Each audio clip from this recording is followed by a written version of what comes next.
morning. Everybody can be seated. Have we got somebody for everybody? Looks like it. All right, it looks like we had a couple of evidentiary issues that arose over the weekend that we need to sort out, I guess. One of them was, is there more than one interview of Mr. Sledge? I think was one of the questions. Your Honor, there are 2 interviews with Mr. Sledge. I'm sorry, talking into the mic. I believe there are two interviews with Mr. Sledge, and we will get to Mr. Steele where the other one is located. So I think that was his question. All right, and that's not going to come. Well, when do we expect that to actually? That might be tomorrow or Wednesday, maybe, Your Honor. I guess it depends on what happens today. Well, tomorrow is Wednesday. This is Tuesday. Sorry, It's Your a Honor. short week. It's a short week. So either tomorrow or Thursday, Your Honor. But I guess it'll All right. Well, then get it. Yes. I mean, are you saying he has it? It's just, where is it? Yes. Like which Dropbox link or whatever? Okay. Well, just somebody sort that out and shoot an email over on that. We will. Okay. And then will that resolve that issue, Mr. Steele? Good morning, Your Honor. Good morning. Yes, sir. Okay. All right. And then there was an issue potentially with jail calls, I guess, between Mr. Garlington and his mother. A lot of this, I know y'all are shooting emails back and forth all weekend, but I just saw these like 2 minutes ago. So. Yeah. Hey, so Your Honor, relating to the call with Mr. Garlington and his mother, it's not the state's intention to play that call at this juncture. If something changes, and there is a hearsay exception, we will get it in. But at this point, we don't intend to play that call. Okay. And then the last thing that Mr. Steele referenced was Mr. Zachary mentioning the search of Mr. William Tolman. We do not plan on getting into that with Mr. Zachary. We understand the court's previous ruling regarding that. Okay, and will have instructed all of your witnesses, if you haven't yet, before they get on the stand, as to things that they are off limits that they are not to mention. Yes, Your Honor. All right. Will that resolve that issue? Right, both those issues. Okay. All right. Are there any other issues that we need to discuss?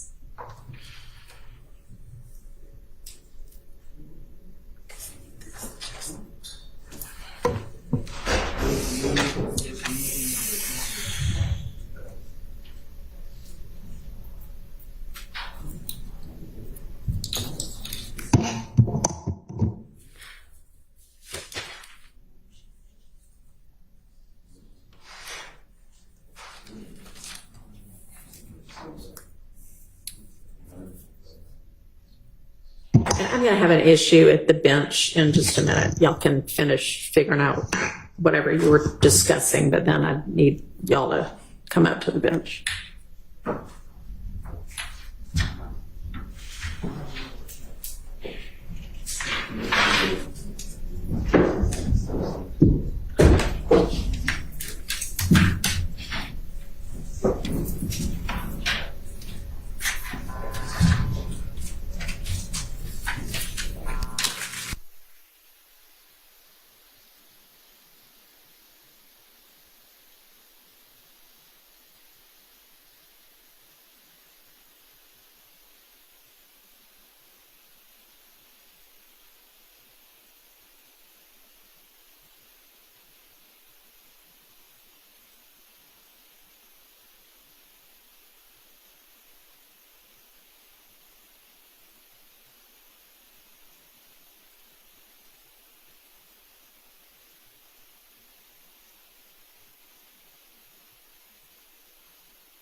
The second recording was June 16, 2015. Okay. The last minute is Mr. Copeland speaking with Ms. Corrigan. And it's Ms. Corrigan saying, I heard from another person, I don't know who that person is, that somebody else is going to shoot up in Mechanicsville. Mr. Copeland doesn't say anything. I don't believe he adopted it. And she's informing him when that minute call ended, it was actually cut off by securists. So I don't know why I'm in this. Okay. I don't understand it. All right. Is that something that the state is intending to play? Your Honor, we won't play any hearsay. We'll just make sure that the timestamp is correct for when Deshaun makes that when Ms. Quarter makes that comment, Your Honor. All right. And this will be this morning sometime? Ideally, hopefully. Okay. So we actually have a little bit of a delay. One of the jurors isn't here yet. So in a few minutes after the bench conference, y'all could maybe just get together and make sure you're on the same page on that. All right. So can a couple of people come up here?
all of the jury here now, so let's get Mr. Copeland in and we'll get the jury out.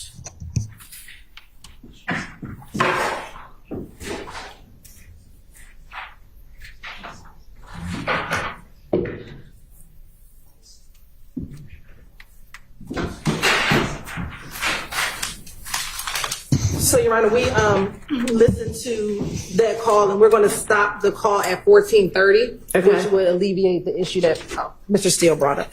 All right, And that's on the 16th of June jail call. all right.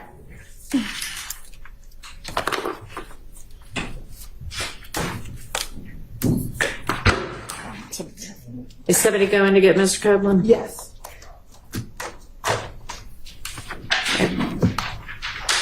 We can go ahead and have them start filing out as well. Allows 1 second for a quick run. People are just getting seated.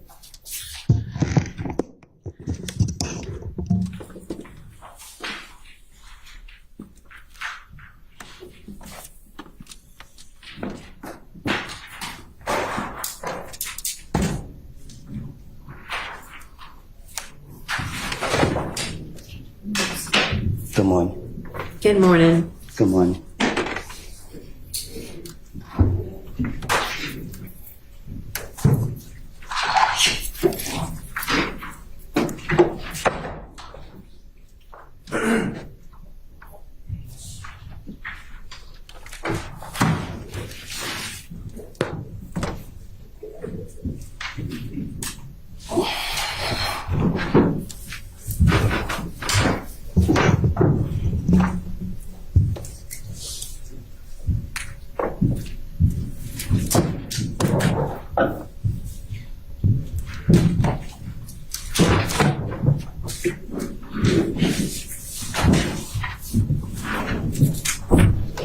Observe present, come forward. All right, thank you very much.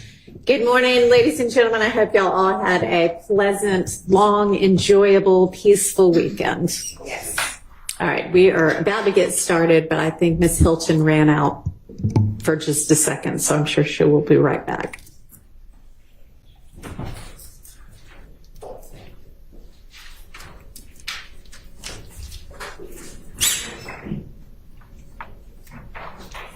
All right. Ms. Preston, can we have the Zoom link?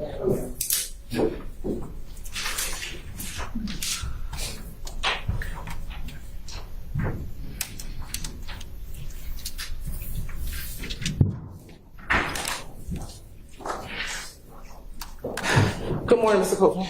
Good morning. On cross-examination last week, do you recall speaking with Doug Weinstein about your knowledge of God and knowing that God is in your heart? Do you remember that? Yes. Okay. And Mr. Weinstein asked you if with God in your heart, that is what you were thinking about when you raised your hand and took the oath. Do you remember him asking you that? I don't get what you're saying. Sure. Last week, Mr. Weinstein asked you when you took the oath to testify, if you had God on your mind. Do you remember him asking you that? Yes. Okay. And you said he wasn't on your mind, he was in your heart. You remember that? God, yes. Okay. And you and I have had discussions about God. Is that fair to say? Yes, we have. Okay. And he asked you, Mr. Weinstein asked you, with God in your heart, is everything that you testified to in trial the truth now? Do you remember him asking you that? I guess, yes. But that's not actually accurate, is that, Mr. Copeland? What you mean? That everything that you testified to in court while you've been here isn't all true. Is that fair to say?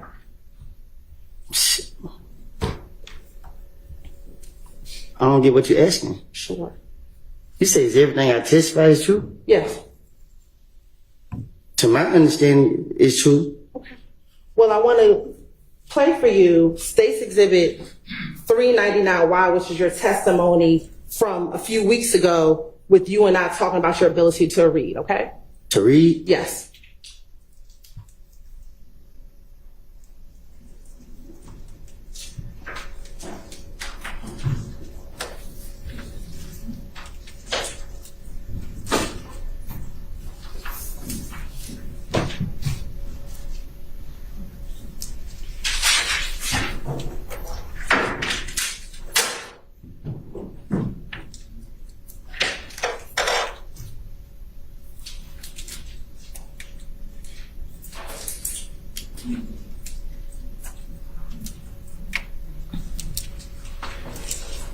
We're just waiting for the Zoom. I mean, not waiting for the Zoom. Log on.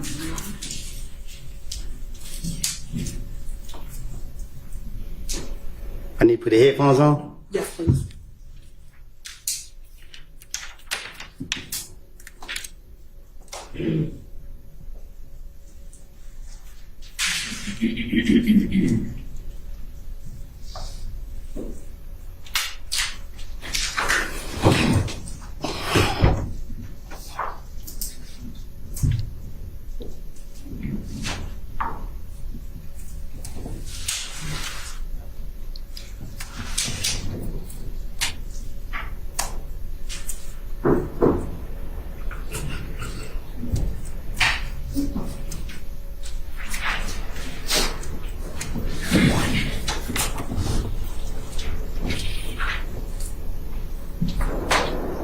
Okay, I'm going to show you what's already been admitted as Station Exhibit 332Y.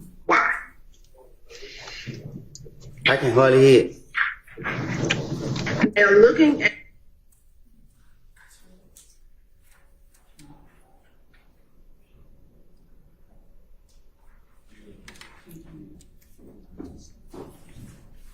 It's not playing right here. where we stopped it.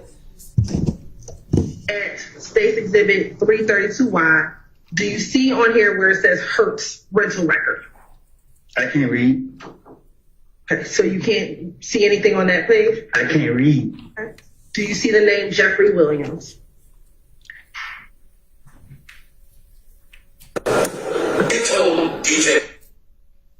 Now, do you remember telling me that you couldn't read? Right? Okay.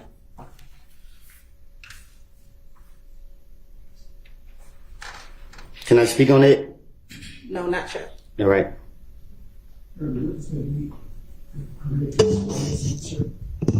There was no explanation of that. I think she's going to ask him another question, and you can. We'll see. We'll see where it goes from there.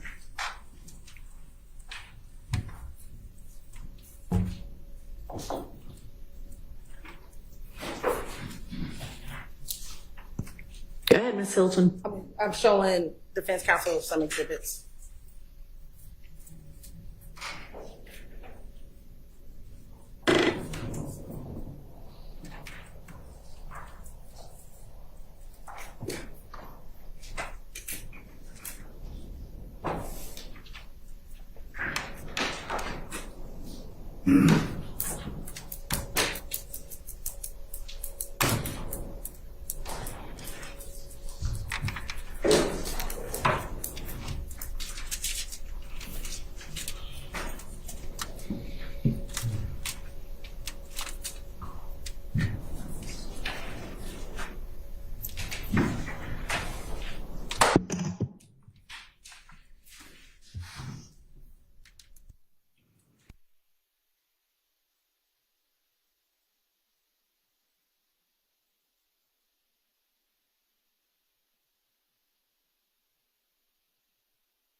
Permission to approach, Your Honor. You may. Mr. Copeland, I'm going to show you Mr. Martin State Exhibit 401. Why? First, tell me if you recognize State Exhibit 401. Why? You said, have I recognized it? Yep. I ain't never seen it before. Do you see your name on here? Yeah. Yes. Do you see your signature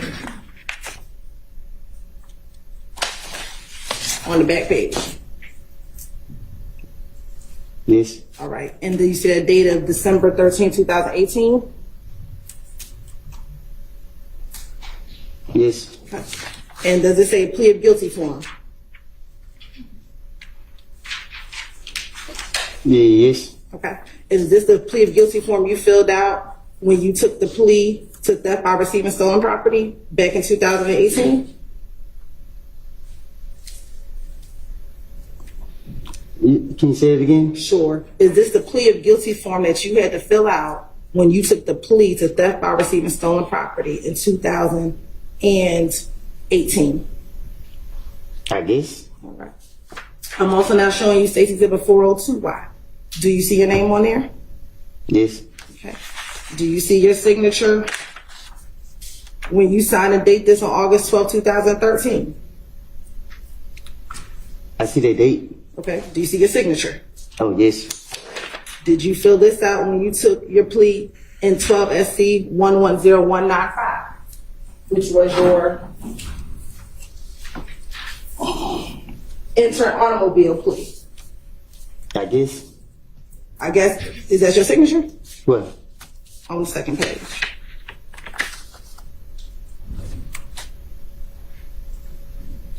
I guess. All right.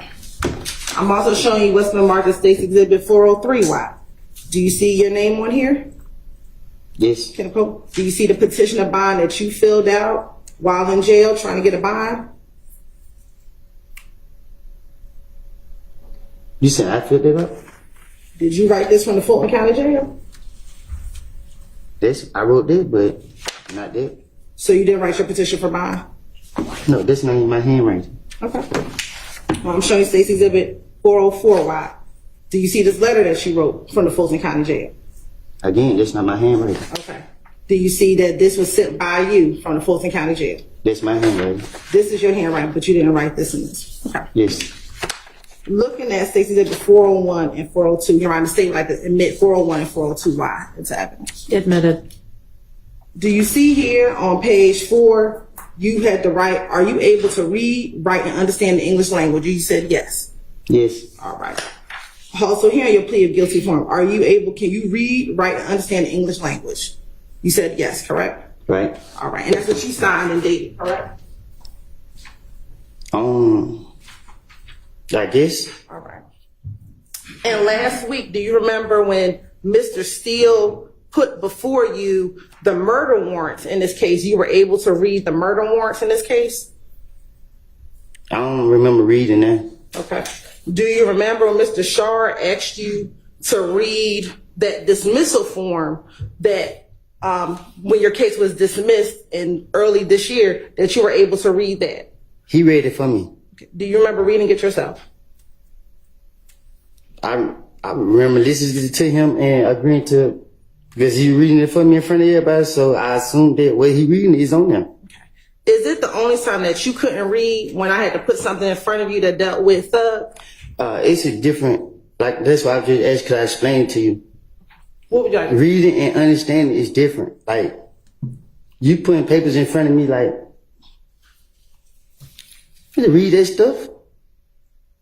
Okay. So is your testimony today that you did not read anything last week when Mr. Steele and Mr. Shard gave you documents to read? He said, did I read anything last week? Yes. I don't, just looked at the paper. He reading it in front of everybody, so I'm assuming whatever he reading, it gotta be on there because he in front of the courts. Okay. Now, that wasn't the only thing that you have not been honest about with this jury now that you've testified. Is that fair to say? What you mean?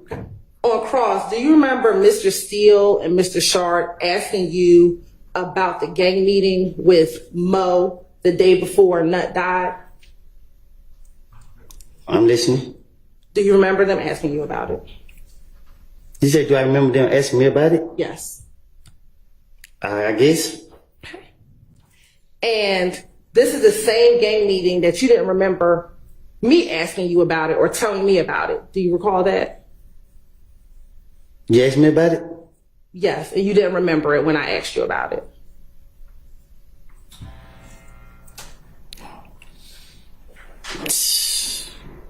What am I supposed to say? An answer. Do you remember not recalling that meeting at all when I asked you about it? I don't even remember what they asked me about it. Okay. This gang meeting with Mo, is that the same meeting as you told Detective Thorpe about? Back in 2015. I told you, man, when it came to talking to the detectives, I would tell them anything to get them out of my face. And is this the same meeting that you told Detective Dennis and Gaither about? Back in 2015.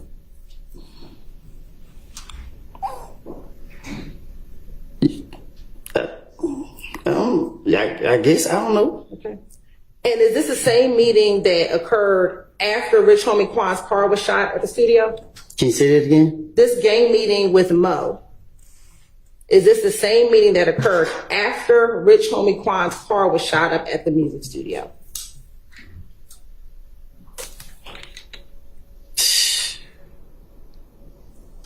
Was it after? I don't know. Okay. And is this the same shooting that Nut was at that studio as well when Rich Homie Quan's car got shot up, correct? Yeah, ask them. I don't know. I don't know who was at where. I don't know. Now, last week, do you remember saying that that meeting was about you? This gang meeting was about you. Do you remember saying that? Yeah, who I told it to? Mr. Steele and Mr. Shard. It's the way you ask me the question. You got to ask me the same way they ask me. Let me ask you this. The meeting about the gang meeting with Mo, that meeting wasn't just about you, correct? Was it just about me? Yeah, was it just about you? The part I know about. Wasn't this also about Thug? Weren't and Thug discussed at this meeting as well? Was it, they brought his name up? Yes. No. Okay. Do you remember telling Investigator Thorpe that this meeting was about you and Thug? I told you, I had to, you keep going to me, and when they questioned me, I was trying to, bring him in it. I mean, like. I want to play Stacey did a 370 watt, I don't get it. 78 watt A at 306.35. I got to listen to it. Yes, please. That's what it is. They said yesterday, Friday. It's not playing on this thing right here. The meeting. It's on here, but it's not playing. The headphone might be broke. Can you push it? Make sure it's all the way pushed It's already in. We'll just play it for a little while. Maybe it'll pick up afterwards.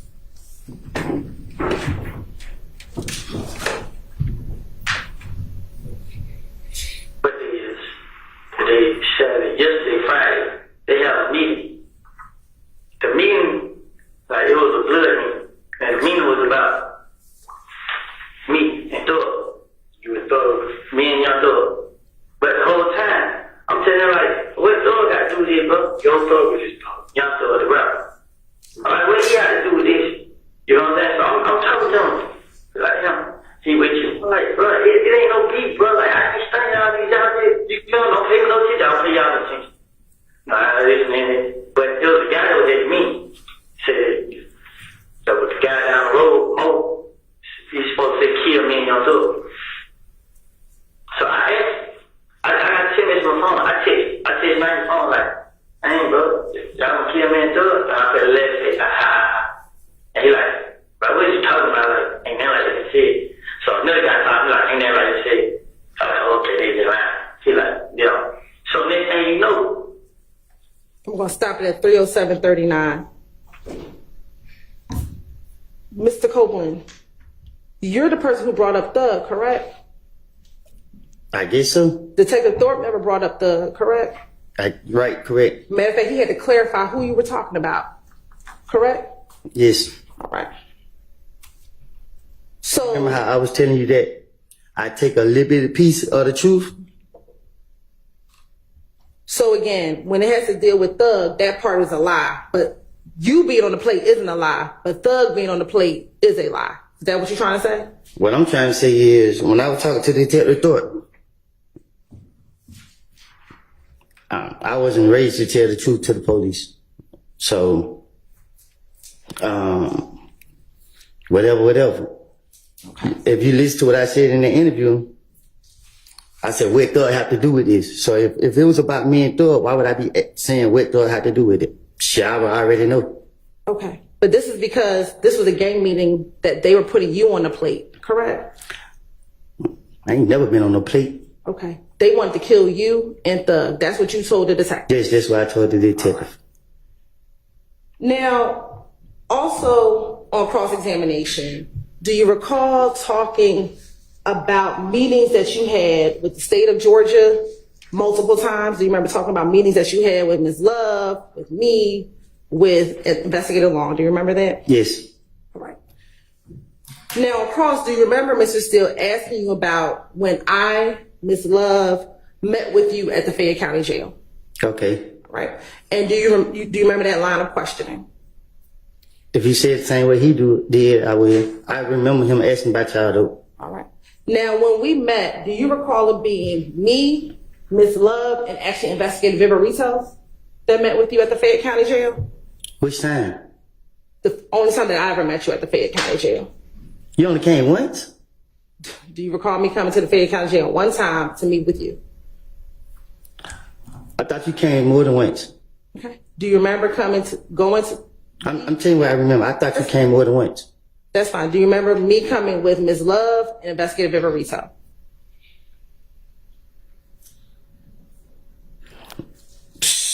I thought you came with Ms. Love and Ms. Rolette and Long. Okay. We'll talk about that meeting because that did happen, but I wasn't there. But we'll talk about that too.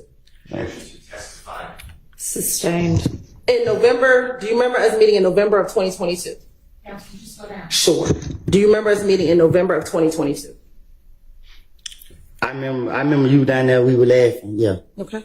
And that was the first time we ever met. Would you agree? Yeah. That's the first time I ever seen you. Okay.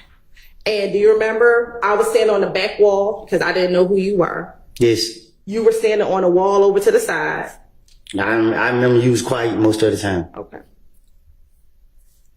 And Ms. Love and Investigator Viverito was standing on the other side of you.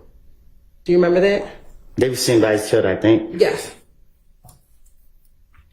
And do you remember telling me you don't know me, so you were being very observant of what I would say to you? Do you recall that? I'm more watching Ms. Verito. Okay. And why were you watching Investigator Viverito? Cause she had her phone in her hand, trying to be slick. And what did you think was happening with the phone in her hand? Y'all were trying to trick me again. Okay. And we say trick you again. What do you mean? Well, not y'all, but the state was trying to trick me again. Okay. And when we met, did you tell us that you did not want to testify? I think so. Yep. And did you told us that you had left all this stuff in the past? This sound like somebody say. Okay. And did you tell us that you were upset because when you needed our help, we didn't help you? I guess. Do you remember talking to us about Gaither not helping you out back in 2015? I guess. Do you remember telling us that we should have got your testimony back then when you were really willing to help us out? I guess. Do you remember talking to Ms. Love about a case that she worked on with one of your friends? I most definitely do. Okay. And she denied it. All right. And do you remember us talking about the fact that you wanted to write a book No, I told you I wrote a book. and that you wanted to get it published, correct? I said I was thinking about it, but I didn't want to put it out because it had too much violence in it. Okay. And is that what you told us? It had too many bodies? Violence. Oh, okay. And did you tell us that you didn't have a court date and you were trying to get you a court date? That's what I said. Okay. Yeah, I said y'all would stop me from going to court. And did we tell you we were trying to figure out why you didn't have a court date? Yes. All right. Isn't it true when we met, we never talked about any details about 2015? Miss Love tried to. But we never discussed it, correct? What you mean? We never went into details about anything that Little D told you. We never went into details about any of the Club Crucial. We never went into details about the facts of 2015. Isn't that fair? I'm going to object. This is all testimony. She will not be a witness for what I say. I'm objecting to this entire life. You're The question that we did, becoming a witness. Overruled. And speaking to your mic also when you're making objections. Thank you. They're out. Shocker. All right, we'll let IT know. But again, we never discussed the facts of that case when we met with you down at the Fayette County Jail. I don't know. My only concern was telling y'all that y'all were holding me in jail. So I can't really be specific with. I can't recall. You got to tell me what y'all was saying. Okay. The only thing we talked about was the fact that you did not want to be in Fayette County Jail and you wanted a court date so you can get out of jail. Is that fair? No, we was in there for a long time. Right. And we never discussed the facts of the case. Correct. See, you talking. I think I'm more. I think I'm more talking to Miss Love, and you was just because I just remember you just kept standing there and you trying to act like somebody in the hood. So Was I just quiet and being myself? no, you acting like somebody I grew up with. Let's focus on what it is that you're trying to have him clarify. Now, the next time that we met was in May of 2024. Is that fair to say? I don't keep up with the time. Okay. The next time we met is when I met you in Pittsburgh, correct? I think so. Okay. And that was with you, me, and Investigator Long, correct? Yes. And we met by the train tracks over in Pittsburgh. Yes. Is that fair to say? And when you got into the car, you sat in the back seat, correct? Yes. And I was in the front, Long was driving, correct? Or in the driver's seat, correct? No, he stood outside the car. And he eventually got inside. He stood outside. I see him standing outside the whole time. And when we first met, I asked you if Melvin was your attorney, correct? Yes. And you said you had not talked to him. No, I said he is my attorney, but I haven't talked to him. Okay. And you told me that he was your attorney because you had not talked to him, correct? Huh? You told me that he wasn't your attorney because you had not talked to him. I don't know if you ruled out a continuing objection. You may. All right. Can you restate that question? Are you saying was not? Correct. So Isn't it? I will state go that. ahead. Yes. Isn't it true that you told me because you all have not talked, he was not your attorney? No, I had always told y'all he was my attorney. It just, I don't talk to him that much. Okay. I asked you if you still wanted to talk to me, correct? Yeah, I think so. And we talked, correct? Yes. And it was a cordial meeting, which is that fair to say? I don't know what that means. It was a pleasant meeting, is that fair to say? I pleasure. It was a good meeting. I just kept telling y'all, leave me out of this. Okay. I just want to move forward my life and let my past be in the past. And when we met, you did not have any pending criminal charges, correct? You didn't have any criminal cases. I don't know. I didn't. I know I had just went to court and played to the last case I had open, where I had another one from the jail, but At the time, you didn't know that had been dismissed. Is that fair? well, the lawyer just told me they were dismissed. Okay. And when we met in the car, we also didn't go into the facts of the case, correct? Well, I told you I was lying, and you told me that you know I wasn't lying. Okay. Did you tell us that you just did not want to testify? What you mean? Did you tell Long and I you did not want to be involved in this case? Yeah, I don't told the world that. I think so. Okay. And then when we were finishing, I asked if we can meet again on Monday. Do you remember that? I guess. And you told me, I'll pray about it. Is that fair? Sound like somebody say. Okay. And we called you on Monday and you did not want to speak to us. Is that fair? All right. Then, I don't know, because I still end up down here. and you came down here later that week, correct? On about Wednesday, Tuesday. on Tuesday of that week. Thank you. And when we met on that Tuesday, correct? I'm down here. I don't know if I can't remember if it was you I met with, but I was down here with y'all. Okay. And when we met, you told us you did not want to testify and that you just wanted us to play the tapes, correct? Because that's what y'all wanted. That's what y'all say y'all wanted. Listen, man, I don't know. I don't know these trick questions that you asked me or what, but you know what me and you talked about. Okay. And I told you that I done lied to these people and got me up here. You talking about I put my hand up to God to tell the truth and I'm lying, but you can't tell me what I'm lying about and telling the truth about. When you asked me to just play the tapes, I told you I couldn't just play the tapes, that you had to testify. Oh, I can't. I'm going to begin the continuing objection. It's really unfair unless Ms. Silva's going to become a witness. I cannot ask her any question.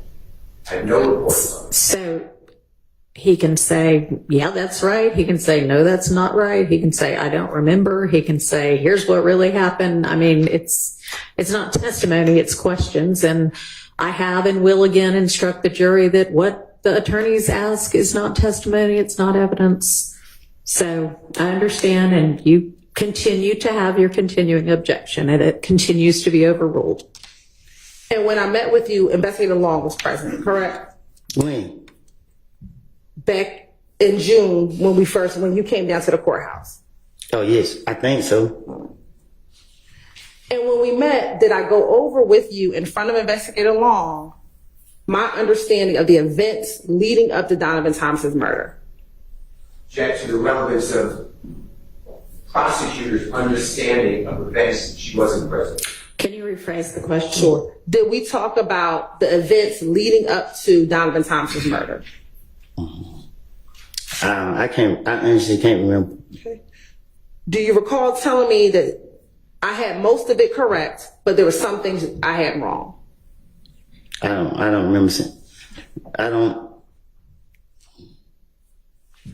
Yeah, I think I told you y'all don't got y'all facts together, but I don't know. Okay.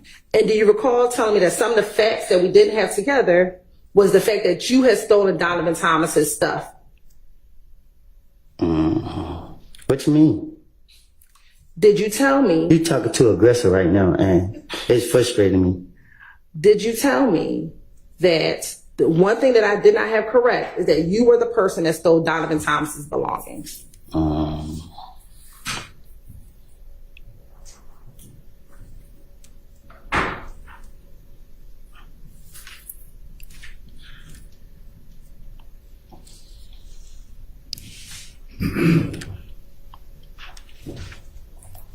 I guess. Okay. Did you also tell me that when I asked you about the shooting with Thug and Nard in the car on the night that you got into the fight with Kel at Club Crucial, that I didn't have all of my facts together regarding the shooting with Thug and Nard? Did you tell me that?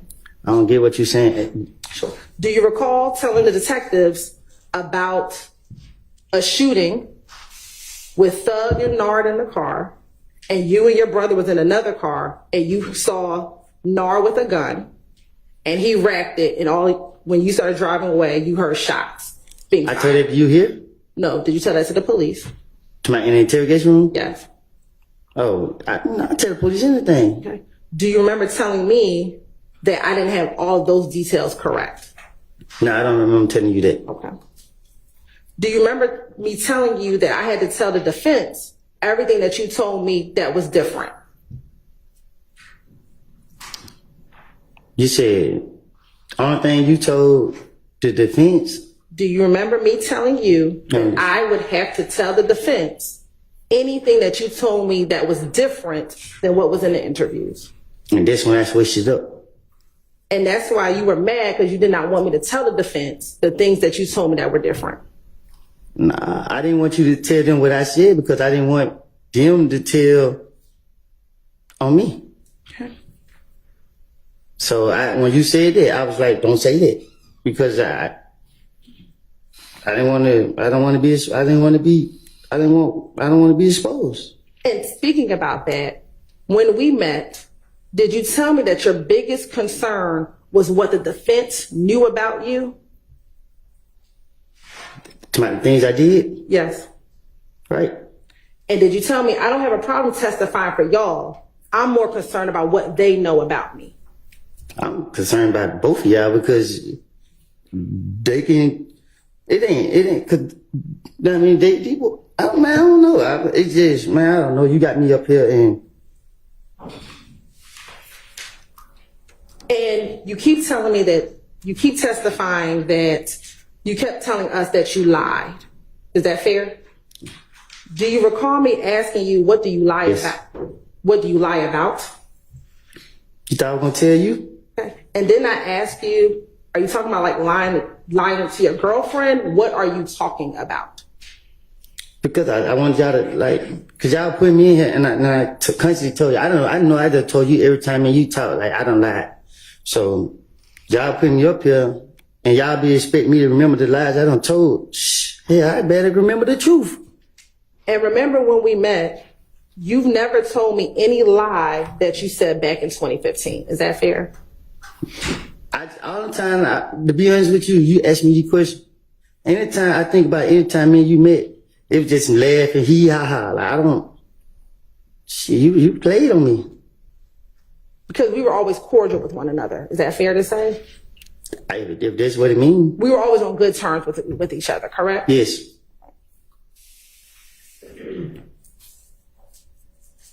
Now, do you recall also telling me that the defense may have a video with you and others bragging about killing Nut?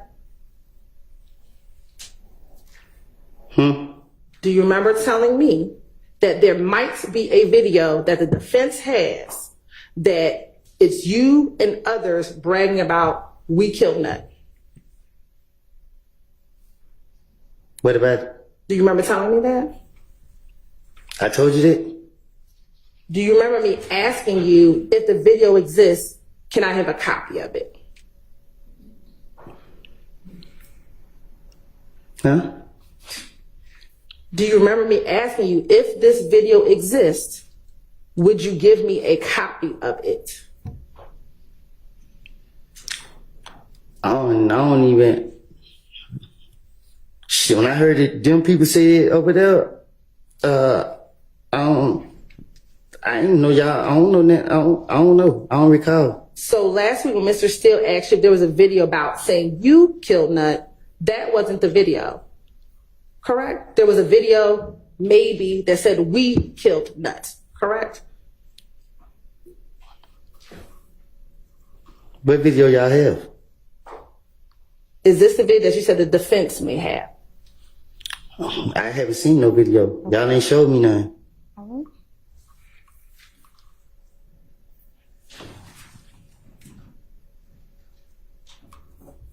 During these meetings that we had with each other,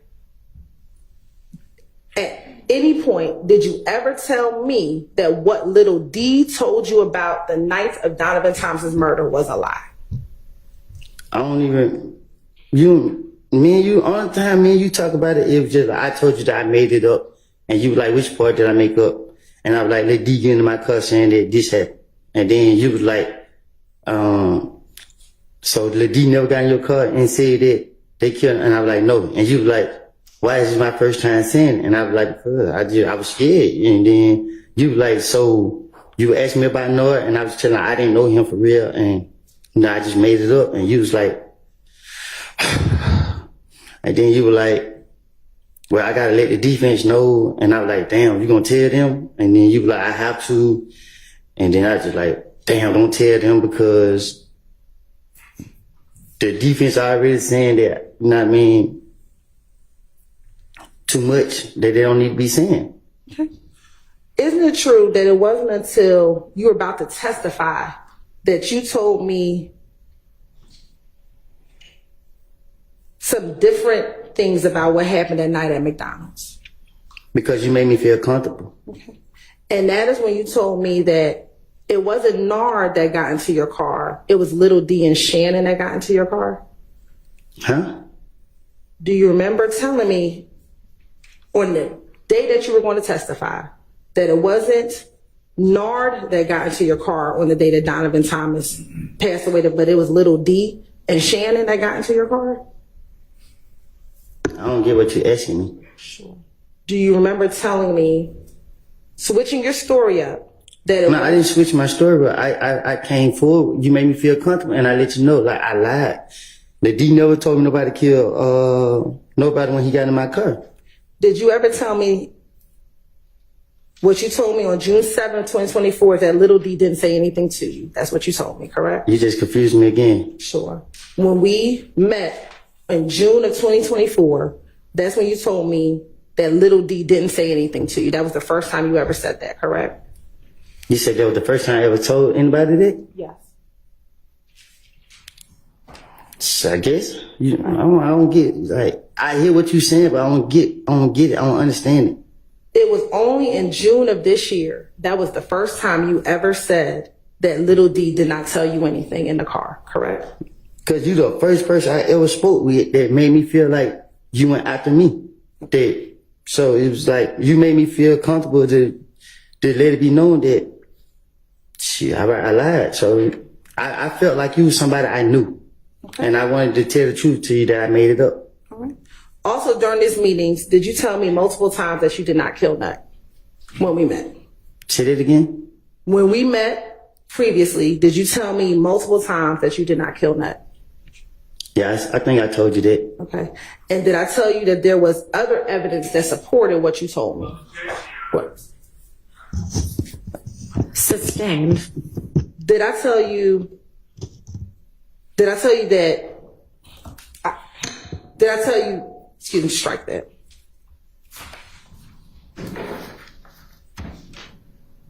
Did I discuss with you that I could not show you any other evidence because you were a witness?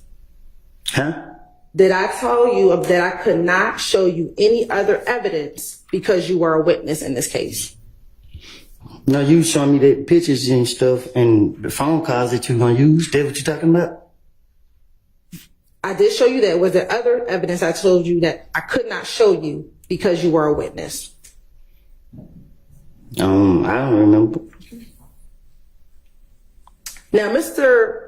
Shard on cross-examination asked you if I showed you all of your interviews prior to trial. Do you remember that? Can you say that again? Do you remember last week Mr. Shard asking you if I showed you all of your interviews prior to trial? Do you remember that?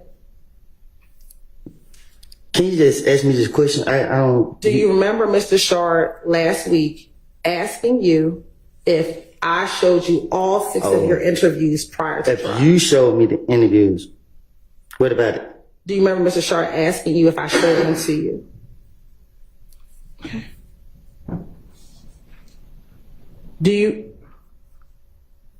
Mr. Copeland, would you have sat down and watched 21 hours of interviews with me if I asked you to?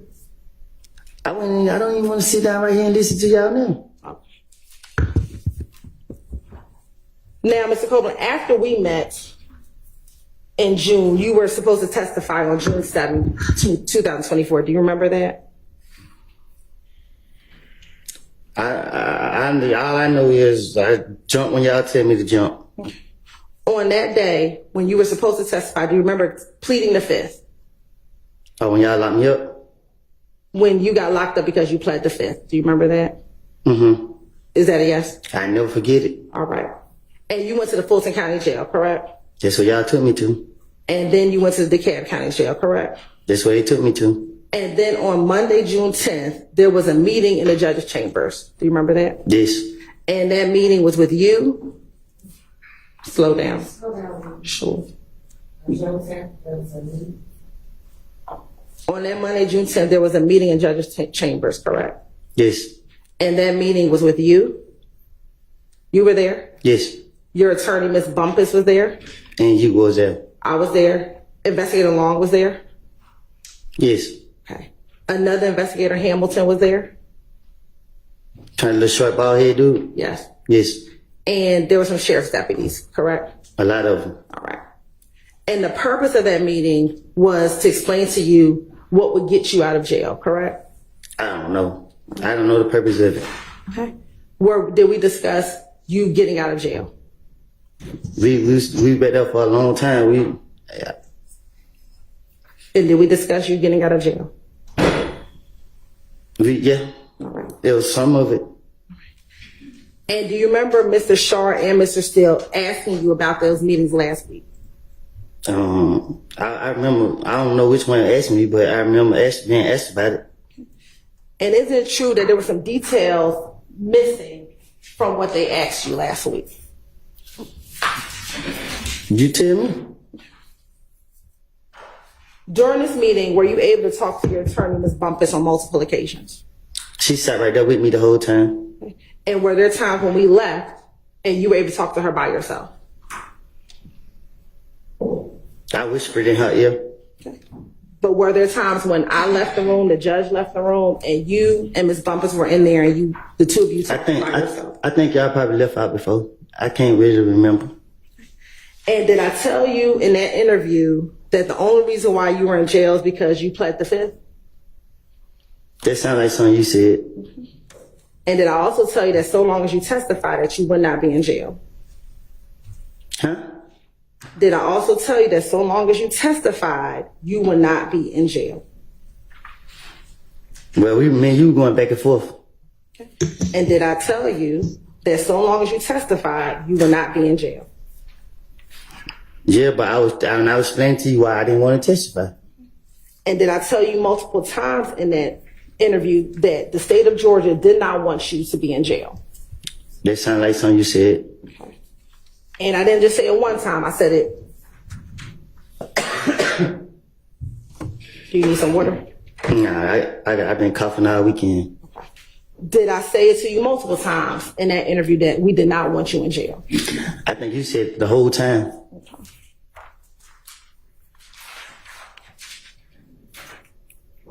Now, in that meeting, did I also tell you that I expected you to tell the truth? And I told you that. I don't lie. If you keep going to the past, if you want me to tell the truth, you can't ask me about what I done told the police because when you know what I mean, I'm just going with the flow. And do you also remember during that meeting, your attorney asking me if he gets on the stand and says things that aren't true, would I be okay with that? If I wasn't talking, I don't know.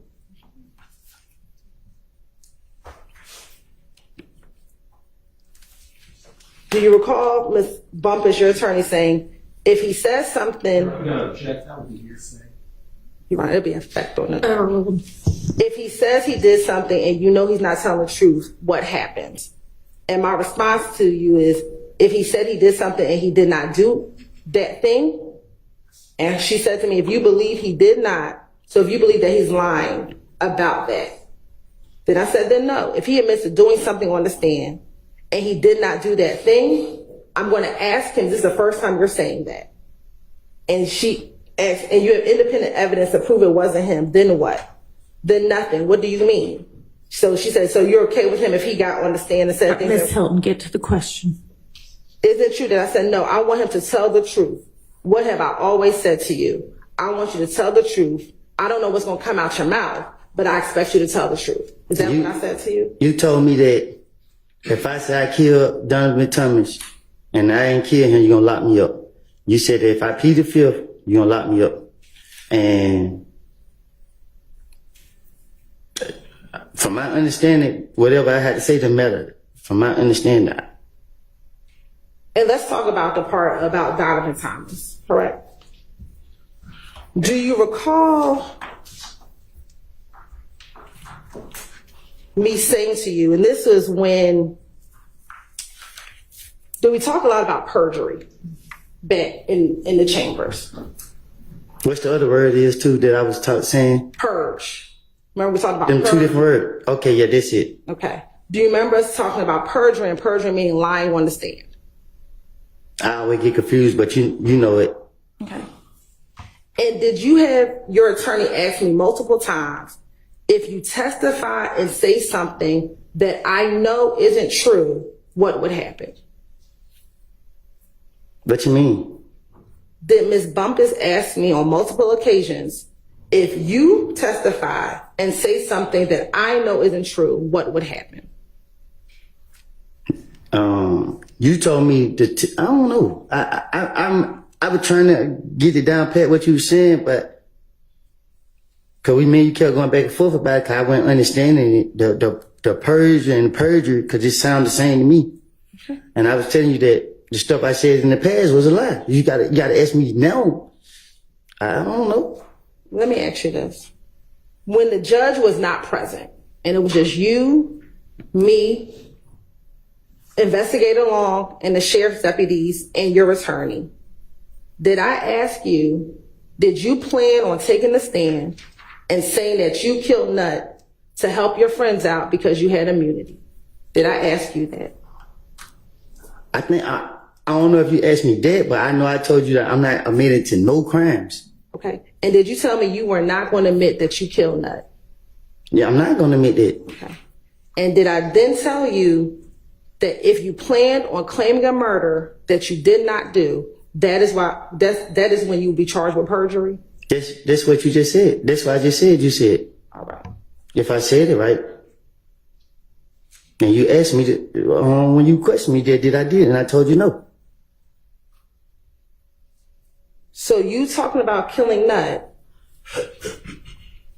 that at no point did I ever tell you if you just admit to killing Nut, you'll be charged with perjury. Did I ever tell you that? I don't understand you.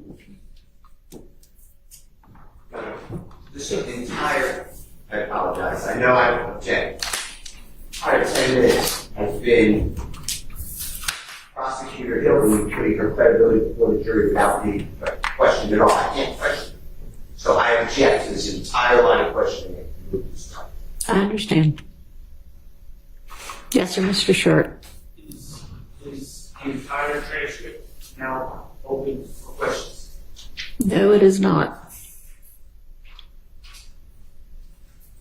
She's not even asking him things about the transcript right now. She's asking him things that happened not on the transcript. Now, last week, I believe Mr. Short asked you if I told you could say I don't recall to every question. Do you remember him asking you that? He pissed me off too, so I got frustrated when he was talking to me. Do you remember your attorney asking me, can he say I don't recall to every question? Which lawyer? Ms. Bumpus. In that June meeting.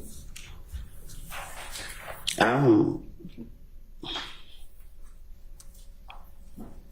you recall Ms. Bumpus saying, can he say I don't recall to every question? And my response to her was, I will hope that is not the truth, because I think there are some things you do recall and some things you don't. But the things you don't recall, you don't recall. And I will go through my process of what I do. Do you recall me telling your attorney that? See, y'all don't understand. Like, I think don't nobody in this courtroom know how I feel to be sitting right here. It ain't about what I recall, what I remember, what I don't remember. It's the functioning of my brain as I'm sitting up here. It's like, I'm trying to answer y'all, but my brain is in and out. Like, I don't, you feel me? Like, I can't, you ask me, it's how you asking me the question. It better than I'm trying to comprehend what you saying and then answer truthfully, but it sounds like a trick question because I don't know how to answer these questions. When me and you talk without being in the courtroom, you talk to me on a level where I can understand you good. But when you get right here, the question that you asked me made me feel like I'm in an interrogation room, so I don't know how to answer your questions. In that meeting, back in June, a few months ago, do you remember me telling you That I just want you to be truthful. Yes. Okay. And do you Overruled. and do you remember me saying to you, I don't know what your current truth is, but I know what you told the police back in 2015? Objection. Personal observations of a non-witness. Overruled. Do you remember having that conversation in the judge's chambers? Yeah, because I told you that. Y'all don't got, like, y'all don't know that, like, y'all don't know. And you said that your mouth that, yeah, you're right. We don't know what you gonna say and what your truth is. So. And do you remember me telling your attorney to talk to you about what impeachment is? I thought that was the same word as the other perjury, whatever. But Ain't they the same? I can't answer that question for you, but do you remember, did I tell your attorney to talk to you about impeachment? Talk to me about impeachment? Yes. I don't know. Okay.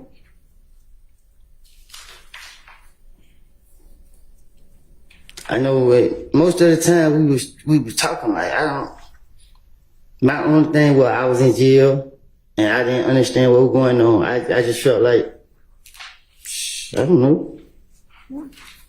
Now, also in that meeting, you said, I did these crimes. Do you remember saying that I did these crimes? Cause I don't want my family I don't want my nephews and them to hear the stuff that I did. Okay. When you said you did these crimes, what crimes were you talking about? I don't recall. When you say you don't recall, what do you mean? That I ain't speaking on it. Were these crimes that occurred back in 2015 or crimes that happened more recently? I don't commit crimes. I changed my life. So when you said I did these crimes and Mr. Steele asked you about that, or Mr. Shard, what crimes were you talking about that you did? I guess the ones in my dream, the nightmares, whatever. I don't know. I don't get what you're asking me. In that June interview, not interview, in that June meeting that happened a few months ago,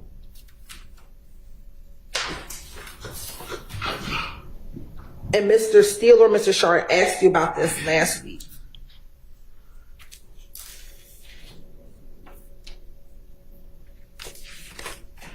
you said, I did these crimes, I'm telling you that. And my response to you was, okay, I don't know what you're talking about. I'm asking you today, what crimes were you talking about back in June that you said you committed? I ain't committed no crimes. Are you saying you haven't committed any crimes? The crimes I committed for, y'all locked me up for them. Okay. So then when you said I did these crimes, were you talking about things that happened in 2015? I'm talking about the crimes y'all caught me for. Okay. And to be clear, were you talking about any crimes that are charged in this present indictment? I'm not a part of it, so I don't know. I never read this indictment and don't want to read it or hear nothing about it. And let's be fair. Were you in custody between June 10th, 2015 and February 2019? Can you say that again? Were you in custody between June 10th of 2015 to February 28th, 2019? February 28th? Yes. 2019? Yes. God bless you. Can you When did you get out of federal custody? September 12th? 22nd, one of them days, 2019. Okay. And were you also incarcerated from May 13th, 2020 to May 11th, 2021? I went back to jail. I did over a year. Do you remember then going back to jail June 15th, 2021 to July 24th, 2021? Yes. Okay. You said from when? June 15th, 2021 to July 24th, 2021. You said from June to July? June 15th of 2021 to July 24th of 2021. So you said I did a month in jail? Yes. I don't remember that. Okay. I remember going back to jail, and both times I went back to jail after I got the feds, I was in there longer than a year. All right. Do you remember then getting arrested in October of 2021 and then being released in February of 2022? You said October, Yes. and then getting released in a year later? And let me say, going to prison in February of 2022. 2022. Yeah, I went, yeah. And you stayed in prison until August of 2022. Is that fair? Yes. Okay. 23, when, And then you were transferred back to Fulton County in August of 2022, and you were in jail until March of 2023. Is that fair? yes, they sound like it. And you've been out since March of 2023, correct? Until y'all locked me up for pleading the fifth. And you spent the weekend in jail. Yes.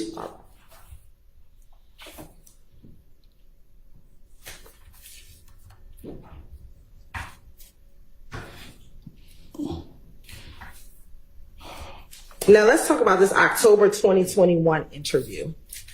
On cross-examination, do you remember Mr. Steele playing a number of jail calls for you? Yes. Go ahead, yes. Yes. And do you recall those jail calls being from December of 2022 to about February of 2023? From December to February? Okay, yes. Okay. And do you recall 3 of those jail calls were from February of 2023? Shit, I guess. And do you remember the 3 jail calls that Mr. Steele played for you? That was after the October 2021 interview that you did with Investigator Viverito was released. Do you remember that? I guess. Now, this is the interview that you told Mr. Sharp last week you thought that the state of Georgia released, correct? I believe it. All right. Now, you had a total of 6 interviews with the Atlanta Police Department. Is that fair? 5 from 2015 and then 1 from October of 2021. Is that fair? I don't keep up with it. Okay. Do you remember watching 5 interviews in court? Yeah, I'm gonna definitely. I don't want to watch them no more. Okay. And the only one you did not watch was the October one. Is that fair? Please tell me we're not about to watch another one. Is that fair that you have not watched Yes. the October one? Yes, I have watched it. The world watched it too. Okay. The only video that was ever leaked was the one from October, correct? Yes. Did you know, or are you aware that between the Fulton County District Attorney's Office and the Atlanta Police Department that we've had that October 2021 interview since the day it was recorded? Can you say that again? Sure. Are you aware that between the Fulton County District Attorney's Office and the Atlanta Police Department that we've had that October 2021 interview from the day that you sat down and did the interview? Yes. Did you know that we had the interview for 16 months in our possession before it was released? Yes. Did you know that we served that particular interview in discovery in January of 2023? Yeah. This entire, you want my objection or you? I think I got it. Yeah, I Ms. believe Hilton. it is relevant to the assertion that defense counsel made last week when they opened the door as far as who released this interview. Really making a Yeah, assertion. we didn't make any assertions. They questioned him. You're right. We Yeah, objected. I mean, I think that is not a fair characterization. There was questioning about it. And we objected to it, and it was overruled, Your Honor. And he was allowed to answer it. And so we are following up on the ability that he was able to answer that question, Your Honor. Oh, I don't oppose that. It was on a jail call, but I would like to ask questions of the prosecutor. Because this is testifying. all right. It's not testifying. Ms. Hilton, rephrase your question. Are you aware that that interview was given to defense in January of 2023? No. Are you aware that the video was released within 30 days of it being given to the defense? Your Honor, I would object, and if they have any evidence, they can bring it forward in court. Overruled. Are you aware that after the video was released, we brought the fact that it was released to the court? All right. Let's take a break. Time for a bathroom break anyway. All right, for sure.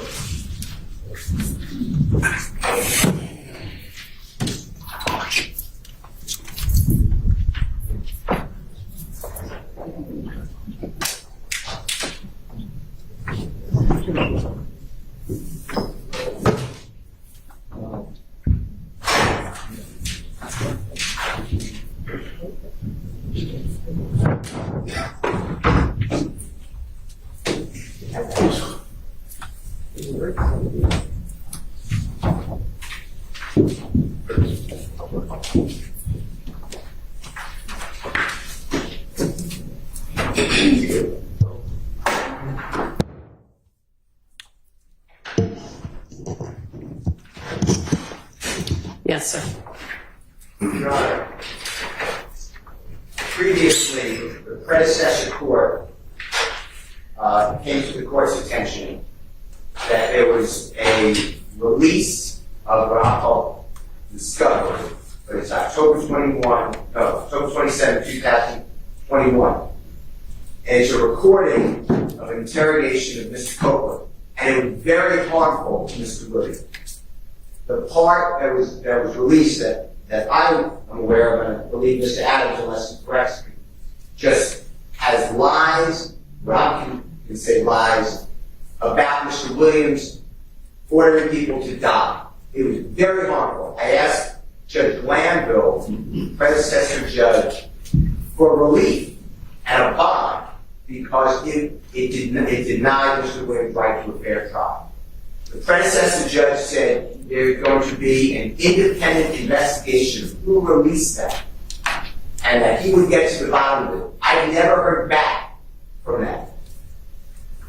A jail call, I listened to all these jail calls. We had others listen to all these jail calls. On a jail call, I didn't say anything last week. I played a jail call where Mr. Copeland said that immediately after telling the authorities in December and February, December 22, December 23, that he had lied and that everything he said was a lie about Mr. Williams, and he's telling this to his friend and his sister. He said all of a sudden, this jail call, this interrogation was released. So he believed it was the prosecution team releasing it. That's how it all came up. For a prosecutor who's an advocate to then vouch for and put her own credibility in issue, that's what I've been objecting to. And to say, we gave it to the defense, and I'm raising my voice because I don't have a amplifier and microphone. So I'm not trying to yell, or is shaking the head with a smile. My point is, sorry, Your Honor, is that it sounds like I did something wrong. I didn't release anything.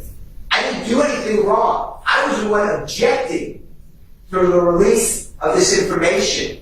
And it was given out, and I'm not very technical, so it was given out in Dropbox, and I was told that's a bad way to do it. And Judge Glanville, then predecessor judge, said, don't do it that way anymore. Yet the Dropbox was never taken down. It was all a mess. And the predecessor judge, and I'm not asking this person, they made it a great investigation. I just never heard anything. Now we're here on Tuesday, the third day of September, and the prosecution is asking questions which clearly target that did you know that within X amount of time that the defense got this discovery, which the previous answer was no. I don't know when the defense got the discovery. There's no foundation. That doesn't stop the district attorney of saying then it was released. Clearly, it's the same pattern that they've been given about all these witnesses. Mr. Tritavia Stevens, Mr. Bean, B-E-A-N, Mr. Murphy, this witness. Have you ever had to testify in front of Jeffrey Williams or these other people? Now all of a sudden, your testimony is different. And I've been objecting every time because there's no evidence of intimidation. And what happened, which you may not know, and this is based on information belief, I never spoke with Mr. Copeland about this, so maybe it's not true. I believe he got beaten in the jail after that was released. I believe, I could be wrong. But assuming that's all true, for the prosecutor to now say that their hands are clean, and I can't ask a question. Judge Lambo denied my request to call the prosecutors and their agents to assert under oath, under questioning, who released this. Because it certainly wasn't in Mr. Williams' best interest. So anybody on Mr. Williams' behalf would be would do a disservice to release that Mr. Williams is having people killed in the middle of jury selection. So anyway, my bottom line is this entire, Ms. Hilton has taken, and I have all the cases, we argued before, but has taken herself, and she has moved from the position of asking questions and an advocate to testifying as a witness. You told me I was there. Detective walks out of the car. You told me. You only told me this. Did you know that the prosecution served this?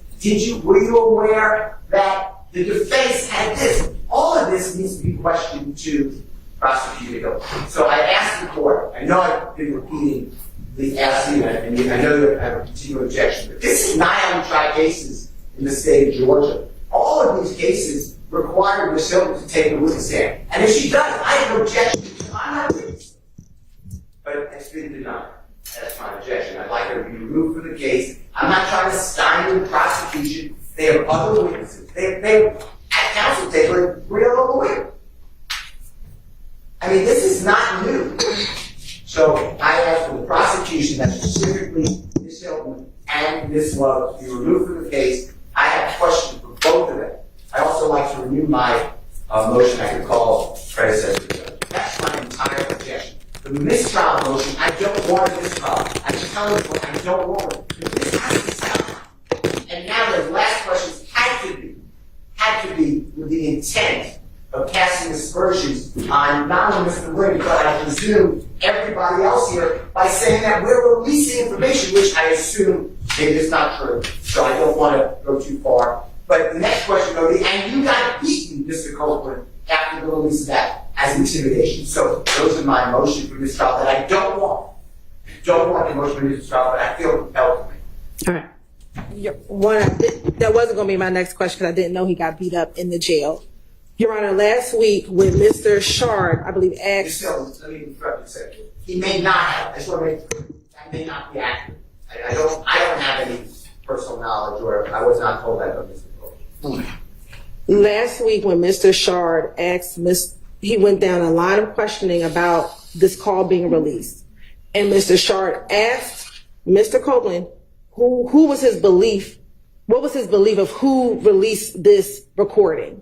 And the state objected, saying that it wasn't relevant who he believed released this video. The court overruled the state's objection. He was able to answer that question, which was he believed it was the state. Mm-hmm. And at this point, we believe that it is proper for the same reason that he was able to disparage that the state will release such a video. Okay, you need to be careful about what you're saying, because there are questions from the attorneys and then there are answers from the witness stand, and that's what the evidence is. And I do not believe that anybody on the defense side made the suggestion that the state had released it. I mean, the transcript will reflect what was asked and what was answered, but...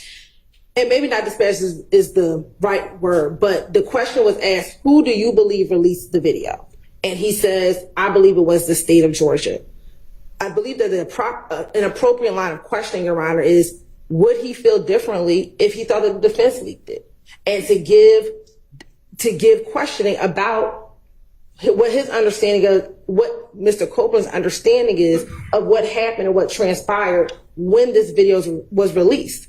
Well, we already know what Mr. Copeland's belief and understanding is. But would it change if... That's not what you asked, though. But I had to give some foundational questions in order to ask that question. in order to answer what my next question is. Because another question that I'm going to ask him, and it's something he alluded to earlier, was that after this video was released, Miss Love, Investigator Long, Miss Rolak all visited with him after this video was released to check on him, to make sure that he was okay. And he alluded to that earlier when he thought I was present at the meeting. And all of this happened around the time that the video was leaked. And so I was asking some foundational questions to Mr. Copeland to see if his position would be different if he thought that someone else leaked it and not the state of Georgia. Then you should ask that question. And I can get to that series of questions, Your Honor, but I mean, you are coming very, very close to the line with this line of questioning. I mean, you're basically, the defense is not far off. Let's just put it that way. So I can move to my last two questions regarding this, which is who came to visit him after the video was released, and would he feel differently if he believed that the defense leaked the video?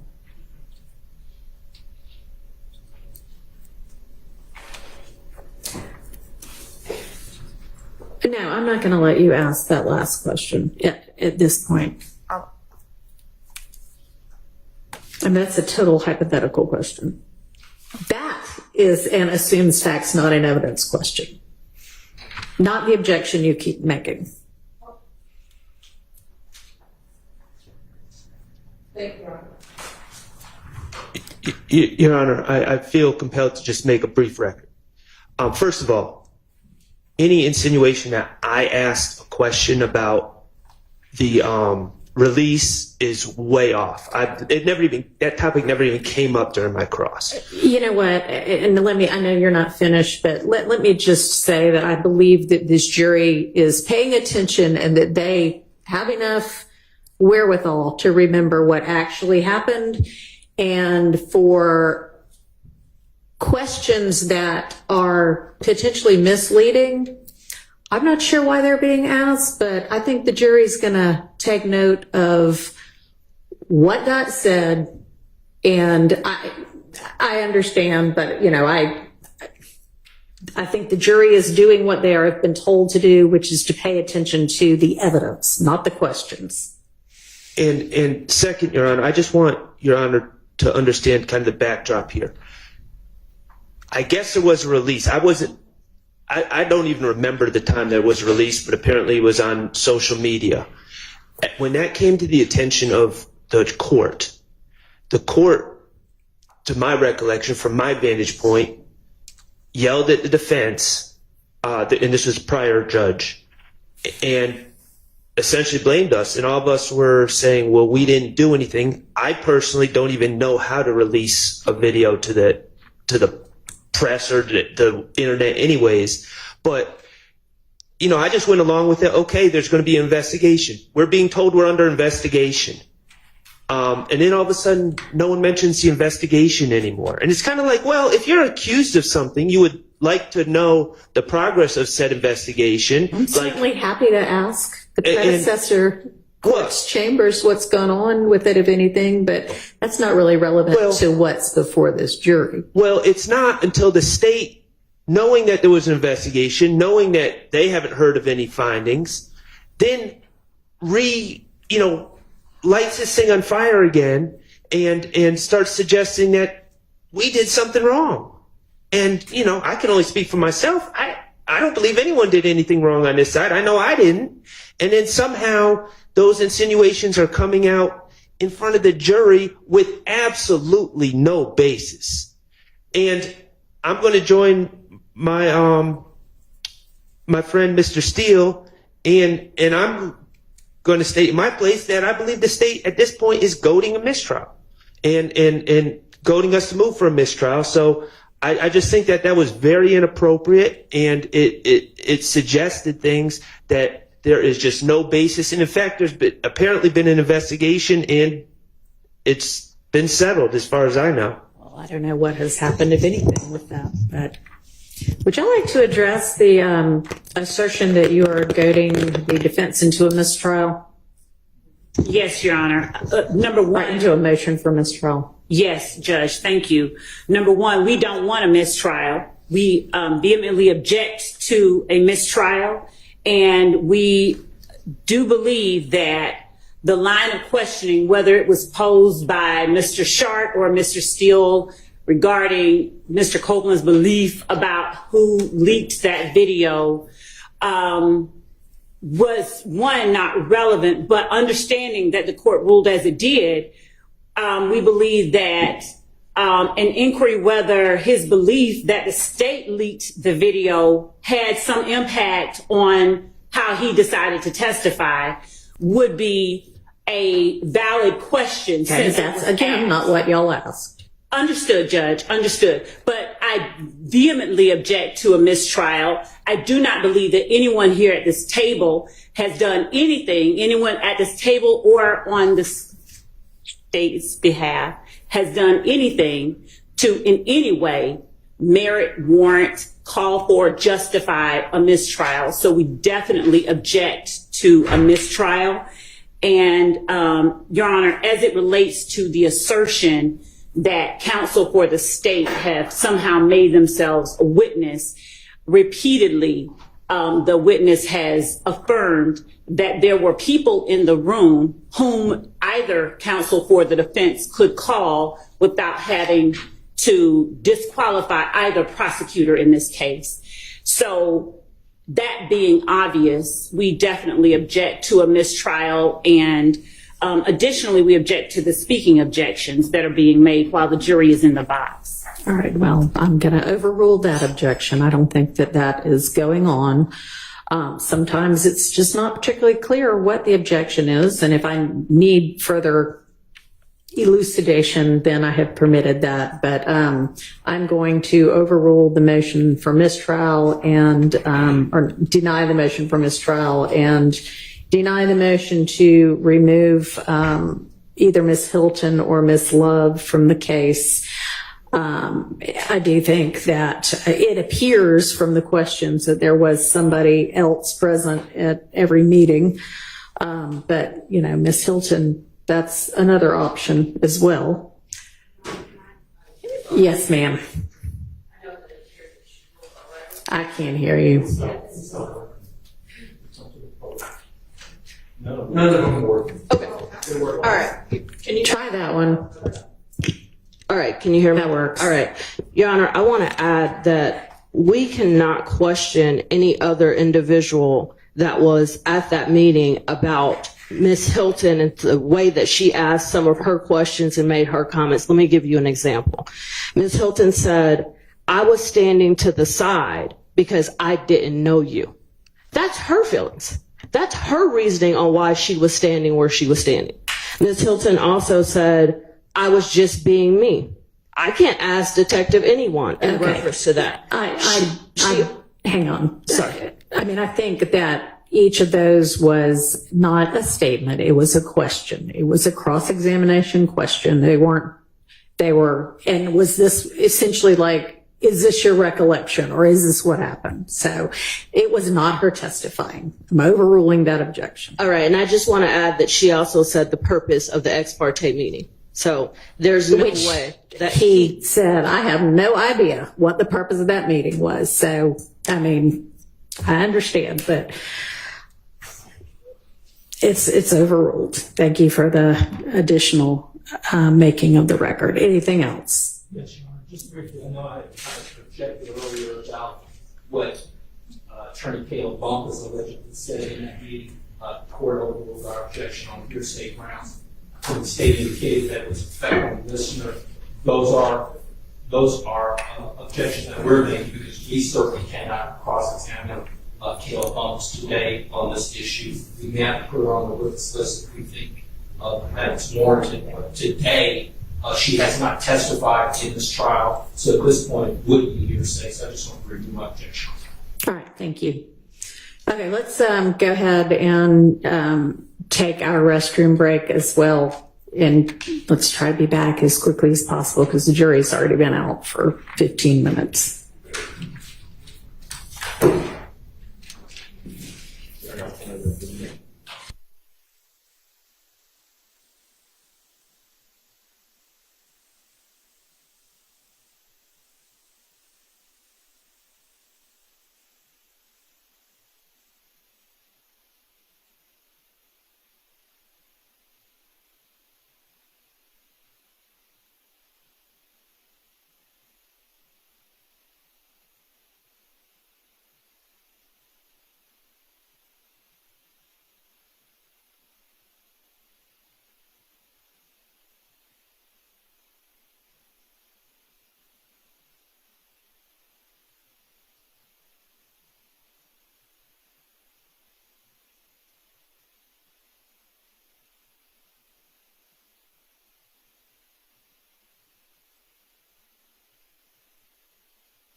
Officers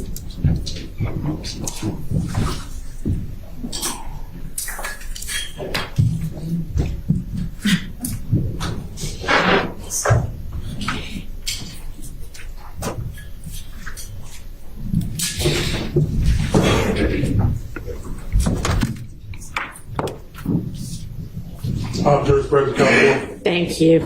Go ahead, Ms. Hilton.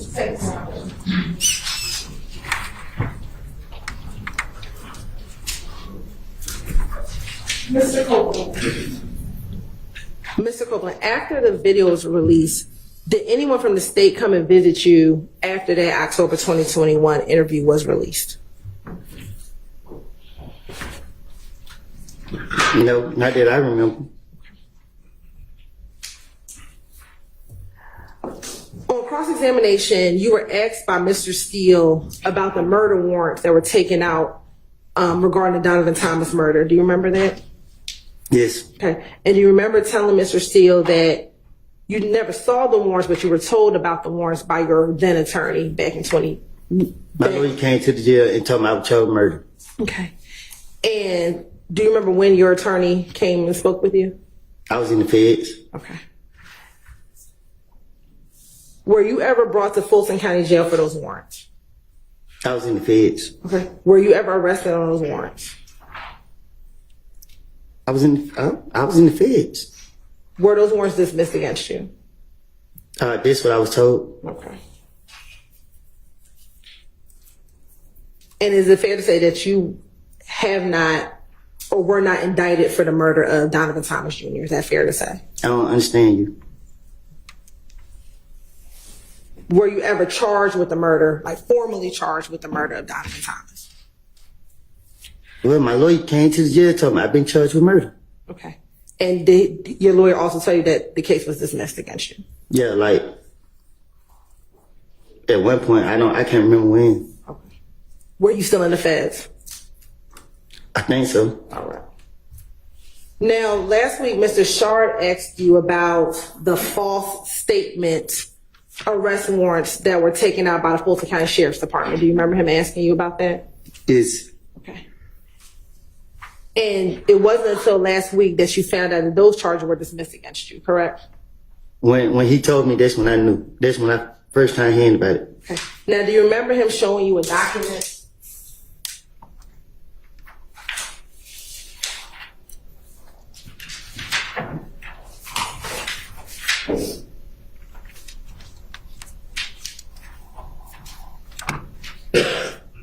Do you remember him showing you this document last week, Defense 27, Charlie? Yes. Okay. And do you remember him asking you about Fonnie Wilson's name on here? Do you remember him asking you about whether or not her name was on there? It's the same paper? Okay. Yes. Right. Did Fonnie Willis sign this document? How am I supposed to know? Whose name is on the bottom? Mine's? No. Some. I don't know how to pronounce that. Does it say Kenneth Hutcherson? Yes. Okay. And is it fair to say that that's not my name, correct? Now your name is Hilton. Okay. That's not Ms. Love's name?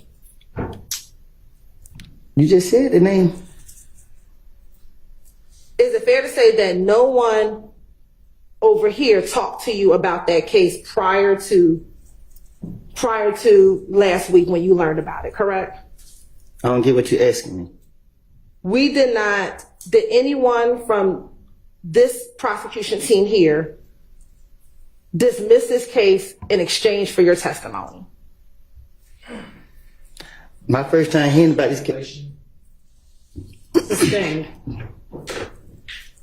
Did we ever tell you, did any of us ever tell you that your charges would be dismissed if you testified? That those charges would be dismissed against you if you testified?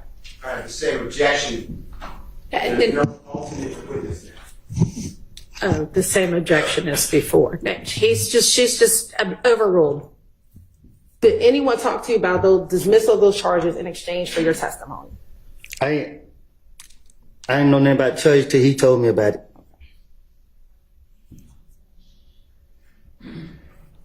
So it's fair to say that you are not testifying here today because in exchange for your testimony for dismissal of those charges. I'm testifying here by force. Okay.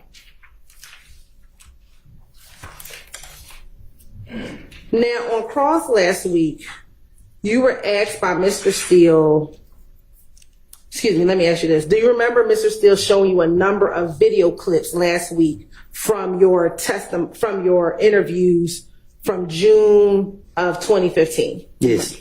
And then he also showed you clips from your interview in January of 2015 as well. He showed my interrogations. Okay.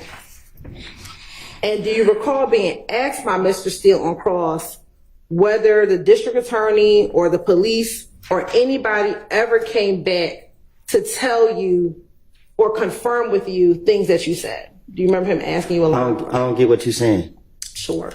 Do you remember Mr. Steele asking you whether or not the state of Georgia, the police, or if anyone ever came back and showed you a 911 call? Do you remember him asking you about that? Yes. Do you remember him asking you if anyone ever came back and told you that they talked to Valerie? He asked me no questions. Okay. That's what you asked me? Yes. Yeah. And do you remember him asking you multiple questions like that? Well, he asked me a lot of questions. Okay, God bless you. Now, let me ask you this. You served about 51 months in federal custody. Is that fair? Yes, a little bit over, but... After your release, did you want to speak with the Atlanta Police Department? What you mean? Once you were released from custody, did you want to meet with the Atlanta Police Department? They never tried to reach me. Okay.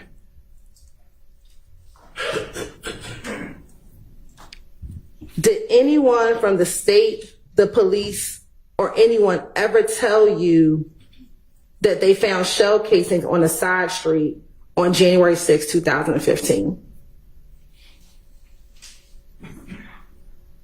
Say that again? Did anyone from either the police department, the state of Georgia, ever tell you that they found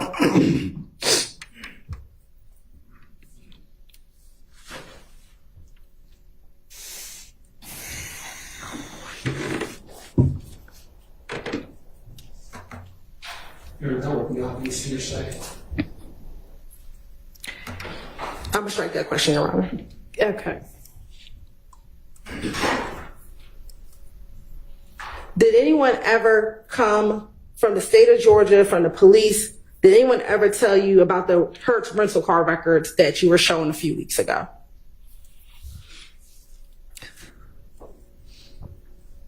Nobody never said nothing to me. Okay. Did anyone ever from the police department or the state of Georgia ever showed you the surveillance video that you saw last week? Which one? The surveillance video, God bless you, at the gas station. Say that again? The surveillance video at the gas station. You said what about it? Did anyone ever show you that before you saw it in court last week? Yeah, I seen it before. Where'd you see it? On the news. Okay.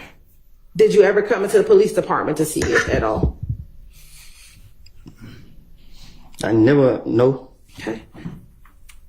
Did anyone from the police department, the state of Georgia, ever show you telephone records that they received? The police just asked me questions. Okay. Did anyone ever show you your telephone records from 2015?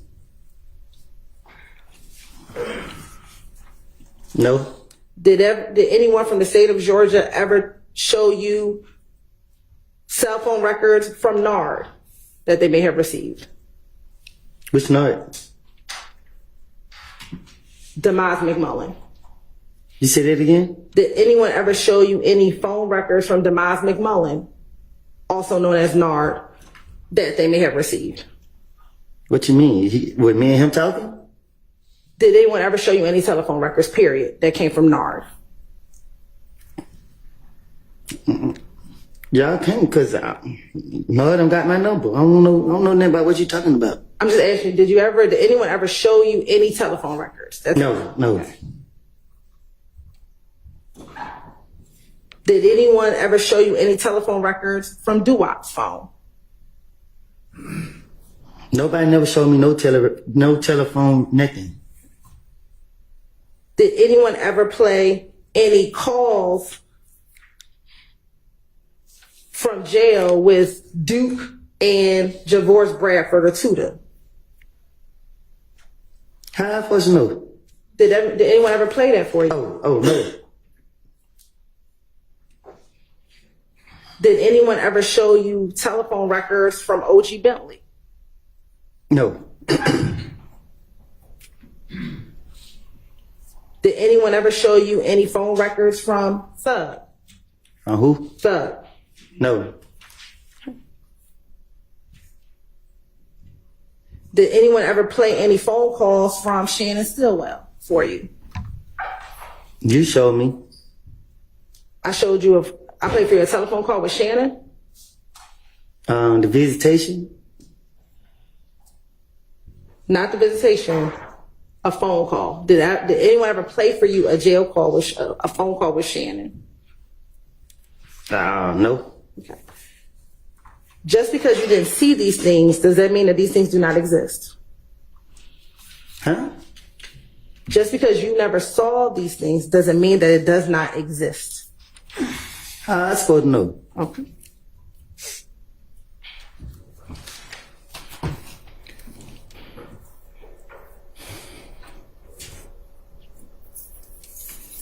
Now, Mr. Copeland, on cross-examination, you were asked by Mr. Steele about the fight at Club Crucial. Do you remember that? Yeah. Okay. Do you remember also testifying on cross-examination that you spun out in the Infinity with Quindarius Zachary? I don't know nothing about that. I don't recall. I don't know what you're saying. Okay. Do you remember testifying last week that you were in the Infinity a few days before Nuts' murder and it spun out on the highway?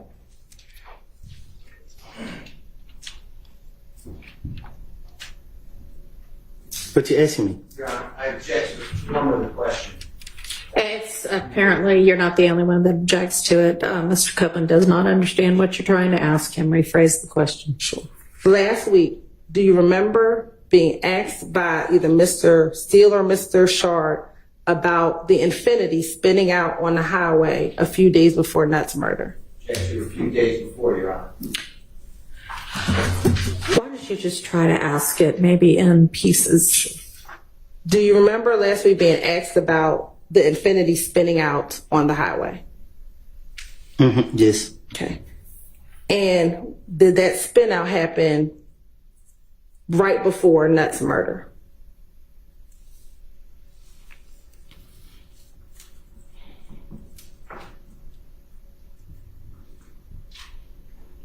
What you mean? So you saying right before it happened?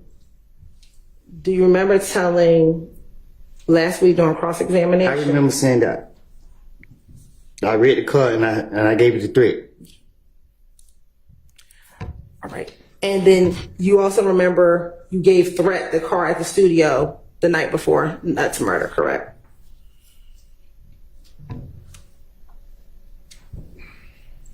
You remember giving the car to Threat the night before Nuts' murder, correct? I'm listening. Is that a yes? You remember that? I remember getting threat the car and leaving. Okay. And you also remember stealing Nuts' chain, correct? I ain't steal nothing. Or do you remember taking Nuts' chain out of the car? What about it? Do you remember testifying that you remember that last week? I remember. And that you testified from memory that you gave him back the chain, correct? Yes, I did. All right. But the only thing you don't remember now is what Little D told you in the car at the McDonald's. Is that fair to say? It's not remember. It's like I told you, I made it up. Lil D didn't get in the car and tell me that. And is it only now in 2024 that it's convenient that you don't remember what D told you, or that D did not tell you anything inside of that car? Because I didn't think I didn't think it was gonna be a big deal. I just if I knew that it would have did all of this, I wouldn't even You know what I mean? Like, damn, man. I keep telling y'all. Do you remember on cross-examination, Mr. Steele asking you about the shooting at the gambling house? I done been involved in so many shootings, man. Like, you got to be more specific. The shooting at the gambling house that happened the week before Nut passed away. Do you remember talking to Mr. Steele about that? He was more specific, and I'm asking, can you be more specific? Sure. Do you remember Mr. Steele asking you if you heard a 911 call from the shooting at the gambling house where Thug's car got shot at? I remember he asked. Okay. To your knowledge, did Thug ever get his car window fixed? To my knowledge, did he ever get a car fixed? Get the car window fixed. I never seen a bullet hole in his car. So you're saying that you never saw the window get shot out at the gambling center? When the night it happened, I was so mad. Shit, by the time I noticed he was gone, I didn't even, like, I don't know.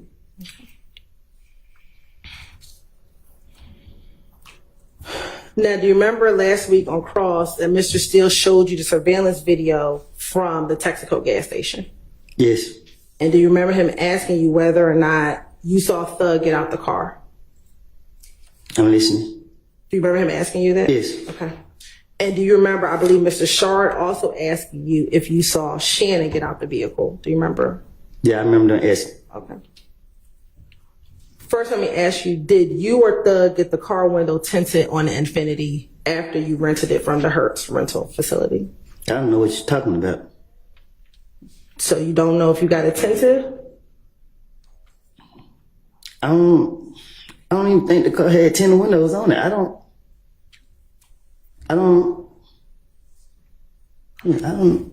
can't remember if it had tinted windows on there or not. I'm asking, did you or Thug go get the windows tinted? I don't know if the car was tinted. Like, I don't know. I can't remember if the car was tinted or not. Now, on the night of Donovan Thomas's murder, it's fair you were not at the gas station that night, correct? I told y'all I was at my baby mama's house. Okay. And you only told the police what Little D from Mechanicsville told you, correct? I told the police whatever to get them out for me. Okay. And in that interview, you told the police that Little D told you that they switched cars at the gas station, correct? Excuse me. You say that again? Sure. You told the police that Little D told you that they switched the cars at the gas station, correct? I told the police whatever to get them out for me. Do you know if they switched the cars behind the gas station? How would I know? Okay. I just know when I looked at that video where they showed me last week, I didn't see nobody switch cars, so I felt that that'll prove that, you know what I mean, that I lied in the past. I can't speak on now, like. But you only know what Demekion told you, correct? He didn't tell me that. Now, if he would have told me that, I would have knew. So for example, let's say if they did switch cars at the gas station, the camera would show that. So I that's why I keep telling you, stop going in the past. I ain't trying to go to jail, but if you're gonna keep going in the past, I'm telling you, don't do that because I lied. Okay. Do you know if there were cameras behind the gas station? To my understanding, there cameras all over them. I'm asking you specifically, do you know if there were cameras behind the gas station? You gotta go ask the gas station and see. Now, on cross-examination, Mr. Steele asked you, or you told Mr. Steele that Thug encouraged you to speak to the police on the night of the murder. Is that fair to say? I don't recall telling him that. I don't know. Let me ask you, did Thug take you down to the police department to go talk to the police? No.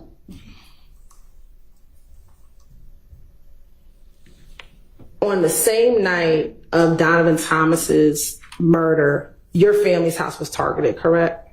My baby mother's house was. Okay. And to your knowledge, Mr. Williams or Thug's stepfather's house was targeted, correct?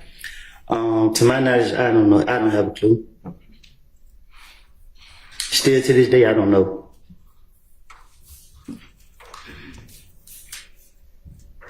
Now, cross-examination, you told defense counsel that you had multiple phones back in January of 2015. Is that fair? I did. Okay. I had 2, not multiple. You had 2 phones. Now, I'm going to show you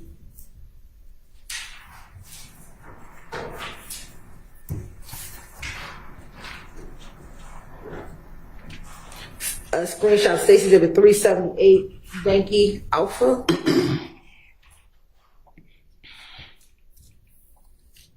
Excuse me, Judge. Yes. Can you cut the air down just a little bit? What? The air.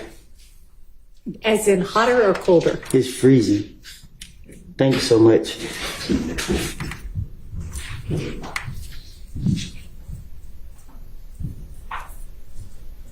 Now, do you see the screenshot of 378 Yankee Alpha? Yes.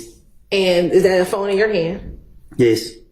And I'm going to also show you a screenshot from 378 Yankee Bravo.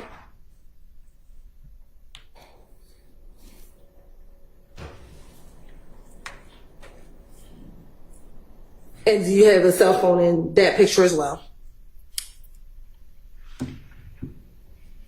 I guess so.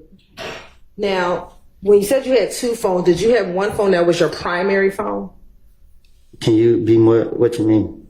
Is there one phone that you use more than the other phone? I got both of them for the same purpose. What was the same purpose? To use them. Okay. Is there one phone that you called Deshaun on primarily? I call on both phones if I had to. Okay. What about calling your brother Trez? I treated both phones the same. Do you remember the phone number for both phones? I actually got locked up with the other phone. When did you get locked up with the other phone? For my probation violation. The phone that you showed Detective Thorpe on January 11th, that is the phone that you had with you the night of Donovan Thompson's murder, correct? Can you say it again? The phone that you showed Detective Thorpe, that is the phone you had with you the night of Donovan Thompson's murder, correct? Yes. That's my one I showed in the interview? Yes. Yes. And that is the phone number that you gave him for the night of Donovan Thompson's murder, correct? I don't know which phone number I gave him. I can't just say yeah or no to that.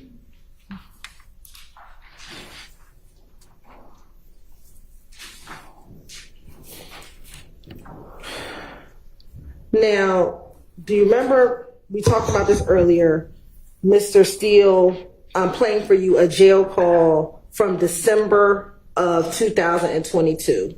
Do you remember that? December 22? Yes, when you were in the Fayette County Jail? Yes. Okay. And do you remember in that call talking to your, I believe it was your sister, about Yak overhearing a conversation that you had? Yes. And that Yak was in the bedroom, I believe, with your cousin, and you were talking to someone else, and he overheard that conversation. Do you remember that? Yes. Okay. And you were concerned that he was going to tell people about the conversation he overheard. Do you remember that? I wasn't concerned. I try to be more secretive about whatever I got going on. What was the conversation that you were having that you were concerned he was going to go back and tell? I don't think you heard me. I like to be secretive about my conversation. Okay. Well, let's play Defense Exhibit 250E.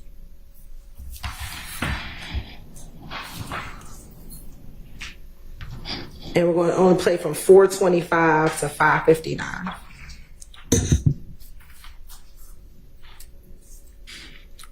I need to put the headphones on? Yes, please. It's working now? It should be. I mean, It's not working. Try putting it. Is it showing up on your computer? It's right here, but I hit it out loud. I went ahead and through these. Let me take it out, put it back in. Are you on the Zoom? Can you see that same screen? Can I? It's right here. That same screen is on your computer? Mm-hmm.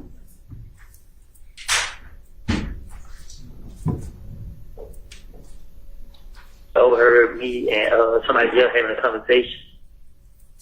No. Know what I mean? So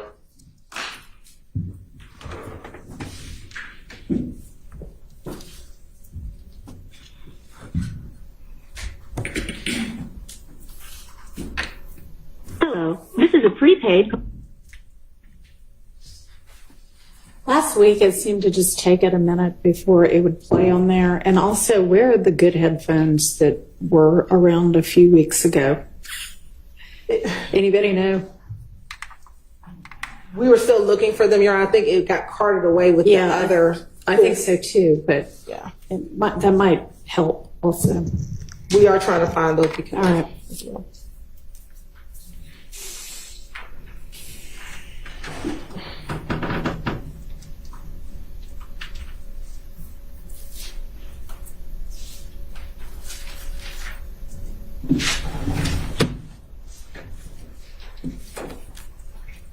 Oh, good. Thank you. Like so, we're only gonna play 450. Yeah, I can hear. 550 now.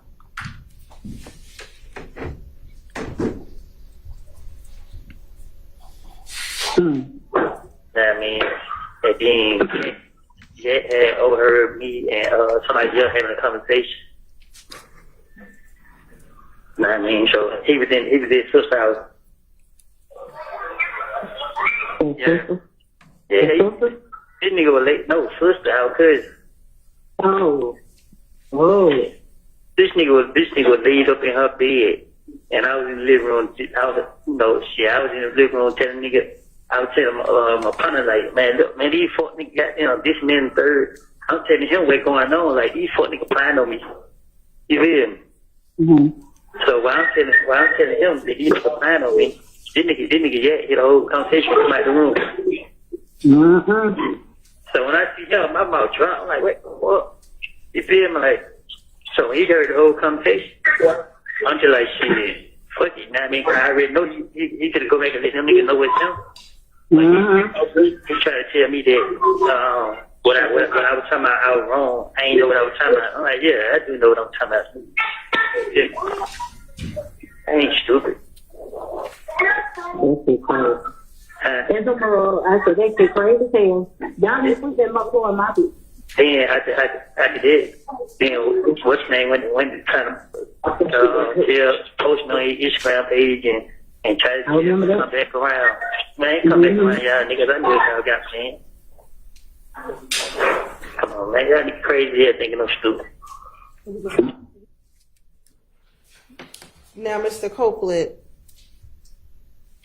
what conversations were you having such that you were concerned that he was going to go back, he being Yak was going to go back and tell people about the conversation you were having? What you mean?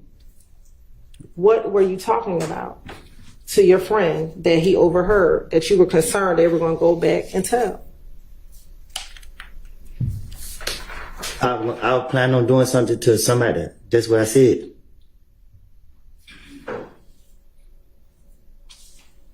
Then, in the call, didn't you tell your sister that you said, I was in the living room telling this N-word, telling my partner, like, F these N-words, this, that, and the third. I'm telling him what's going on, that they plotting on me. You feel me? When I'm telling him that these N-words are plotting on me, this N-word, Yak, hear the whole conversation, and he came out the bedroom. Mm-hmm. Yes. So, who did you think was plotting on you? Didn't I tell you I like to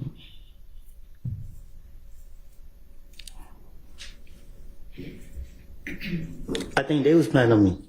Who's the they? Mr. Williams. Okay. That's what I said. And you were concerned that Yak was going to go back and tell Mr. Williams and them what you were telling your friend? I wasn't concerned about him going back and telling her. I really was debating, should I let him leave? Okay.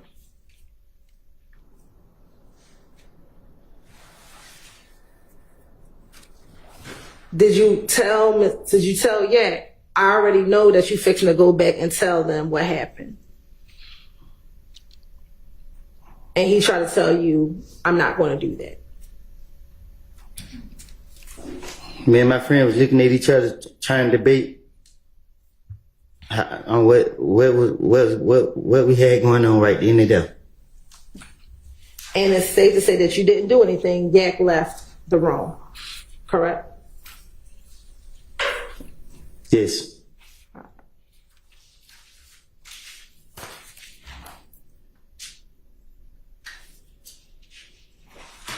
Now, also, during the same call, and even in the course of your testimony, you said that you lied on Thug. Do you remember testifying to that multiple times? I told you that. What are the lies that you've told on Thug? I put a lot of blame on him that I know that I should never did. If I knew that it would have caused all these problems right here, I would never did it. But I told you I was going through a dark phase in my life. And at the time, I didn't care about none of the choices I made in life. And through the midst of, I was going through that phase, I had my little girl, and she gave me a purpose. So, I'm done. No, are you done? But specifically, you keep saying that I told these lies because I thought it would get me out of trouble. So what are the lies that you told on Thug that you thought was going to get you out of trouble? Whatever the police wanted me to say. If they brought his name up about anything, I didn't care if he could have been in another country. I would have said he's right there, and he did it. Like he had something to do with it because they made me feel like they wanted him, and they only got me because of the stupid stuff that I done. And if I could give them something to help them out about him, then they'll let me go. And that's what I kept doing. And the whole time, they knew that I was just doing it, and they didn't care. So let's talk about some of the things you told the police about Thug, okay? Do you recall that you told the police that Thug's window was being shot out? That Thug's window was shot out at the gambling house? I think I said it in the interview. Do you recall that you told the police about Mo and other Bloods wanting to harm you and Thug? I think I probably did. You told the police about a concert with Thug and Rich Homie Quan? I probably did. You told the police that Thug gave you money to hold? What you mean by that? Be more specific. Sure. You told Thug that he may have one time given you $1,000, but like that you could keep, but he may have given you $300,000 that you could flash. That nigga ain't never gave me, excuse my language, but he never gave me $300,000 to flash. Okay. But it's fair to say you told him he gave you some money to hold. What you mean? He gave you money to flash with. As we together? Yes. Okay. That's what you told the police, correct? Yeah, I ain't gonna tell them it was my money. At some point, did you tell the police Thug just gave you money that you could flash in the club? Right, so the police asked me where I get all this money from. My job is to lie to the police. That's how I was raised up. I'm not gonna tell them that, I break in stores or I do this and I do that. I'm gonna tell them that, hey, he's legit. It's still money. If I knew that it was gonna backfire me, I would never said that. You also told the police that you didn't know what beef Thug and Nut had, correct? I probably did. You told the police that Thug versus the Infinity. I did. You told the police that on the night of Donovan Thomas's murder that Thug got into another car with a girl and Little D, correct? Mm-hmm. That might be one of the stories I told them. I can't be specific if that's what I said. You told the police that Thug was not in the Infinity at the time of the murder, correct? I probably did. You never told police that Thug shot anyone. Is that fair to say? Huh? You never told the police that Thug shot anyone, correct? Yeah, I did. No. I told the police. You never told the police that Thug shot Nut, correct? Oh, now I don't think I told them that.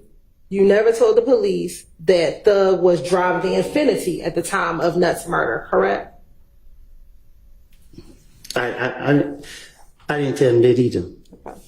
It wouldn't make sense to tell them that. You never told police that Thug was bragging on the murder of Nut, like Nora and Dolly, correct? Huh? You never told the police that Thug bragged on Nut's murder, correct? I never heard nobody bragging on it. You told the police that Nora and Dolly bragged on Nut's murder, correct? No. So everything that you told the police that we just went over, which one was the finesse? The one that make more sense, where you take a little bit where you know that they can prove, and then But if you're trying to finesse put the them, twist on it.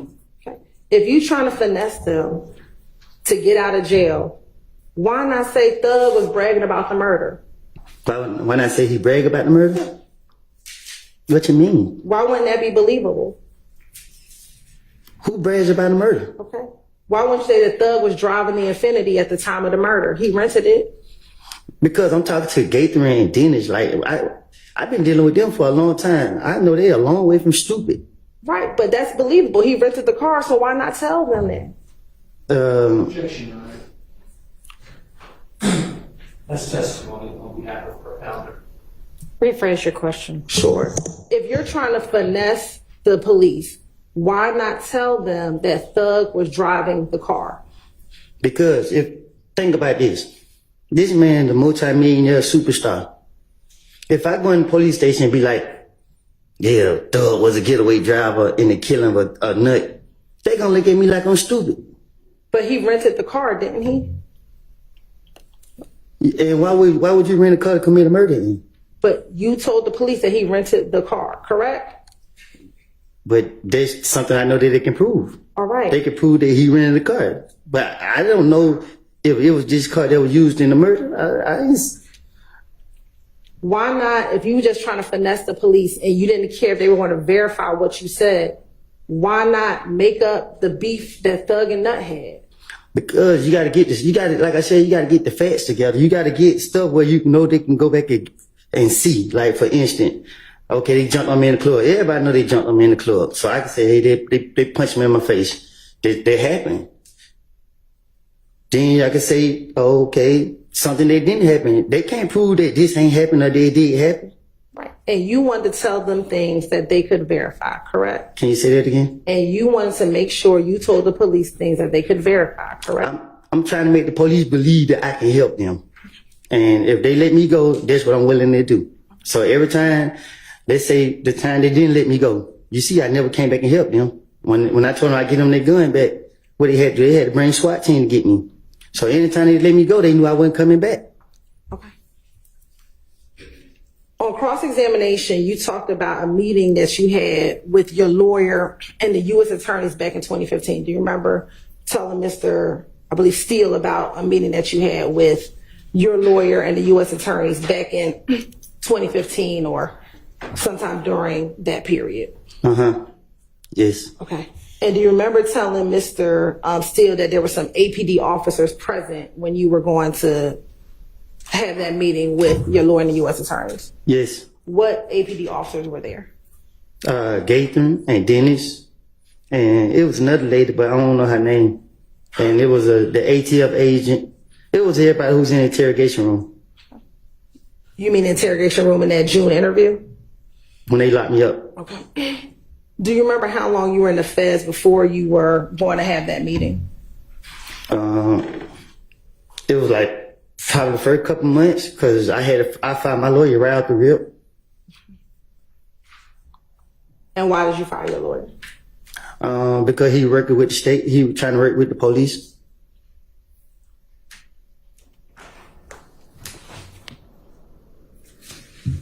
And when you said he was trying to work with the police, what was your understanding of what he was trying to do? He was trying to get me to do whatever they wanted me to do. When you said he was trying to get them to do what you wanted? He was trying to get me to work for the police. And was that going to be in exchange for a reduction in your sentence? That's what he told me. He told me that if I go down there and talk with him, they'll throw my case out. But he didn't say it. Like, he lied to me how he said it, but he was like, when you go to court, I mean, we just gonna get this case swept under the rug. But when I got down there, it was all the police, they locked me up and I got mad. And then you decided not to move forward with whatever the agreement was. Yep, because I seen it got real and I knew what I had done. Okay. Now, last week on cross-examination and on direct, you testified that YSL is not a gang, correct? And it still ain't a game. And you testified it was a music label, correct? Well, that's the purpose of it. Okay. And it's a music label that you were never signed to, correct? Clearly. Okay. And you never done any songs with Thug, correct? I haven't. All right. Now, on cross-examination, do you remember Mrs. Steele playing a portion of the On the Porch video? Off the porch. Off the porch, excuse me, thank you for correcting. The Off the Porch video with you? Yes. And that was Defense Exhibit JW246 for the record. Now, that's a blog for up-and-coming artists, correct? Yes. And you talk about music? Yes. Right. And you talk about life growing up, correct? I think so. Now, the portion that Mr. Steele played, was that was the portion when you called yourself a gangster and said that you would slap people in the face if they tried you or something like that. Do you recall him playing that portion of the clip for you? Yes. But that was not the entirety of that interview. Is that fair? No. Okay. I want to play for you a few portions, okay? Put the headphones on? Yes, please.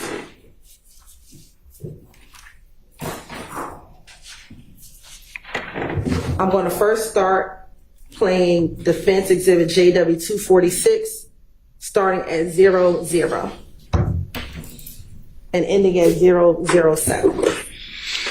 Yeah, they Lil Woody freehand entertainment. Just jumped out of the pool with Dirty Glove Best. Slap YSL for life. Now, there you said slap YSL for life, correct? Yes. And again, you were never signed to YSL the label, right? No. Okay. And slap means slime love all the time, correct? Slap means slap. Slime love all the time? I guess. All right. Now I want to play JW246 at 9:15 to 9:47.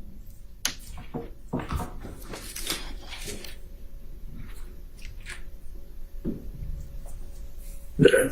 And you dropped a music video for that song too. Was that your first music video you shot? Yeah, first one ever. Yeah. How'd you think that turned out? It was fun. It turned out great. You know what I mean? Yeah. I like it. Still watch it today. Yeah. Yeah. Mm-hmm. And you rep YS.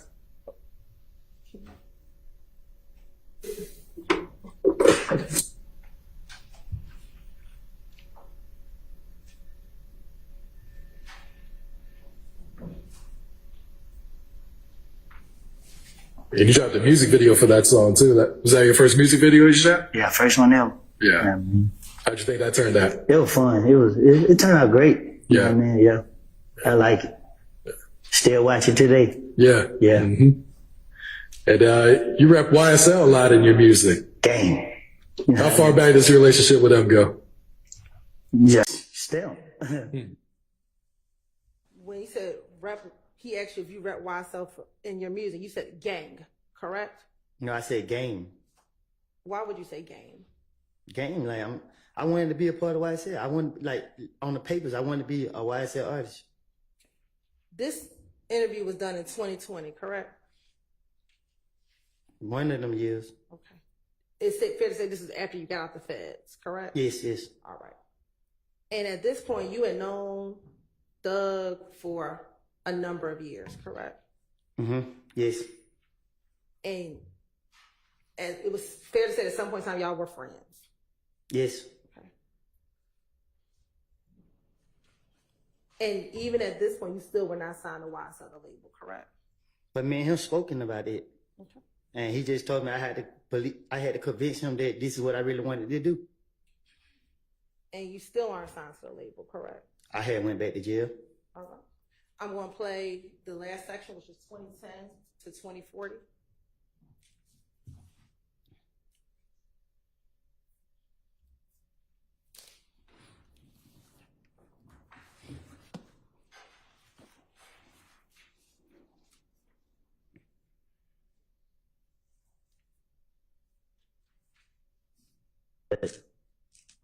Other than that, everything.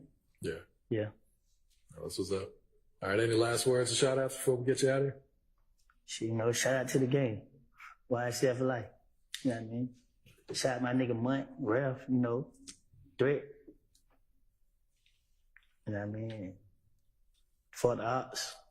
You know what I mean? You said shout out to the gang, YSL, some other people, Threat, and then fuck the ops. Mm-hmm. Who are the ops? The ops. The ops of another record label? No, my ops. Fuck them. All right. But this is after you talked about shout out to the gang, YSL, correct? I said shout out to the gang. Then I said YSL. I said fuck the ops. When you said shout out to the gang, YSL, you're not talking about the music label, correct? Which, can you say that again? You're not talking about the music label, correct? I don't get what you're asking. When you said shout out to the gang, YSL, you're not talking about the music label, correct? I'm pretty sure I know you're not you're not in the streets, but you keep sticking on this gang stuff, and I don't know how much it's gonna take to convince you that when you're a gang, you can't be 2-3 different gangs or sets of members. Like, again, you can't be YSL, the gang in your voice, and be a blood. Because let's say if YSL is a gang and YSL get into a blood gang members, you gotta pick. So what you gonna do? You're blood or you YSL? It don't make sense. And if you're a blood's not gonna let you be YSL. If it's a gang. Just like with Crips or just like anything else. But you gave up being a blood, correct? Yeah, I did. All right. So when it said YSL for life, gang, that's who you rep now. No, correct? I said, no, I always been 30 deep when I was a gang member. But 30 deep is not a gang. You know what I mean? It's just my neighborhood. A gang in Atlanta is Bloods, Crips, GDs, or whatever. And let me correct that. To certain people, it's not a gang to them, but y'all trying to say YSL when Atlanta, we monkey see, monkey do. We see people doing something, we want to be a part of it. We want to represent it. We want to say it. If you see that most of these people in the courtrooms don't got no ties to me, I never seen them before. So you can't say it's a gang. A gang, everybody know who he is. Everybody, we rock together. A lot of these guys, we don't did stuff to each other. And it's in the same video where you called yourself a gangster, correct? That's the portion that Mr. Steele paid for you last week, right? It's entertainment. All right. Now, on cross-examination, Mr. Steele played for you a portion of that jail call with you, Max, Thug, and Deshaun. Do you remember that? Yes. And do you remember the portion of the call that he played for you? Yes. Okay. Well, I remember some of it. All right. I'm going to show you. It's going to be stationed at 405Y. I got to listen to it. Yes, sir.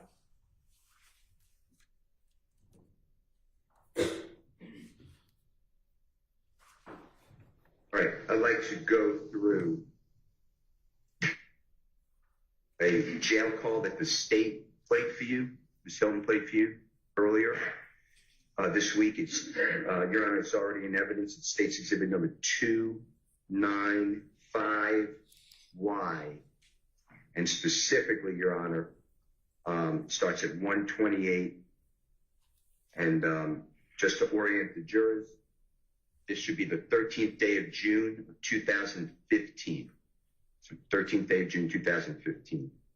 And I believe you said that you're on the phone, and there's other people on the phone too, but Jeffrey's sister. You identified her, or she'd been identified as Max.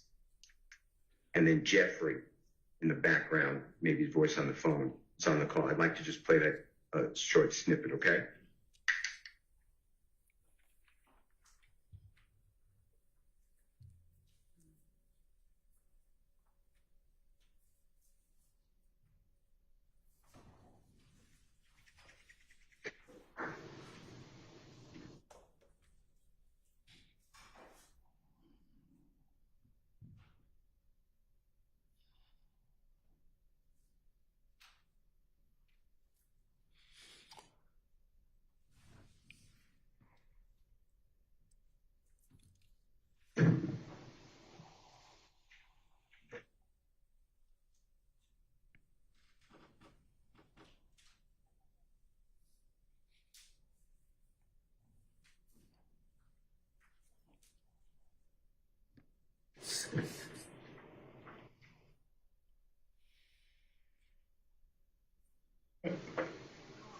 I can't hear me. I don't think it's playing. Hello.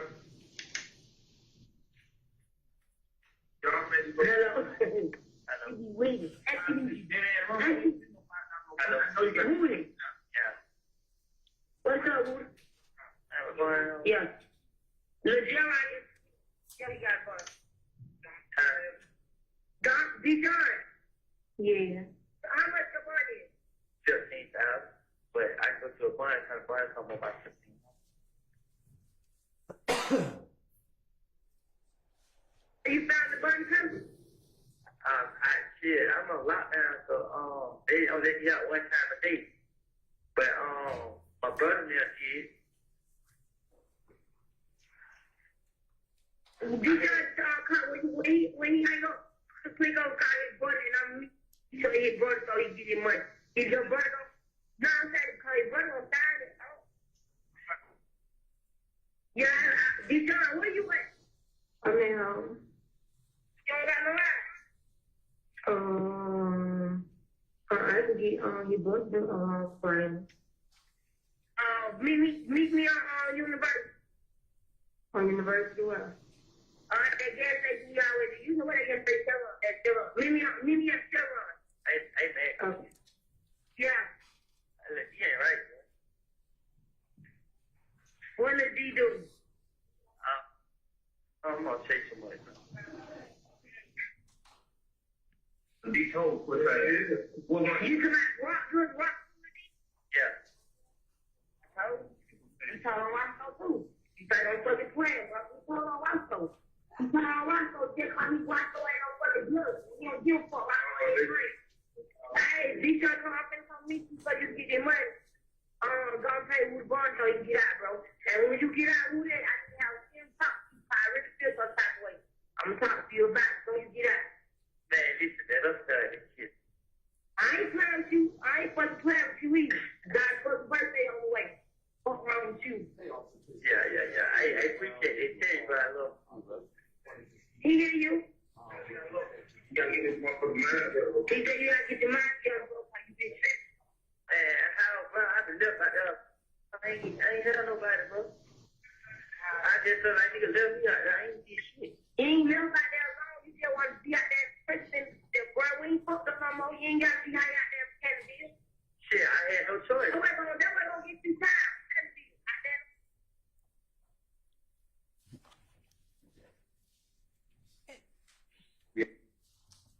That's it. Yes. And that is where Mr. Steele ended the call. Do you remember that from last week? Yes, that was last week. Okay. Now, a few things. Do you recall last week Mr. Steele asking you when you all were talking about Little D? Do you remember him asking you if Thug said anything when you all were talking about Little D? Do you remember him asking you that? Shoot.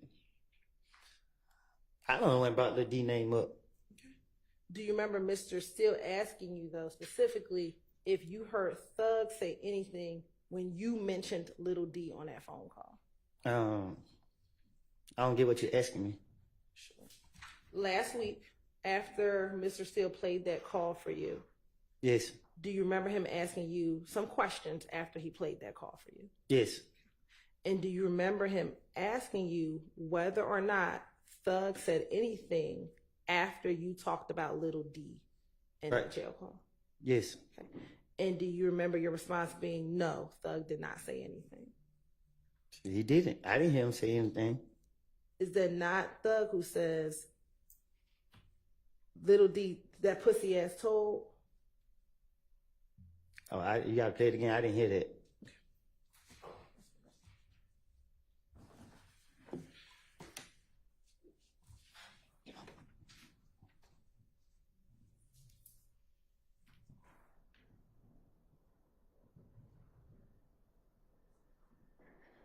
All right, I'd like to go through You playing the whole thing, go? a jail call. That should be the 13th day of June. Other people on the phone too, but Jeff on the phone. It's on the.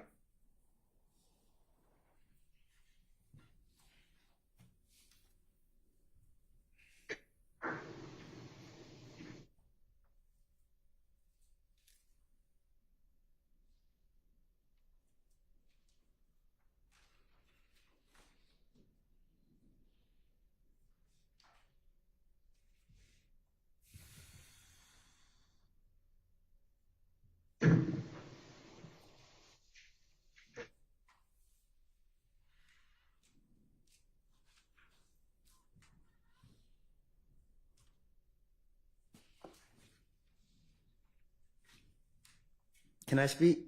After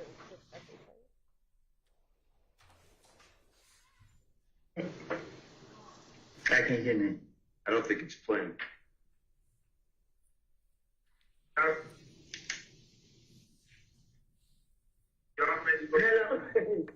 Wait. I know you got Woody. Yeah. What's up, Woody? Yeah. Look, John, yeah, he got fun. Don, be done. Yeah. How much the money is? 15,000. But I go to a bar and come about 15.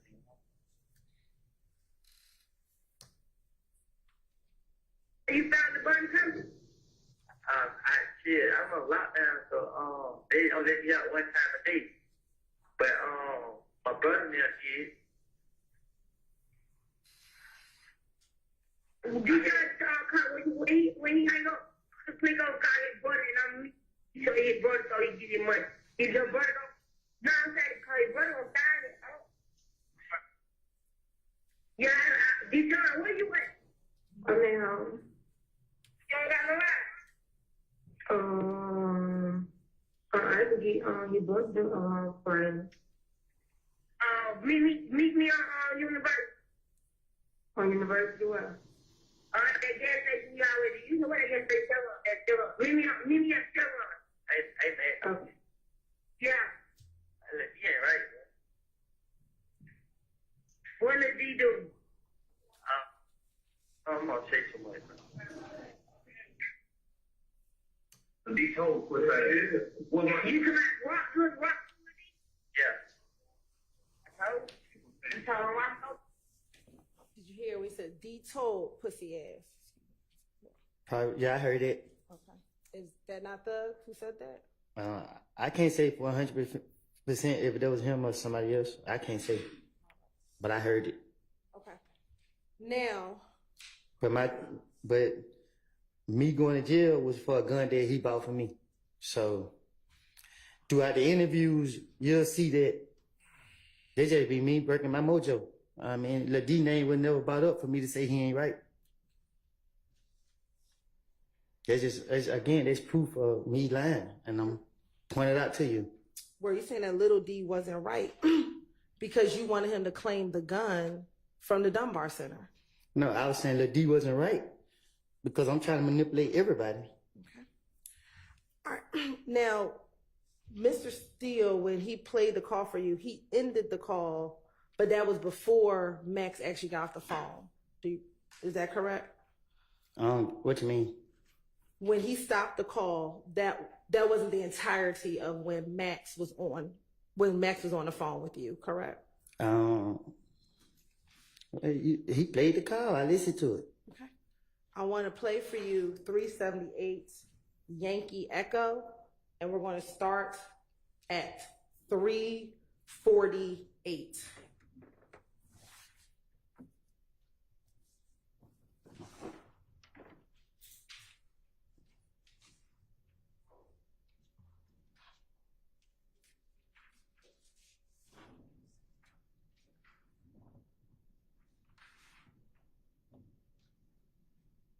And my apologies for the record. We're going to be playing 395 Yankee. Starting at about 350.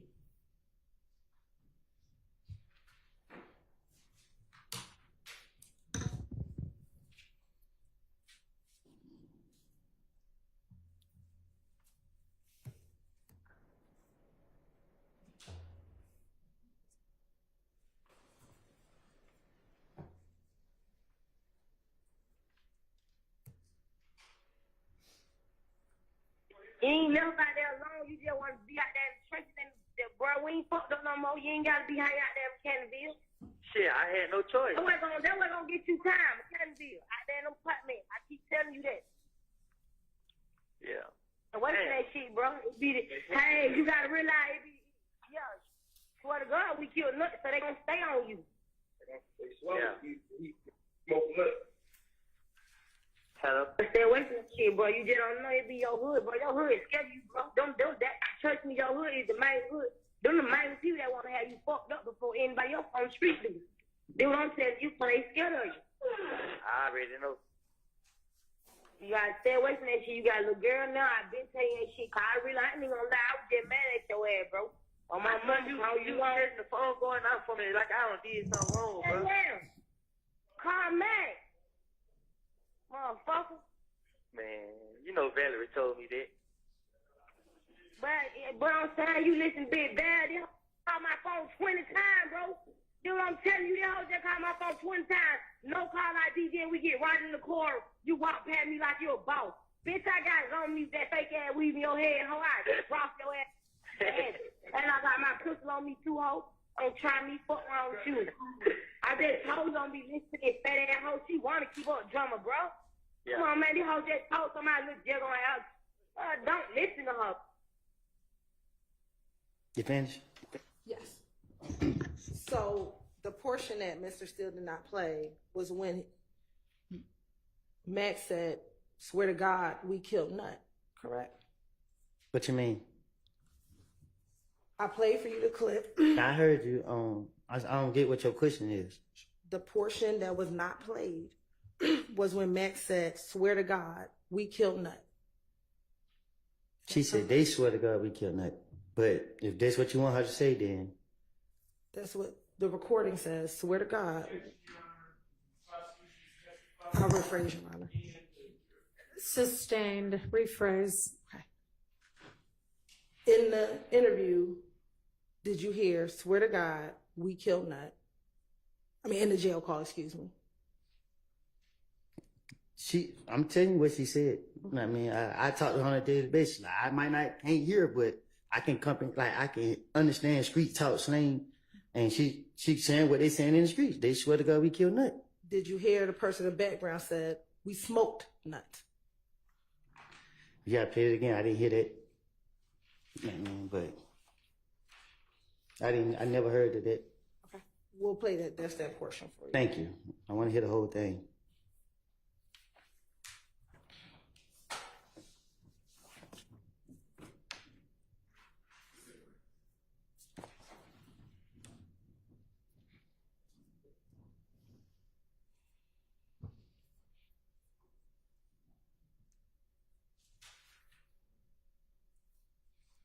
You hang out there in Kennethville. Shit, I had no choice. That wasn't gonna get you time, Kennethville. Out there in them apartments. I keep telling you that. Yeah. And wait for that shit, bro. It be the, hey, you gotta realize it be, yeah, swear to God, we killed nuts, so they gonna stay on you. Yeah. Smoke nuts. Hello? Stay away from that Can you shit. play it again? It was so fast. Not the whole thing. I can't. Yeah, we're just gonna play that portion for you.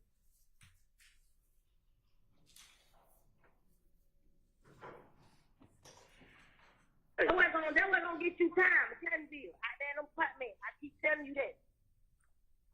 Yeah. And what's that shit, bro? It be the, hey, you gotta realize it be, yeah. Swear to God, we kill nothing, so they gonna stay on you. Yeah. Hello. Did you hear that? No, I didn't hear it. Okay. Let me ask you, who is the we? Huh? Who is the we? See, you hear what she said? They gonna stay on me. Like, I don't know. He says, swear to God, we kill Nut. Who is the we? Ask Dolly. I'm asking you. This her. Sustained. Why didn't you ask her, what we are we talking about? Because that's what the streets are saying.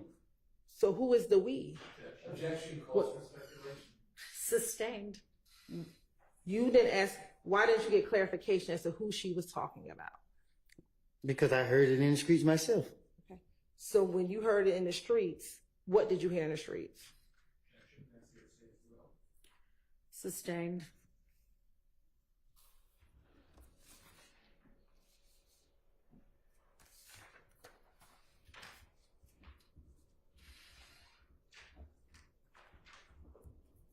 When Dolly is talking to you, is this when you were being shot at because people thought that you killed Nut?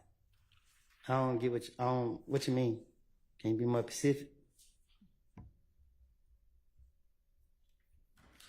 When you told Dolly that it was people were coming after you, was this because people thought that you had something to do with Nut's murder? Sustained. Why did you think people were coming after you? It's more the police that I was really speaking on coming after me. It's like every time I did something, they was popping up. Like I wasn't worrying about nobody in the streets. It was the police. So that's why I kept saying they come after me. I was going to jail for charges I didn't even commit, crimes I didn't even do. Like that's why I was telling her, like, I ain't got nobody. I ain't got nothing. I ain't got no money to get myself no lawyer. Nothing. Every time I come outside, the police locking me up. I actually went to jail in a county I never even been to. When you heard her say, either according to you, you think or they think we killed Nut, who did you understand the we to be? Shit, they kept telling me. They kept saying me and these people on the west side, me and Thug, me and Moonton, me, Doc and Head. They were tying me and everybody to it. So I knew she was talking about me and whatever the street's saying. So. And all those people you just named, those are all people who are associated with YSL, correct? No. All right.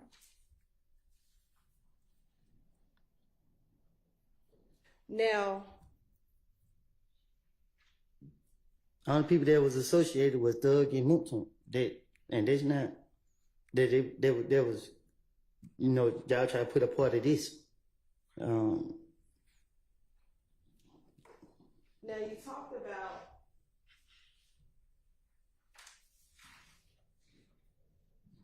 at any point did they ever say that it was you and Dolly that killed Nut? What you mean?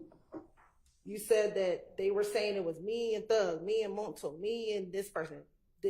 I'm pretty sure you heard the rumors when it happened. You know what I mean? They put my name in there with everybody. I'm asking you, did they ever put your name in there with Dolly? I don't remember them saying it, so I can't say yeah or no to that. Now, you've continuously talked about wanting to finesse people. Do you recall last week Mr. Steele showing you a clip from your interview when you were talking to Detective Dennis about Bloody J and having Bloody J and Thug become friends again? Do you remember him playing that exhibit for you? Yes.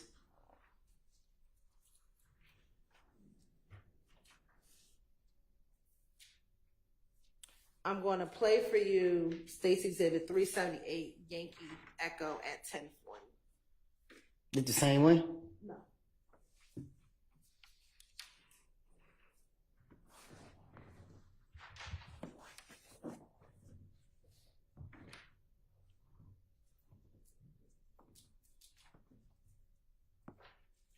Jurors, when they're getting all these set up, because it seems to take a minute, if y'all want to stand up and stretch or anything, that'd be a good time to do that. I know it can get tedious sitting all day long. I do it all day long.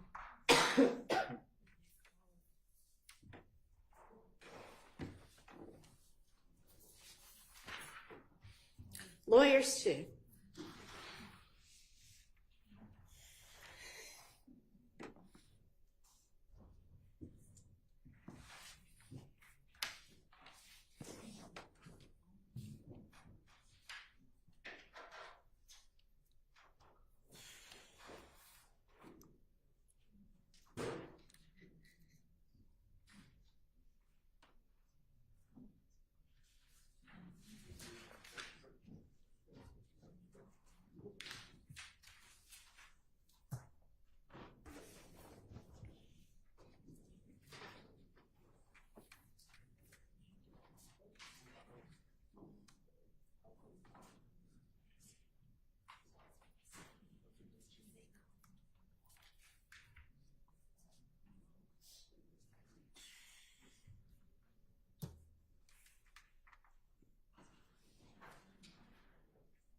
We're ready.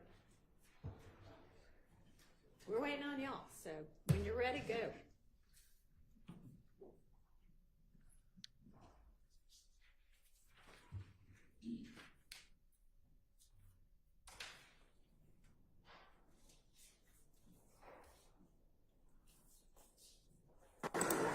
Ten, 2015, that you tried to get Mr. Williams or Jeffrey, and do you know who Bloody J is? I heard of. Do you know the given name Justin Ussery, excuse me? Who are they? That's fine. I'm going to use Bloody J, okay? Do you remember telling the police, and this is, Your Honor, JW240D, was in David State Certificate number 378YE. It's June 10, 2015, meeting, interrogation, whatever, or conference, with law enforcement and Mr. Copeland. It's 10:40:37 a.m. to 10:41:08 a.m. And Mr. Copeland, tell us if you hear this, okay? And if it's not, you correct us. Detective Dennis tells you, so the night at Crucial, when you were saying they jumped on you, you said, when all the, I'm just not saying it, but SHI blank popped off. So what happened, Mr. Detective Dennis, what happened when you came outside with Bloody J? Because you were saying last time that there's overlapping conversation, meaning I can't understand multiple people speaking. And you said, when the Detective Dennis said, when you were trying to bring everybody back together. And the Detective Dennis said, you were like, is he ready? And Thug or Jeffrey kept saying, nah, he ain't ready. You remember that? That was Detective Dennis saying, you remember you told us that when you said, and you said, you mixing things up. You're talking about the time we was in when I called Bloody J and tried to get him and Jeffrey or Thug. You said, back, cool. That's what I'm targeting, okay? So please listen to it. If I said it wrong, just say it right. Your Honor, can Mr. Copeland listen to this, please? And the jury. So the night at Crucial, that when you were saying they jumped on me, right? When all shit popped off. So what happened when you came outside of Bloody J? Because you were saying the last time you were trying to bring everybody back together. You was like, be ready. And I ain't good and that I ain't ready. You remember that? You remember they told us that? When you said you know, you talking about the time they made shit and that's how they did. I tried to get him to pull that cool. Remember saying that you were. Now, in watching that video, do you see that you corrected Investigator Dennis when he had some facts wrong? What you mean? You said, did I correct him? Correct. Did you correct, in the interview, did you correct Investigator Dennis when he had some facts wrong? Right, I'm listening. So if you were trying to finesse the jury, why even correct him when he had something wrong? I wasn't trying to finesse the jury. I was trying to finesse the police. Correct. When you're trying to finesse the police, why correct him if he had something wrong? Because they after me. And like I said, just when we going, one thing I know about Dennis, I know I gotta come correct when I'm talking to him, so I gotta. But Dennis, I know Dennis play games. Right. So you said, when it comes in, you have to come correct. That's what you just said, right? No, I'm saying, like, when I say come correct, I'm saying, like, I gotta. It's hard at convincing Dennis and Gaten. Like, you gotta really make them believe, like. Because they can see, like you said before, Gaither can see through your BS, correct? Mm-mm. What I said before is that, like when I make up the names, I know that I can't come to Gaten with the names I done made up. She gonna already know I made them up. So it's different, like when I'm dealing with like different polices. When it come to Gaten, I gotta be more convincing than I will with Thorpe. Okay. Also, let me ask you, in 2015, is it fair to say that you were closer to Shannon than you were with Doo-Wop? With who? With Doo-Wop. If I was closer with Shannon than I was with Doo-Wop? Yes. I guess. Okay. And matter of fact, Doo-Wop is Yak's friend, correct? I'm cool with Doo-Wop. But that's more Yak's friend than it is your friend. Is that fair to say? I guess. So if you're trying to finesse the police or mixing some truth with a little lie, then you would agree with me that the full truth doesn't matter, correct? Like if you're trying to mix in a little truth with a little lie, then the full truth doesn't matter, correct? So my whole purpose was in the interview was my little girl birthday was coming up.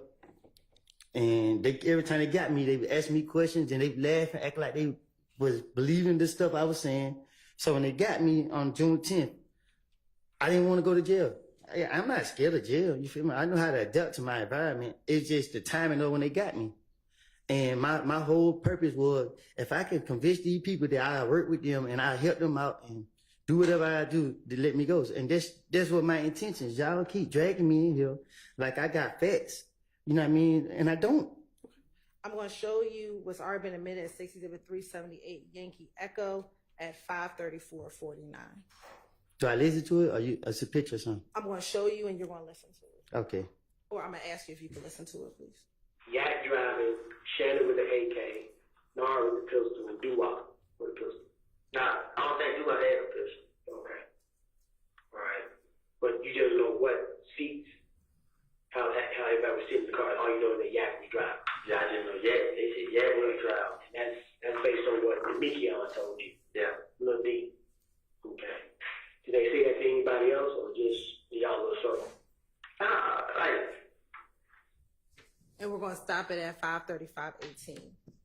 In that clip, you clarified for the police who had guns, correct? Again, if I wasn't there and Lil D wasn't there, how could we say what happened? All right. Because you were telling them what Little D told you, correct? But if Lil D wasn't there, how could he tell me what happened? Okay. You told the detectives and you clarified that it was Shannon and Nar shooting a gun, Yak was driving, and Doo-Wop didn't have a gun. That's what you just told the police, correct? Right. All right. If you were just trying to tell them anything, why not tell the police that Doo-Wop had the gun? Again, I can't, right now, everybody in this courtroom see what's going on in this courtroom. The people who's not in this courtroom, they can't say what's going on in this courtroom. So if Lil D said that this what happened in that car, he had to be in that car to know that. If I say this what happened in the car, I had to be in that car to know that. Neither one of us in that car to know that. So it shows, again, that I'm just saying whatever. Okay. I'm asking you, why would you tell the police or put the gun in your friend's hand when you could have put the gun in Doo-Wop's hand? So again, January they got me, February they got me, whatever month come out today they got me. They got me every month. I wasn't convincing neither of them times because they were locking me up or whatever. I wasn't convincing them, so I had to be more convincing. It ain't like it's just like, okay, let me put it on doo-wop and that. It's the spare of the moment. So in the spare of the moment, you gotta get them up off for you. You just gotta, off the top. Like, but I wasn't, listen, Miss Shelton, I'm sorry. I mean, like, I don't mean no harm, but I wasn't there to be able to say, what anybody had. And there's just proof. And no matter how many times you ask me, which ways you ask me, and it's just what it is. And again, you're just telling the police what Little D told you, right? Lil D can't tell me something that he ain't. If Lil D say I was in the car and this would happen, then okay, I say that. But if I'm sitting right here lying saying Lil D told me something that I know that he didn't tell me and he know that he didn't tell me, because for us to know that, we had to be there. And the reason why you wanted to make sure you were accurate with what you told the police is... Sorry, I didn't hear you. Sure. The reason why you wanted to be as accurate as possible when you talk to the police is because they told you that they were going to try to verify what you were telling them, correct? Well, when Nut got killed, the people on the scene was already saying what they saw. So, like I said, you just take pieces of what you hear, you know what I mean, and you put them together. Now, last week, Mr. Shard talked to you about making up fictional characters. Do you recall that? I think I just spoke on it. Yeah. He asked you about making up Little Rick and Quez as related to the stolen items that were found on June 10th, 2015. I'm listening. Do you remember him asking you about making up when you talked about Nut's chain, that he told you that you made that up as far as stealing Nut's chain and who stole Nut's chain? I made somewhat to a certain extent, but the truth of the matter, I didn't steal it. The door was open. I keep telling you that. Okay. He asked you about making up characters as it related to threats shooting up the barbershop. Do you remember him asking you about making up individuals regarding the barbershop being shot up? I'm listening. I'm listening. Okay. So if you know how to make up people in those instances, why won't you just make up people for the night of Nut's murder in order to finesse your way out of getting in trouble? So if you realize Gaither and them wasn't in front of me, so when Gaither and them did get in front of me, I know what I'm dealing with. And when it was in the investigator that I knew didn't know me, I could tell them anything. But when it's Gaither and them in front of me, I gotta convince them. Like I gotta convince them that to make them believe me. So just like for instance with Shannon, it was stupid that I put Mitch's name because I know Gaither gonna be like, Woody, really? When have you and Shannon never not been together? But it's just a roll of a dice. Okay. Do you recall that it was Gaither who you told about Little Rick and Quez? You confused. Say that again. Do you recall that it was Gaither who you talked to about Little Rick and Quez? So.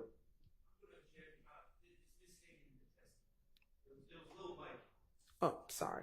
Yes. Do you recall it was Gaither who talked to you about Little Mike and Quez? Yes. Right. But I said they from the West Side. Okay.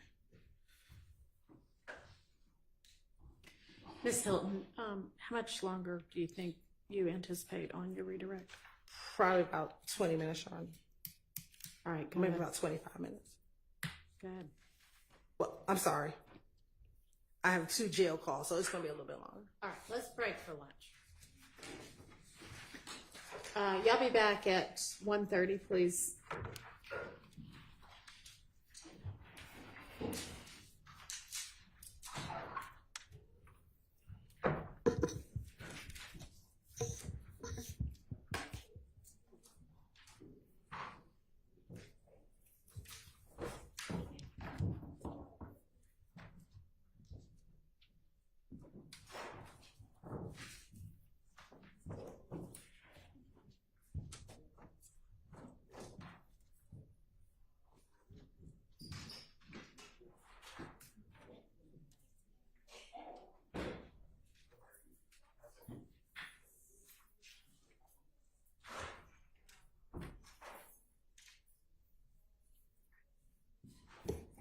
Right, we were going to take up a matter at lunch that y'all got notice of, but I don't think that everybody got notice. So we're going to just try to reset that for maybe Friday.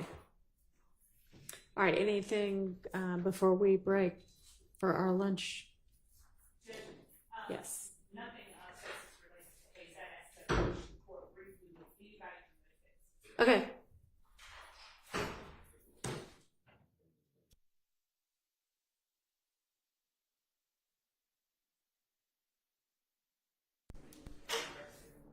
Does it have to do with like scheduling or something? Okay, well, I'm not going to release everybody to go until they want to stay and hear it.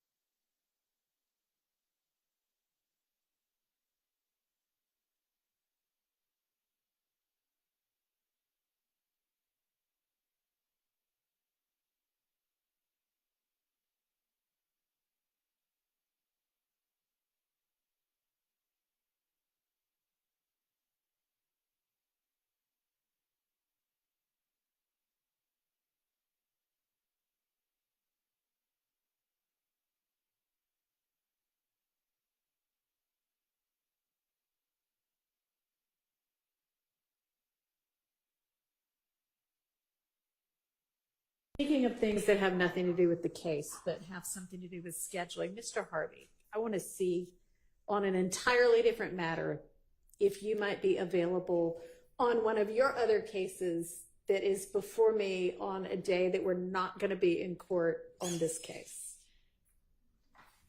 Come up here.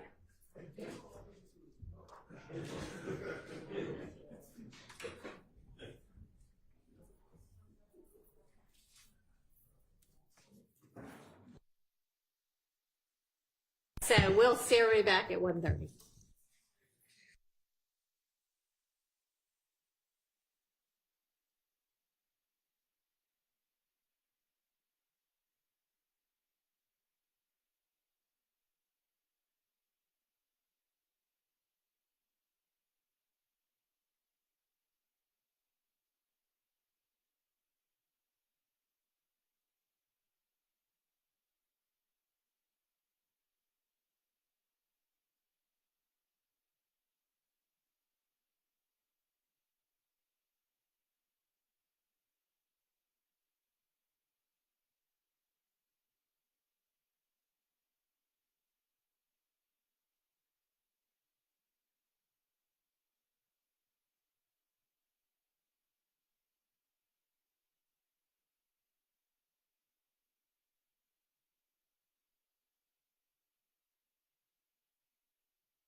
facing Ms. D. Williams.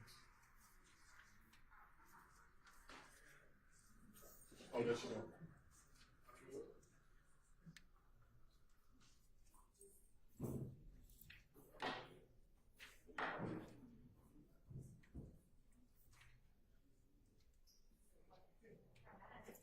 That's everybody. Okay. I don't know how far we're going to get today, if we're going to finish Mr. Copeland, but do y'all have your next witness lined up just in case? Okay.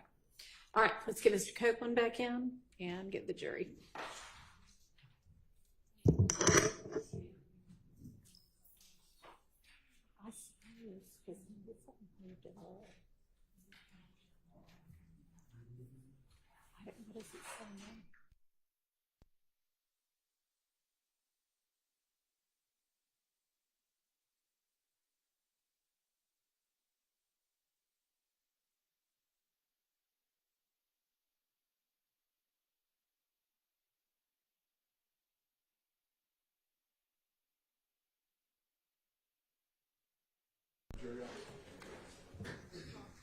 Where's this?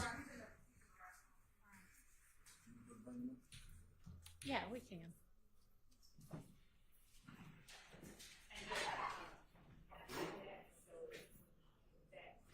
Yeah, we adjusted it, but it hasn't moved at all. The temperature hasn't moved. Is that what you're talking about? Okay. Thank you.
Thank you.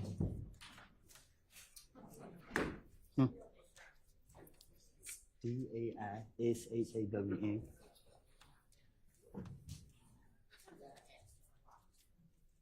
I didn't hear you. You're welcome. Anybody me now? All right. Thank you. Go ahead, Ms. Fulton.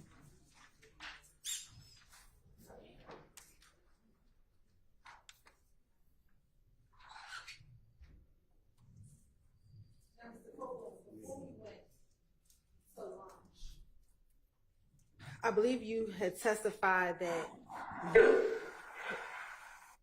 that you did not recall ever telling the police that you that Nard and Dolly had bragged about killing Nut. Do you remember saying that before lunch? I ain't say nothing about it. I don't ever recall. I never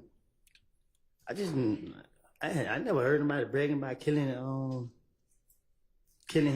Okay. I'm going to play for you Stacy Exhibit 378 Yankee Echo at 3:48:46.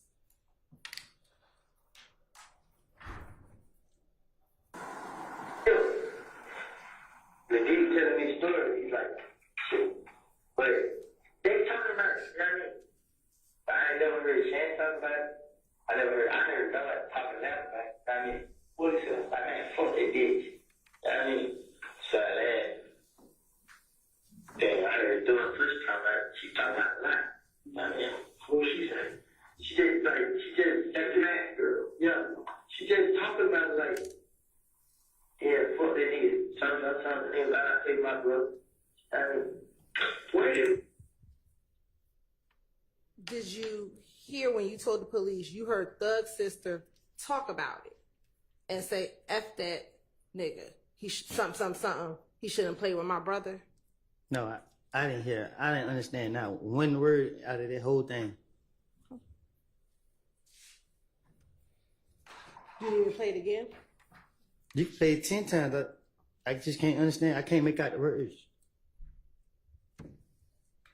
Why did you bring up that the sister talked about killing Nut? Miss Hilton, it's about trying to convince them. So I'm pretty sure you watched the interview and you laughed at the stuff I said and you knew that I'm lying, but. And you told this to police on June 10th. Correct. That was the day that you got arrested, correct? I don't know what I said in that interview. All right. And it was on June 13th that we heard the phone call of the Dolly saying we killed Nut, correct? Again, she said they saying. Okay. But that was on June 13th that jail call happened. I can't say what date it happened, but I heard it on the jail call.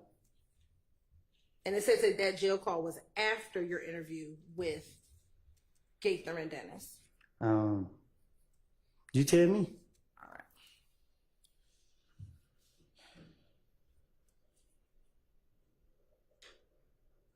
Now, you've said on numerous occasions throughout your testimony that you feed the police whatever lies that you're telling in the moment, correct? What you mean? That whatever lies you're making up, you make it up in the moment, correct? Not necessarily. Sometimes they might ask me a question where I'm not prepared for. Like, my own thing is, my being interrogated, my only thing is get them off of me. So, by any means necessary, get them off of me. With Detective Gaither and Dennis, I know that, you know what I mean, I gotta be more convincing with it. I keep telling you that. And all the lies you make up while you're in the interview, correct? No. So you make it up beforehand? Yeah, I actually tell myself lies on a daily basis back then. Like, I'll put stuff in my head and make myself believe it so that. But they just when it comes to certain, you know what I mean? Like, I don't know, man. I'm just, at this point, I'm over it. You know what I mean? Like. So when you're sprinkling your truths with your lies, is it fair to say that you don't make up the lies with anyone else? Nah, what I'm saying is, I'm trying to tell you that was back then. Like, you feel me? You trying to make me go back into, you know what I mean? Like, I play games like that was back then. So now it's like, it's hard for me to answer your question because you keep going back then. Well, we're talking about the interviews that you did back then. Right. So I'm in the interrogation room. I'm scared. I'm nervous. I keep going to jail every chance the police see me. So some things I just knew where they out there. And my question to you is, it is fair to say that you made up these lies on your own, correct? Whatever you were telling the police back in 2015 to finesse yourself, you were making those lies up on your own, correct? I'm not up here trying to reveal my hand. So what I'm saying to you is, I lied back in 2015. If you want me to be speaking in general, like over the whole curse of the thing, like, you gotta be more specific. Like, with this situation right here, they questioned me one time. I told them out the real, when he questioned me, I told him whatever I told him, I don't remember. The next time he questioned me, I told him something different. I don't remember. Every time he questioned me, only thing I could remember was to convince them that I didn't do these crimes. And Let me go. And my question to you is, in all of your interviews in 2015, you keep telling the jury that you sprinkle a little bit of lie with a little bit of truth. My only question to you is, those lies that you were sprinkling in, you made them up on your own, correct? Well, somebody's supposed to help me make it up? Like, I don't get what you're asking. That's all I'm asking. Did you make up those lies on your own? Did I make them up on my own? What the heck? Did I make them up on my own? You need to be more specific. Did you make up the lies with anyone else? Somebody like, did I go to somebody else tell them lie with me? Yeah.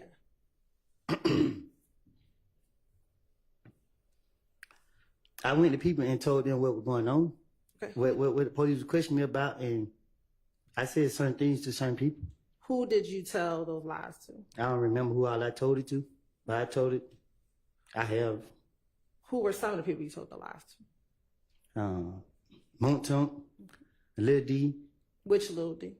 from my neighborhood. Okay. From Mechanicsville. Yep. Okay. My brother.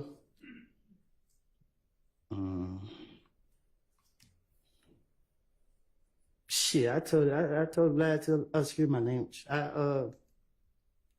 Yeah.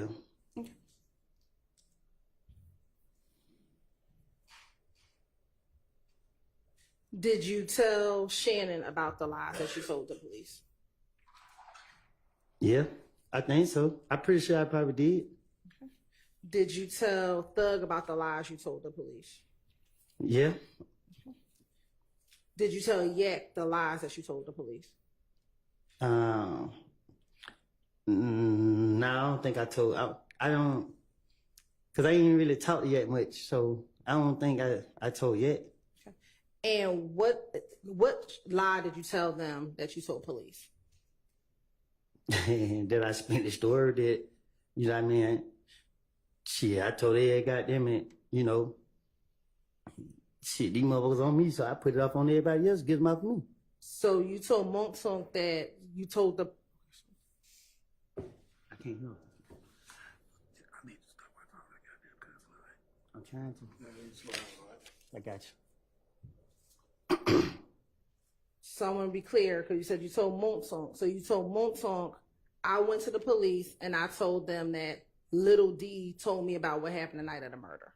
No, I told Montunk that the detective thought questioned me, and he let me right back out. I said, this nigga dumb. Like, my bad.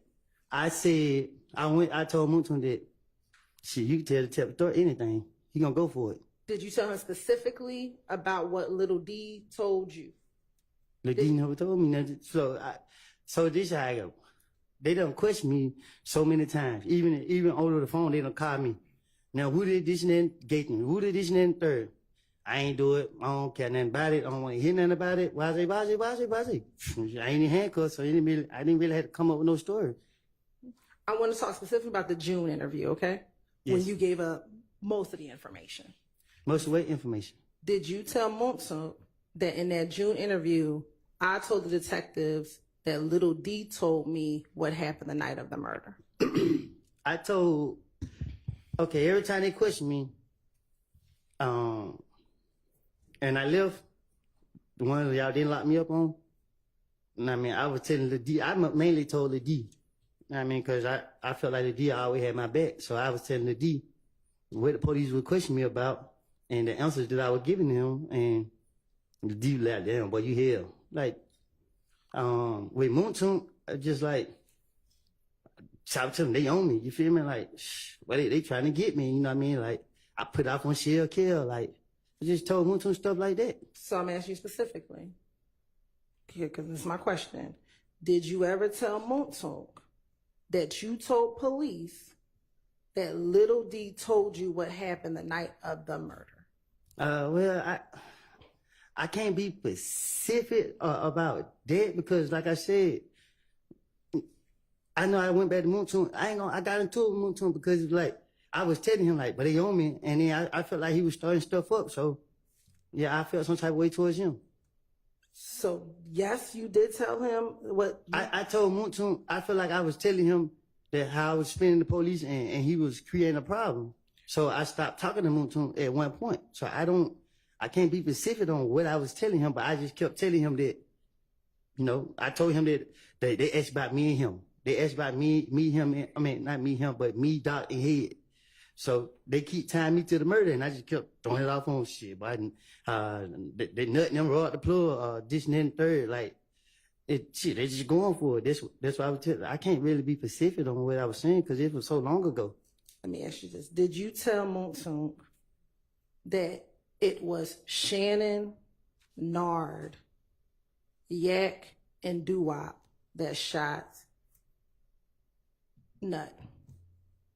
No, No, I mean, we don't discuss that. Like, I don't know nothing about saying none of that. You said you also talked to Shannon about what you said to police. Did you tell Shannon that you told police that he, Yak, Doo-Wop, and Nard shot and killed Nut? Why would I tell him that? You know what I mean? Shannon he probably was surprised to hear that I said that. So I don't. Did you tell Thug that you told police that he drove the Infiniti? That he rented the Infiniti, that Shannon, Yak, Nard, and Doo-Wop were in the Infiniti when the murder happened? I didn't think this stuff was gonna come out, so because like I said, so I didn't tell them none of it. What I'm telling them that for? I don't want to. And did you not tell them because you knew you snitched on them about what happened the night of the murder? Huh? I can't snitch on nobody that I don't. Like I said, if I knew that the problems that I caused would have did this, like I said, you know what I mean, I didn't even think y'all would do this. So talking about I snitched on somebody, this ain't their case. Let me ask you this. Outside of Deshaun, did you tell anyone what you told police about Yak, Shannon, Doo-Wop, and Nard killing Donovan Thomas? I'm make sure you hear me this time. I don't know. I never seen Yak, Shannon, Doo-Wop, and Nard. They never told me they did anything to Nut or Donovan Thomas. I never saw them do anything to him. I'm not trying to defend nobody, no nothing. Y'all trying to use lies that I told in the past against these men. And I'm just here to straighten it up on my behalf that I lied. So you can't sit here and say I snitched on them for a crime that I don't know if they committed. I ask a better question then. Did you ever tell anyone outside of Deshaun that you told police what Little D told you about the night of the murder? You saying outside of Deshaun? I never told Deshaun that they did this. I told Deshaun that people were saying I killed Nut and I didn't do it. That's what I told Deshaun. And I told her that she needed to let the police know that I didn't do it.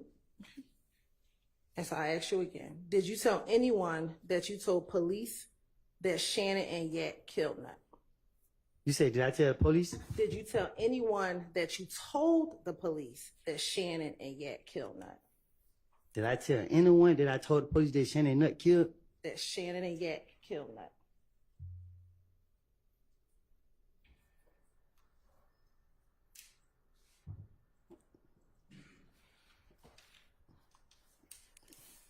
Not that I know. I don't know. You confusing me. Now, so is it fair to say you never told anyone that you told the police that Yak and Shannon? You trying to trap me up? Sustained. Did you ever tell anyone at all? Yes, no, or you don't remember? I don't know that he's answered it, so I'm going to overrule that. It's either yes, no, I don't remember. Did you ever tell anyone that you told police that Yak and Shannon killed Nut?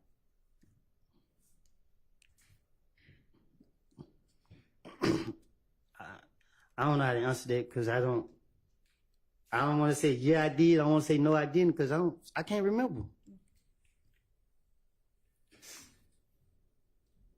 And can you not remember because you don't want to tell me an answer? I've been telling you the answer since I've been in here. So what's the purpose of me getting up here saying now? Like I told you last week or whenever I told you that if I was seeing them, if they would have told me that they killed Nut, I would sat right here and said that Shannon said he killed Nut or Yet said he killed Nut. Neither one of those told me that. I told you that I was going through a phase in my life, you know what I mean, and trying to tell the police anything. Yeah, every time they question me, I told Mouton, hey, Yeah, man, I just left down there. They trying to question, but they trying, they basically put it on me. They trying to do that. Why they, I called him a squirrel brain back then. I said, man, that nigga detective story so stupid. You know what I mean? Like, so, and I told that to Lil D. Lil D laughed at me like, boy, you crazy. Like, I put it off on anybody to get them off of me because they keep coming at me. They keep trying to get me. They keep trying.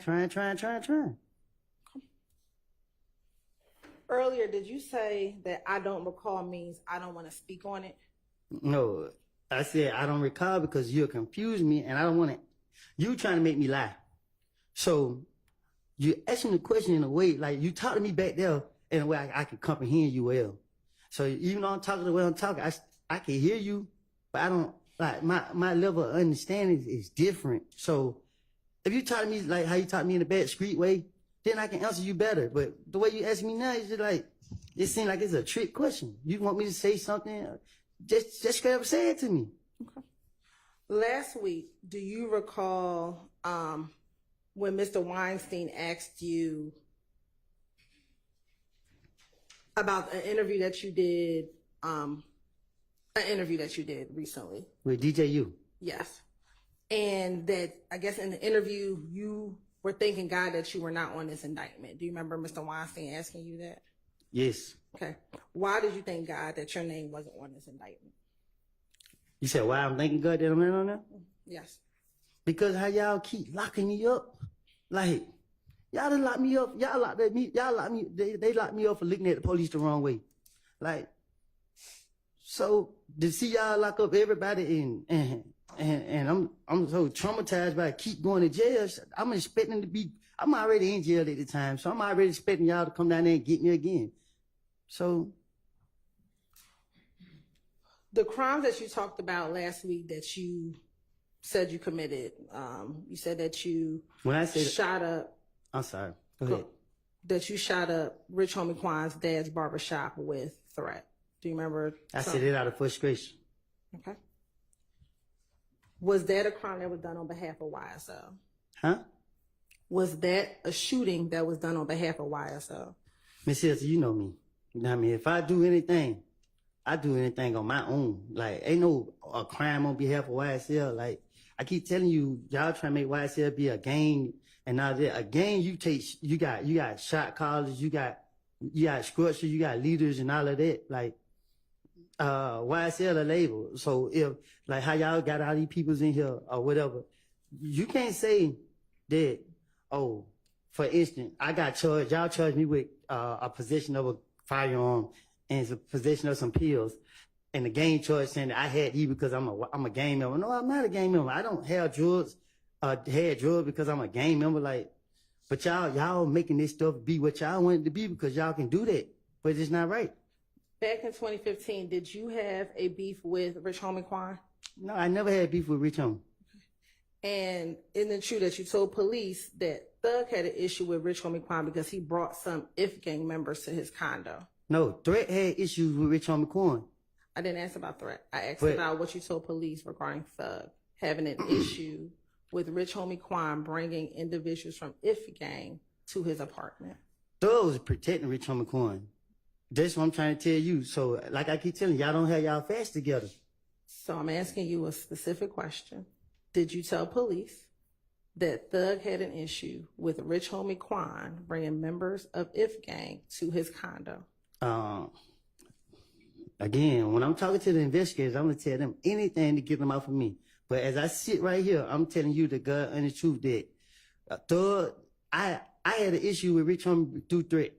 And about my partner, whatever he went on with, they don't have nothing to do with YSL. Y'all trying to make it seem like this has some, just because they don't have nothing to do what I do and what Threat do, they don't have nothing to do with YSL. I still don't think I heard an answer. Did you tell police that Thug had an issue with Rich Homie Quan? I don't think you did. Oh, if you did, I did not hear you. So I'm sorry. I said it. Thug was trying to protect Rich Homie. He was calling us saying that, man, hey man, leave Rich Homie alone. Like, he don't tell me what to do. So that still didn't answer the question. Yes, no, I don't recall.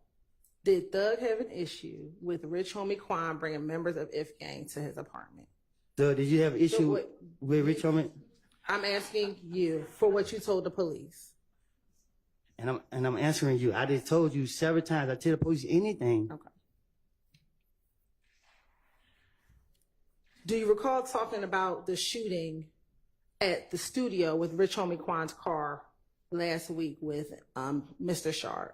I don't know nothing about that. And you asked him if he had proof. He asked you if it was you who did it, and you asked him if he had proof. Right.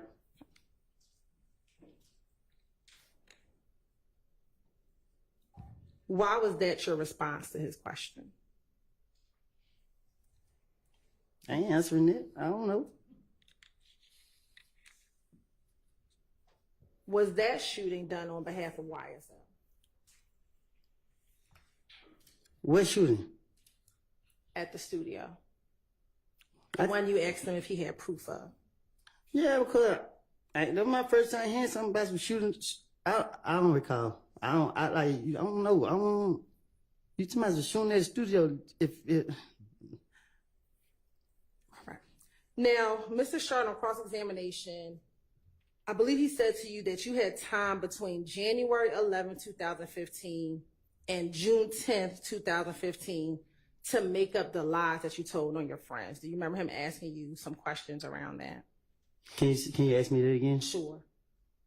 Last week, Mr. Shard asked you whether or not you had between January of 2015. Okay. Can you sustain, but with regard to being able to hear you, do you have I think the mics might be working now, so pick it up and. I'm going to. Yes, is it it working? works. Yes. I'm going to eject. Sustain. That's a mischaracterization of the testimony.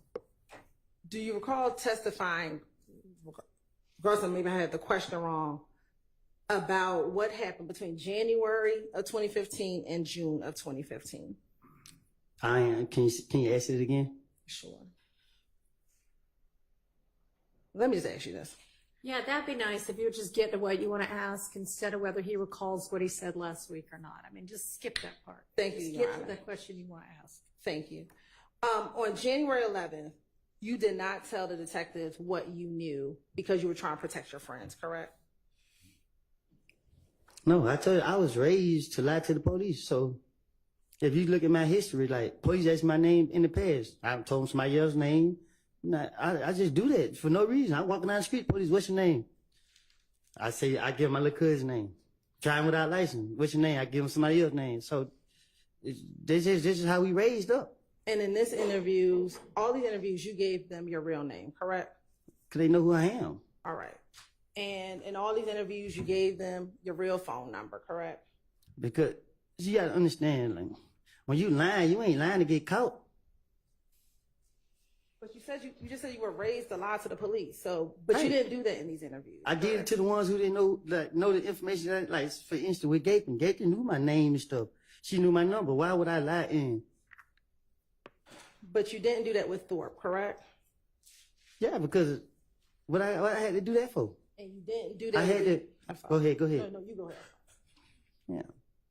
Yeah, because it didn't take a rocket science. So they talking about a murder. This is serious. This is serious. So you gotta come correct. You didn't lie to Detective Curry about your name and who you I don't are. know who that is. The one who interviewed you after they shot at you, Deshaun and the baby, correct? I'm a victim. All right. And in that June interview, when multiple detectives came and talked to you, you didn't lie to them about who you were, correct? About who I were? Who you was. They knew who I was. Okay. It get to the point the police don't even ask me my name no more. They just walk up on me. Yeah, they already know everything about me. In January of 2015, you hoped or you thought that your friends were going to protect you out in the street, correct? I've been protecting myself since I've been protecting myself. By the time June came, Shannon wasn't talking to you anymore, correct? That's a lie. Okay. If Gang wasn't shooting at you, correct? If Gang was shooting at you, correct? You know who was shooting at me? People from If Gang were shooting at you, correct? I can't say for a fact. In June, you thought that Thug was trying to kill you, correct?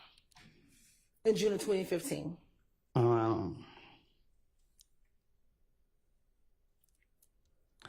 I was going to use that for a platform to start problems with. So I use people to, you know what I mean? To be honest with you, yeah, I let people get in my head. And by June of 2015, you thought that you were out here all by yourself, correct? I still feel like I'm out here by myself. I'm just trying to just keep myself free. And that is why you told the police what you knew or what Little D told you about Nuts murder, correct?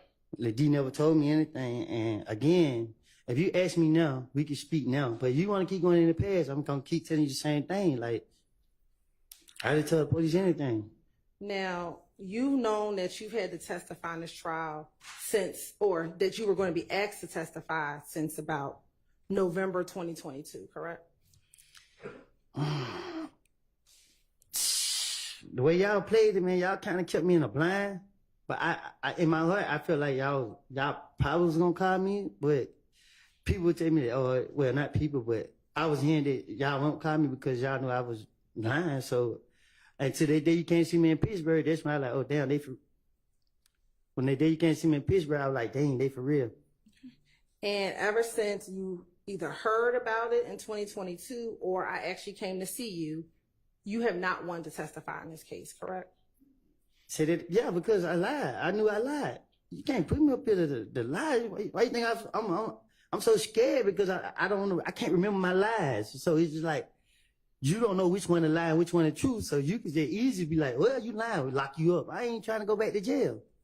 And for the last 2 years, you've been trying to figure out how you want to get around having to face your YSL counterparts about what you told the police back in 2015, correct?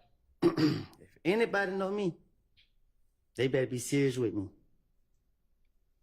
And you made up in your mind that you were going to tell this jury whatever it is that you were going to finesse, that you were finessing the police back in 2015, correct? I had no intentions in sitting in front of this jury. Y'all forced me to sit up here. Y'all gave me immunity. I told y'all I lied and I'm going to plead the fifth. And because we forced you, you had to figure out how to finesse your way through testifying in front of this jury, correct? I'm not finessing my way. I'm telling my truth. And this is that. Now, in 2015, you consistently said you told the police whatever you could to get yourself out of jail, correct? Yes, ma'am. And your finessing was about you getting out of jail, correct? And me only. It was never about protecting Thug back in 2015, correct? And it still ain't about, right now, it's like, and you might try to say I'm protecting him now. It's just my conscience. You know what I mean? My conscience knows this man ain't did anything. And I'm not trying to have it on my conscience. Okay. But in 2015, when you talked to the police in any of those 2015 interviews, you always omitted your roles in crimes because that would make sure that you did not go to jail, correct? I don't understand you. In 2015, when you talked to the police about crimes that you were involved in, you left yourself out of it, correct? I don't know what you're talking about. Okay. Because that would make sure that you didn't go to jail, correct? What you mean? When you talked to the police, you didn't tell them about your role in Rich Homie Quan's dad's barbershop shooting, correct? Did they ask me about that? You told them that Rich Homie Quan wanted to pay money for Threat to shoot up the barbershop, or wanted to pay people to harm Threat because he shot up the... Yeah, because I'm trying to make the police believe that I can help them. So a lot of stuff I told them back then is just like, okay, I'm the key. I'm the one with all the information. You know what I mean? So that was my motive back then. Okay. So I was speaking on a lot of stuff that, you know what I mean? Like anything to make the police feel like, oh, I know all the business. I can tell them everything they want to know. So again, you didn't tell them about your part in shooting up Rich Homie Quan's barbershop, right? Did I tell them about my part? Correct. You did not tell the police that you and Threat shot up the barbershop, did you?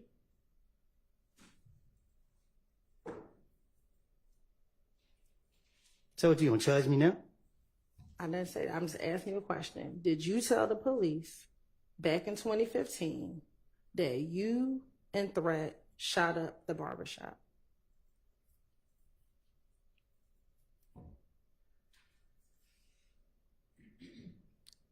No. Right. Because telling them would not let you get out of jail, right? If you told him that, you would get in trouble for that, correct? Well, anybody get hurt, so I ain't think no. My whole thing is lie to the police. So I'm not going to tell them the truth about nothing that took place for real. Okay. Especially what got something to do with me. All right. Also, you didn't tell them about your parts and the stolen items that were found in your house in June of 2015, correct? They told me about the stolen stuff that they found. But you didn't tell them about your part and those stolen items being found in the home, correct? And Dunbar? Yes. What you mean? You told them it was Little Mike and Quez, correct? I don't get what you asked me though. I told the police that I gave them their names. Yeah. That's what you asked? So you did not tell the police about any crimes that you were involved in, correct? I wasn't committing crimes on the behalf of nobody but myself. Anything I do is beneficial to myself. If that's what you asking, I don't get what you asking me. Right. Anything is beneficial to yourself. So I don't take shots from nobody. Can't nobody tell me what to do. Nobody knows able to tell me what to do. I'm gonna do what I want to do regardless. So when you were meeting with police, you did things that were beneficial for you, correct? What they mean? You just said I did things that was beneficial for me. That's what you just said, right? I'm saying, like my anything. I'm a selfish person. If that's what you ask me. So when you were in those interviews, it was all about self-preservation for you, correct? You want to do anything so that you did not go to jail, right? That's what I said. Okay. So even if that meant telling on your friends, that's what you were going to do so that you did not go to jail, correct? No. Telling on my friend would be like, okay, Bobby robbed this store. And Bobby did rob the store. And it's proof that Bobby robbed the store. And I was with Bobby when he robbed the store. But making up things saying, okay, Bobby shot Tony. Bobby was over there somewhere else where he could prove that he ain't had nothing to do with it. It wouldn't make sense. They're just getting the police off me. That's what I was doing. So the finesse was, I'm going to tell the police what I know about the murder because that's going to keep me out of jail.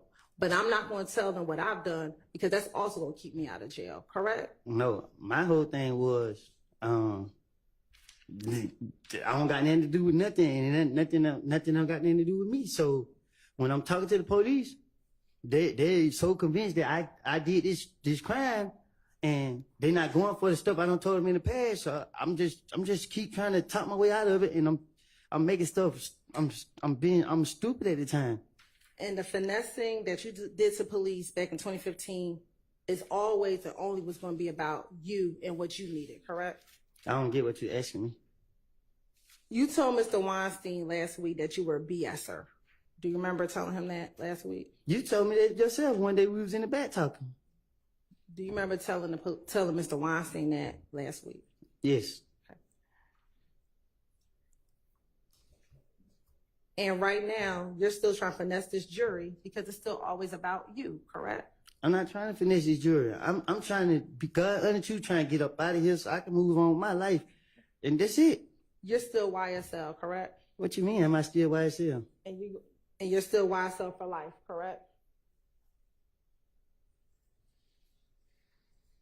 I don't get what you're saying. Like, you're still YSL for life. That's what you said in the off the porch video, correct?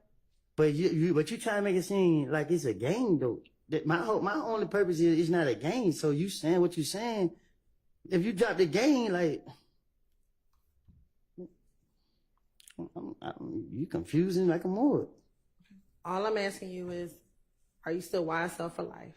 Am I still YSL for life? Yes.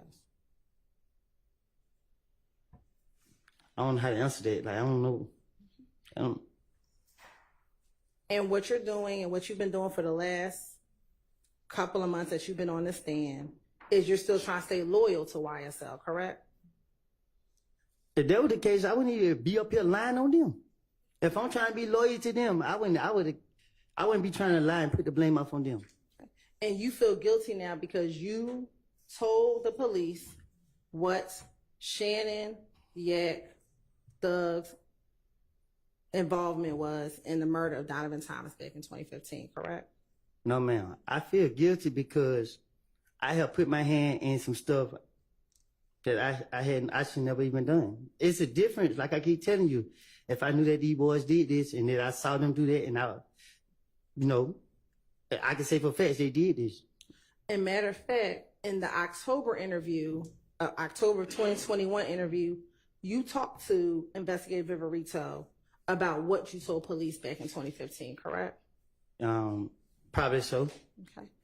And you talked to her about the fact that you feel guilty. Do you recall doing that? I talked to her about, I have a conscience. Like, you know what I mean? Y'all caught me in a vulnerable, in 2015, y'all caught me in a vulnerable state. And then, you know what I mean? I was going through a lot. I have done so much stuff.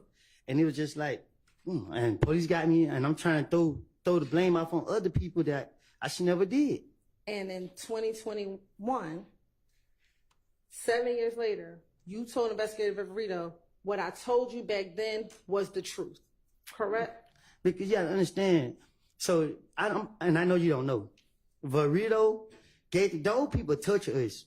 You feel me? Like they literally sit there and follow us around and pull the car over, lock us up because they know we don't have a license. Like they constantly do that like on a daily basis. So when I'm in front of them, I already know they about to lock me up. And I'm just Burrito, she's better than Gaten because she know how to play on you good. And I knew she was playing on me and I was trying to play back on her. I was trying to convince them that I would be truthful with them. And did you tell her that I told them everything in 2015, but no one ever helped me out? I never needed nobody else because my only thing was, I knew they was playing on me, but like I said, they sitting here. I didn't want to go to jail. If I could prolong it out or they go for what I'm saying, then hopefully I could get out of here. So what you're saying, what you told Investigator Viverito was not the truth? What I'm telling you is, I mean, June, whatever date you said, when they questioned me, I have made it up. I told you that before you put me on this stand in front of the jury. The jury didn't even have to hear or see me. But y'all still forced me up here. I told you I was going to plead the fifth, and y'all like, why would I plead the fifth? And I told y'all why, because I lied. So don't put me up here and expect for me to say something that is a lie. If you ask me the truth, and I can tell you the truth. And the truth is, I didn't see these boys commit no crime. I'm not trying to protect nobody. I don't even know some of them over there. Your Honor, the state would like to attend the State's Exhibit 3078, Yankee, Frank, and play portions of the October 2021 interview. All right. Well, first, you may. Tell me that number again also, please. Yes, Your Honor. 378, Yankee, Frank. Okay.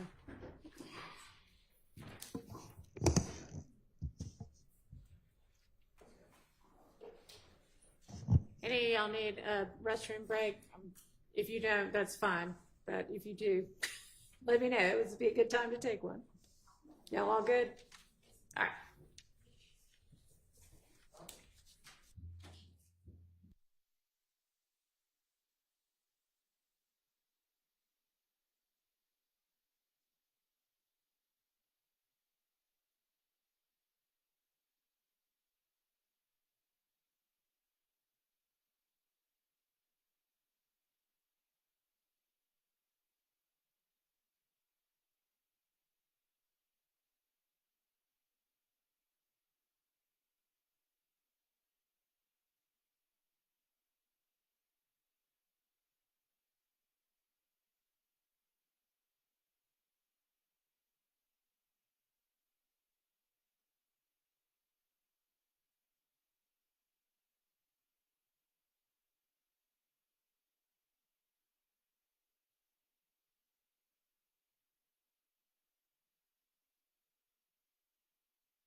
have some details we need to sort out.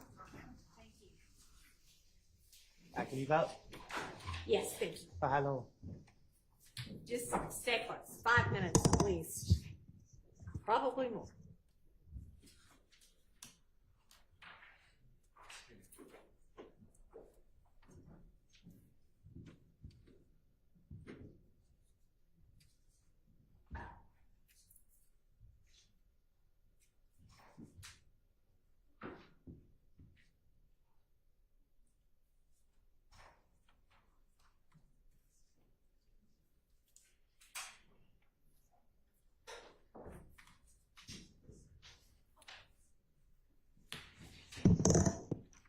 All right, so yeah, Mr. Short, you were saying that this was not one of the statements that we had kind of litigated in detail or at all, and I think that's right. And Ms. Hilton has 4 specific little excerpts, but instead of trying to sort that out up here, let's just, if you'll go ahead and put on the record what those are and let the defense attorneys have a chance to see what you're talking about and whether there are any objections that we need to go ahead and sort out without the jury being present. And we can play it right now. It's only about 2 minutes in total, Your Honor, the 4 sections. I'd really not want to hear it 2 and 3 and 4 times if necessary.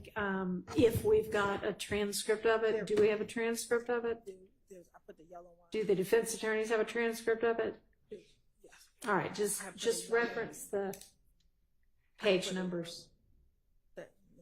And Your Honor, I have a copy for the court. Okay, thank you.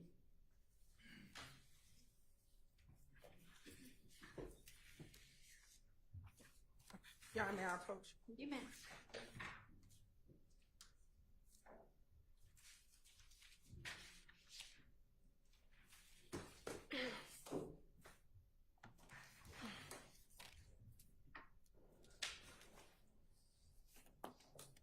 All right.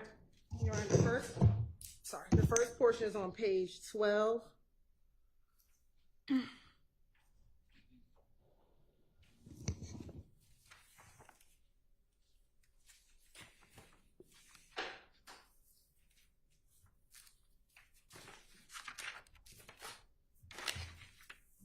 And it goes through page 13,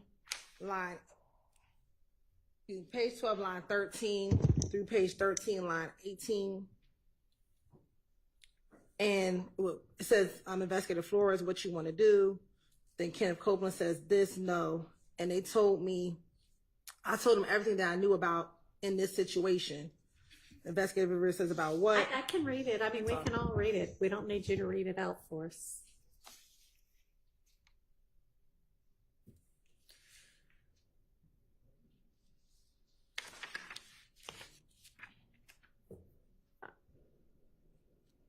Any issue as to that? And it may be that there are some unintelligibles that aren't unintelligible that might be problematic. So I guess that part you could fill me in on. I would need to go back, but I believe essentially he's saying I told them everything that I knew back then. That's what he's talking about. Okay.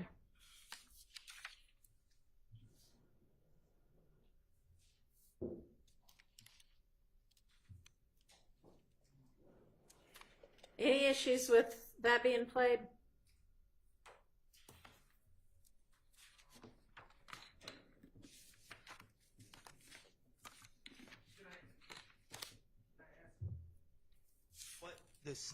Why is it being played? Why is the out of court statement being played? Your Honor, it's impeachment by contradiction. Mr. Copeland has again testified that everything he said in 2015 is a lie.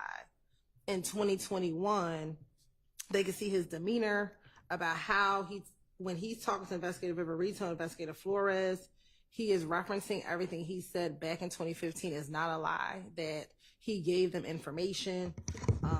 He gave them what he knew about what happened in 2015. And so this would be a contradiction to what he's now testifying to in court. Okay, all right. By the time this is going on in 2021, right? This yes. interview with Viverito? Yes. So he's given all of the 2015 statements, right? The January and February ones, but also the June one. Correct. And he's now telling them, what I told you all back in 2015 was true. Like, I told you these things. I told you what I knew. And he says them multiple times in this interview to, again, negate this idea that everything he said in 2015 is a lie. In 2021, he's telling the police when he's in custody, I told you things in the past that were true, and I ended up getting tortured. This is, and you're right, we did actually talk about this statement last week, because this is on the heels of us discussing, it's in this interview that he discusses the plot to kill Shell Kell. And we talked about the fact that the state could not get into the fact that he plotted on Shell Kell or that he knew about a plot to kill Shell Kell, but there were specific areas that we said we were going to get into. We weren't going to talk about the Shell Kell plot. But in this interview, he talks about the fact that what he knew in 2015 was true or was accurate, was verifiable. And so that's what this portion is, Your Honor. I guess I don't agree with the state's characterization of his testimony here today. He's saying that he has lied on these gentlemen in the past, and he is in court telling the truth, and that it was a lie before. I don't recall him specifically limiting when he lied or how he lied. So to me, this is just bolstering, and it's just pointing out that he's made the same statement more than once, which I don't believe that is a path to admissibility. The fact that he is now saying in court in 2024, I lied to the police. In 2021, it's a prior inconsistent statement because he's telling the police in 2021 that what I said back in 2015 is true. So now he's not saying it's true. He's saying that's everything I knew. And what he has said on the stand is every time I have ever talked to the police in my entire life, I have lied to them. And that would include this 2021 interview. You haven't had him say that yet, but that's the point, Your Honor. When he says here, I didn't have any parts. What I did was I heard after the fact things. I said everything I knew when Let him. Sorry. She's not going to be able to take that down. Sorry. And I said everything I knew when I went through that. He's now telling this jury, I never told the police anything Little D told me. What I told the police about what Little D told me is a lie. This is what he's saying now. What he said in 2021 is, I told the police everything that I knew, which is what Little D told him. Well, that's your version of it. But when you continue to look at the other sections, Your Honor, that will illuminate what. Okay, let's look at the next section. The next section is page 28, line 15 through 16.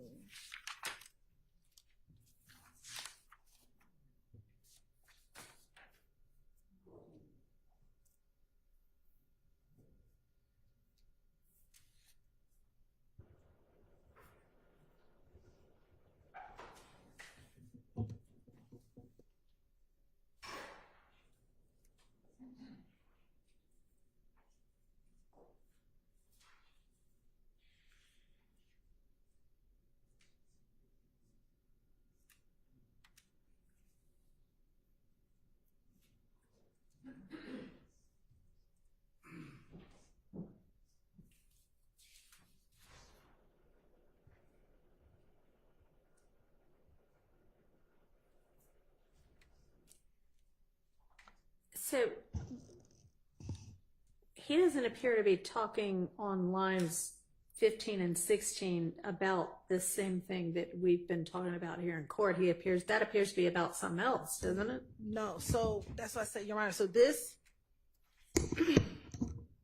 interview starts with Copeland going into, after he's arrested, he goes into the interview and he's like, I have information I can provide. Right. The information that he can provide is about a plot to kill Shell Kel. Mm-hmm. So when you get to page 55 and he starts at line 12, there's a murder. We were on page 28. Excuse me, page 28, line 12. Okay. When he starts there. This is a murder that's about to take place with some very bad people. Bad people. The stuff that I know right now, you know what I mean, should be good enough, I think he says, to get out of my situation. You know what I mean? I'm not bullshitting. You know the last information I gave y'all was right. The last information that he gave was about 2015. That is what he's talking about here. And then I can further continue. Do you have something that establishes that that's what he's talking about? Yes, he tells Investigator Viverito, I think earlier, and I'll find the page, because he keeps bringing this up in front of Investigator Flores. Investigator Flores doesn't know about what happened in 2015. So Investigator Viverito says, are you talking about this stuff in 2015? He wasn't here. So you have to give him some more information because Flores wasn't around in 2015. So the context of this is he's referencing what occurred back in 2015. So where's that part? Let me find it.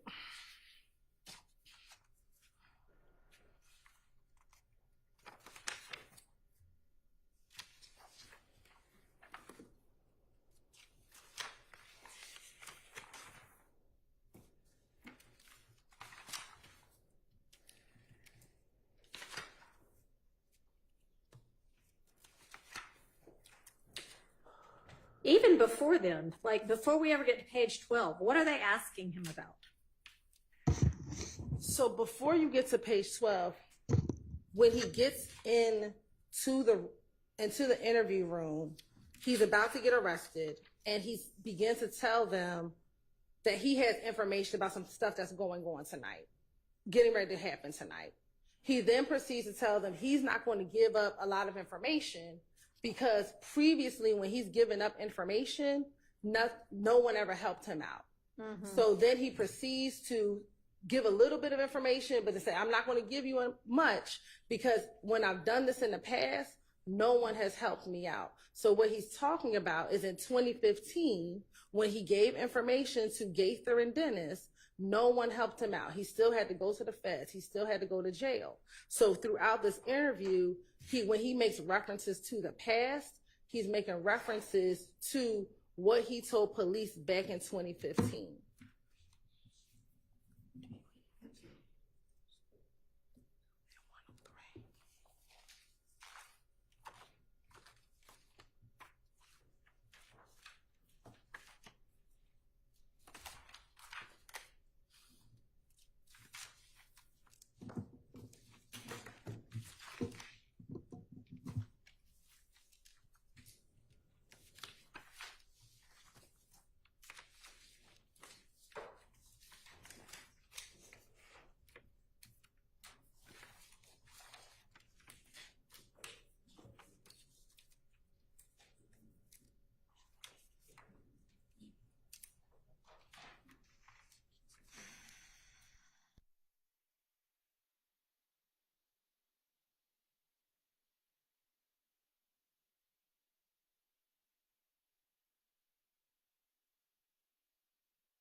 About when was she explaining to Investigator Flores? I'm getting it. So on page 12, Your Honor. Mm-hmm. At line 25, going to page 13, line 2. And Flores says, because you know I wasn't there, this is my first time meeting you. So he's talking about, was talking about 2015, and Flores doesn't know what he's referencing because he wasn't around in 2015 when all this stuff occurred.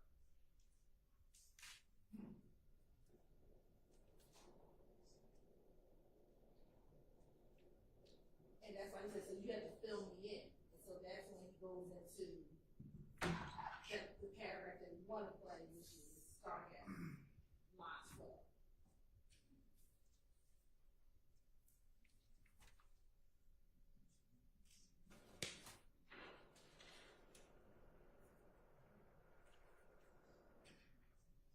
Yeah, I'm just looking for anything that lets me know or lets me have any comfort that when he says, I told them everything I knew about this situation last time, that's everything I knew, that he is talking about whatever he told police in 2015 about the Donovan Thomas murder. Because I don't see any reference to that before he starts saying this.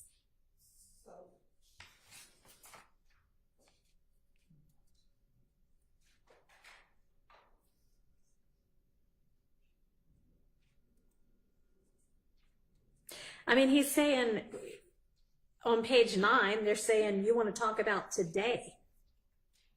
Correct, Ryan, but when he's talking about the last time, Yeah. I think that Mr. Copeland, there are no other interviews between APD and Mr. Copeland between June 2015 and October 2021.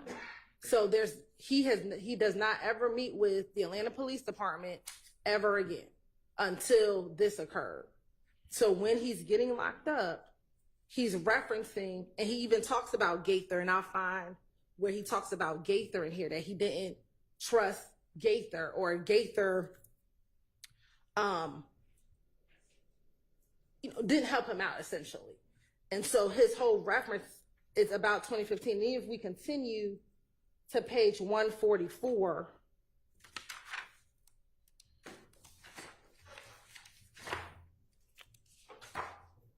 line 25 through 145, line 15.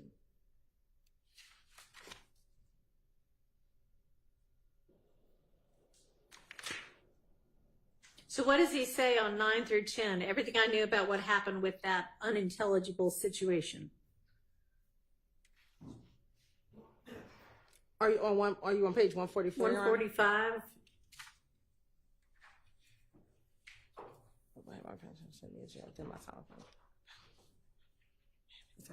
I mean, I do see he says everybody felt I had something to do with it. So that at least is some kind of circumstantial indication that he might be talking about the Donovan Thomas murder. And if you give me course indulgence, please go to 23. Mm-hmm. To answer your question, according to my notes, the unintelligible on line 10 is same. Is what? Same. Yeah, with that same situation. Okay. And then I also talked to that he talks about Gaither.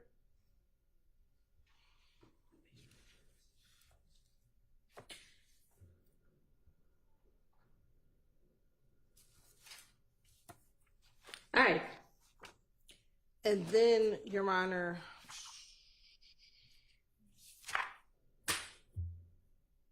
he mentions Gaither on page. All right, so what's the other section? Part, the other section. The last section, Your Honor, is page 168, line 18 through page 169, line 2.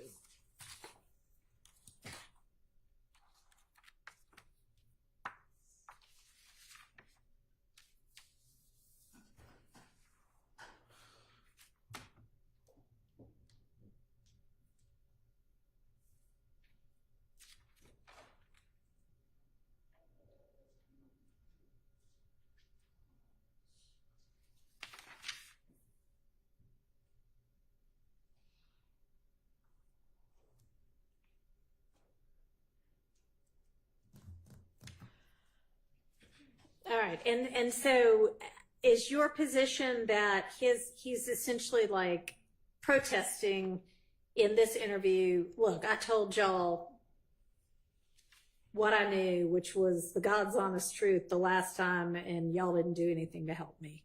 and that establishes that he, at least in 2021, and your position is saying what I told you in 2015 was true. And that's inconsistent with what he's saying on the stand today and the past few weeks, which is everything was a lie. Yes. I mean, whether that actually accomplishes that or not, I guess will be up to the jury, but Well, yes, sir. Before it gets to the jury, I just don't know of any rule of evidence that allows someone to reiterate in between the time of the original statement and testifying. Okay, we'll say those two things are inconsistent. I don't know why a statement made in between those two times would be admissible as either a prior inconsistent or prior consistent statement. It just seems like we're at this point using another out-of-court statement to bolster the June 10th, 2015 statement. So I think the state's position is that Mr. Copeland is now saying, he's now disavowing everything he said in 2015 and saying all of that was a lie. And it's only here today that I'm telling the truth. Everything before was a lie. And here is something prior to today that is him saying the exact opposite of what he is saying today. So it is inconsistent in that way.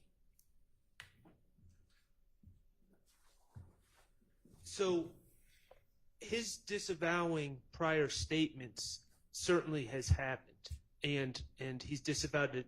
To me, as I've listened to the testimony, he hasn't specified, oh, I disavowed the June 10, 2000. He said every time I talk to the police, it's a lie. Mm-hmm.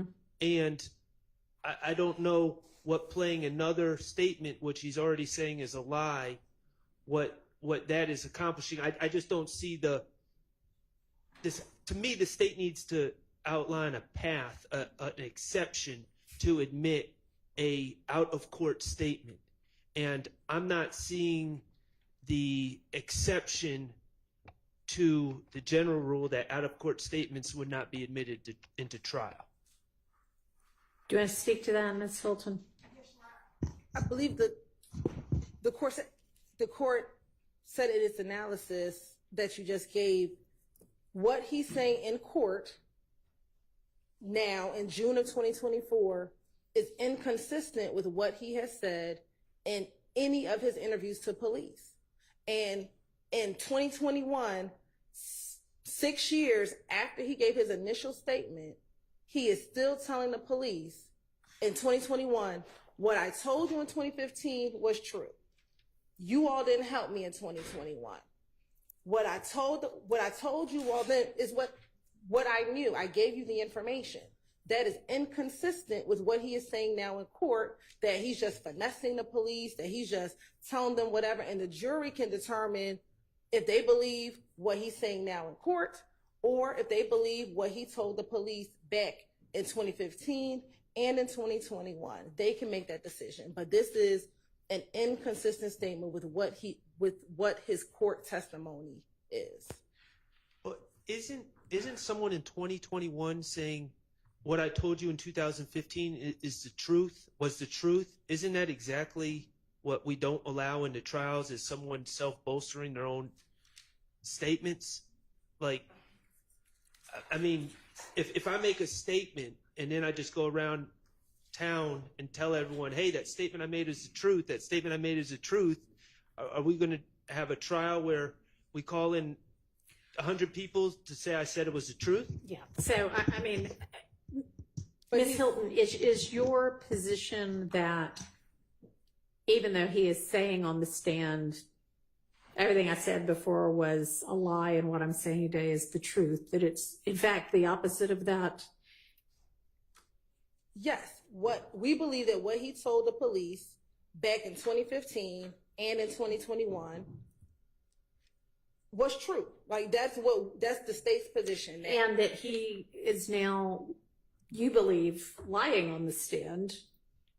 Correct. The state believes he is lying on the stand, saying that what he said back then isn't true. But even and that his motive for doing so is, we believe his motive for doing so is that he's now present and has to deal with what he said back in 2015, now sitting in front of the individuals he tested or he talked to police about. He now has to confront his own statements in front of these defendants who he talked about back in these interviews in 2015. and so he's trying to wiggle out of it today. He's trying to wiggle out of what he told the police back then, back in 2015. And furthermore, in 2021, he's asserting again what he said back then was true, but now he's trying to tell this jury that everything he's always said is a lie. But in 2015, with no prompting from anyone else, he brings up what he told police in 2015. Investigator Burrito didn't ask him about what he said in 2015. With his own prompting, he told the detectives his first line, which is on page 12. All right, so I think that this would come in under 24-6-613 C, that essentially right now he has, and I'm not saying he does, but the state's position is that he currently today has a motive to lie, and that this 2021 position he took with the police is before that motive to lie arose, and it's prior to that. Although honestly, it's not a consistent statement, then it's an inconsistent statement. So, I mean, in all honesty, I mean, you've already rehashed a lot of this, and I think we're just kind of plowing the same ground. And furthermore, the defense counsel brought up this interview, one, by playing the jail calls that they played. They played, this is the interview that was leaked. And I believe Mr. Shar asked the line of questioning about this particular interview. I think he ended up asking the question. He was getting ready to play the video, but he did not play the video. I think he asked questions regarding this interview, and I would have to find the exact clip when he actually was going to play this interview for the jury. But I think he ended up just asking a question because there might have been some technical difficulties with the interview itself. So this interview has been discussed. The portions are about 2 minutes total. And more importantly, Your Honor, the last section is what I just asked him about, which is feeling guilty about having to confront or be around Thug. And what he says in this, it's the same thing. I feel guilty about it. He doesn't say why he feels guilty about it. On page 24, he does. He says, on page 168,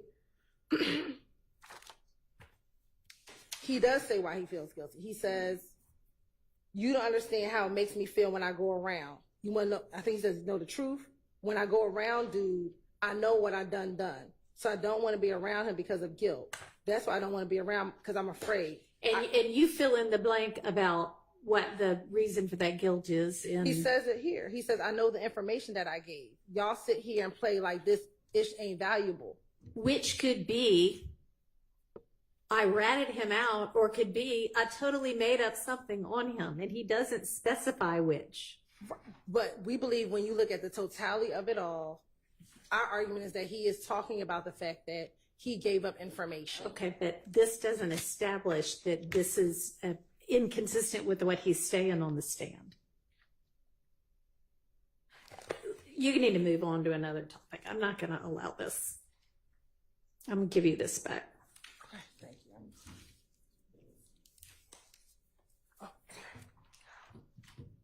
All right, let's get the jury back out. Hank. Last part was none of it. None of it.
Thank you. Go ahead, Ms. Hilton. Thank you, Your Honor.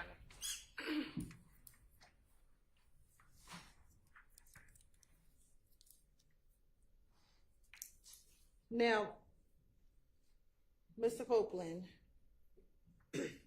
you've told the jury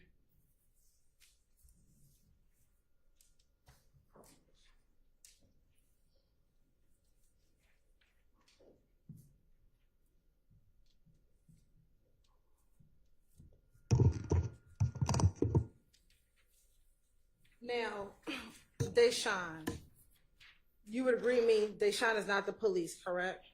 Can you say it again? Deshaun, she's not the police, right? Right. She's the mother of your child, your daughter, correct? Correct. And in 2015, and through 2019, when you were in custody, she was taking care of your daughter, correct? Can you say that again? In 2015, she was taking care of your daughter, correct? Correct. All right.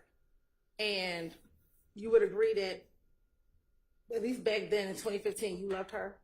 Can you say that again? Sure. In 2015, you loved Deshaun, correct? I still do today. All right. And you cared about her, correct? I still do today. And back in 2015, Deshaun was the person who was trying to get you a bond. Like, she was trying to help you get a bond, correct? How she gonna do that? She not the judge. No, she was trying to get you the money for the bond, correct? To help pay the Oh, bond. she was doing what I asked her to do. And she's someone that you confided in, correct? What you mean? She's someone that you talked to, that you trusted with what you told her, correct? I don't trust nobody. But Deshaun was someone who can see right through you, correct? You can't even see right through me. I'm not talking about me, I'm talking about Deshaun. No. Deshaun isn't someone that you could finesse, correct?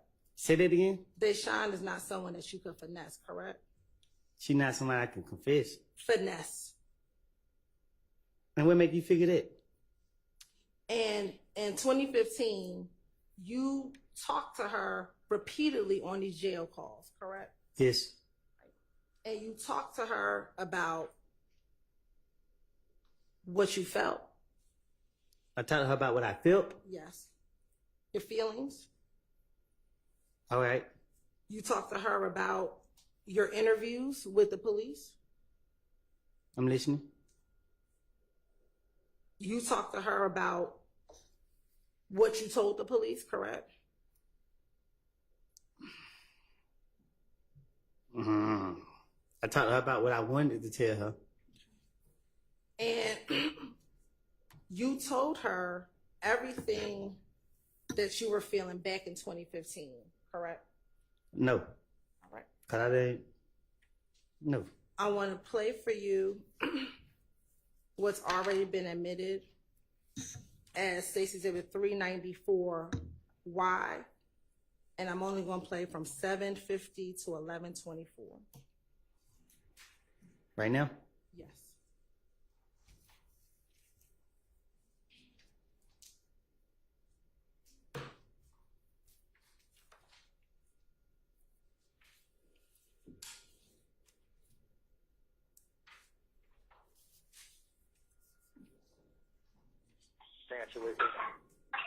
What? Deshaun. Yeah. Before that. Dog. Yeah, I just know I ain't tell you, cause I ain't want you to be worried and then like that. Mm-hmm. So that's why Shannon would act like it toward me. Yeah. So I said, "Well, man, I ain't had nothing to do with what man going on. If I let you need to take me with my family, man, I just go out like a sucker." Yeah. I mean, but they say they gonna move me so I can't nobody do nothing to me and like it. And then they gotta see how everything works. And they like shit. They need D to tell them what happened, cause D told me what happened. So I mean, they can't go out with They told you what happened with about what happened to they know what's going with that shit, man. Talking about what? Yeah. Mm. tell them when they see that I ain't just making nothing up and I ain't lying stuff like that, then they gonna help. You feel me? Yeah. So I ain't gonna tell Trey now. I just telling you 'cause I know you. So did you tell Deshaun that D just has to tell them what he told me? Can you say that again? Did you tell Deshaun right there in that call that D just needs to come down and tell them what they told me? I did. See, one thing about me, I know they recorded my call. And that was after they locked me up. I knew they was playing me in the interview. And did you also tell her that once D comes down there, then they'll believe that what I tell them is the truth? Because that's what I was expecting. So what's up? You feel what I'm saying? You know that tell me. Trey, no, everybody gonna know. Yeah. I mean, so they just me and your sister, we gotta take them to the graveyard. That's all right. Yeah, why you tripping with Devo? I ain't telling y'all this. You just told me you did. No, I ain't telling you that. You feel me? I just told him. You just said you did, Woody. Listen, bitch, I'm telling you what I told him. I was just like, hey, bro, if I ever need you, you'll be like help. You feel me? I like, don't let me down, bro. You feel me? You just said you told him. Cause you. Listen, bro. I only told you. Yeah. I only told you. You the only person I told. Woody, which one you gonna say? Cause why is you lying? You're not listening to me, bro. I told him, listen. I just asked him like, hey, bro, would you ever be there? Would you ever be able to... You just switched the whole thing up. No, you're not. I just told you, I let him know, like, I just let him know, like, bro, if I was to come to you with a situation, would you help? And he was like, yeah, bro. I like, you sure, bro? Cause I helped him when it came down to him, you feel? So one thing I know, when these folks come in him, he not gonna lie. You know what I mean? He don't want to take these people, bro. You helped him do it.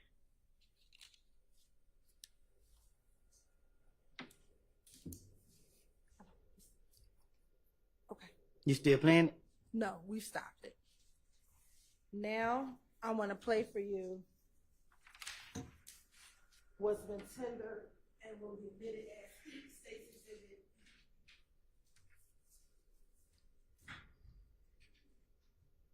404Y.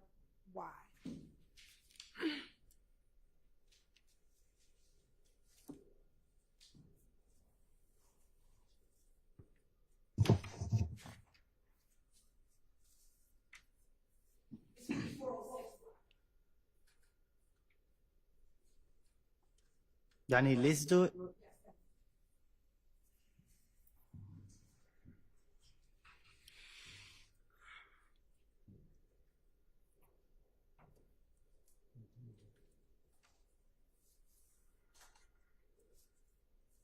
Hello, this is a prepaid collect call.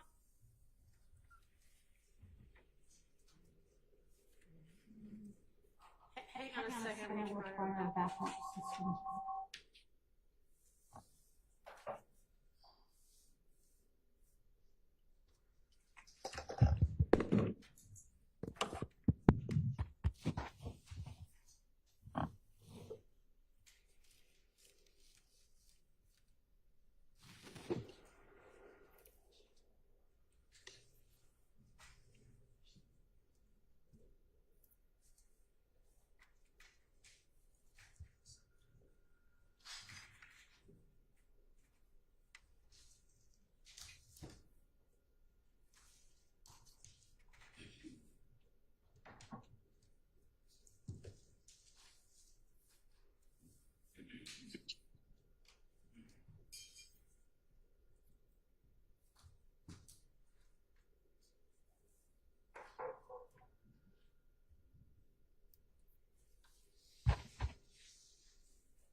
All right.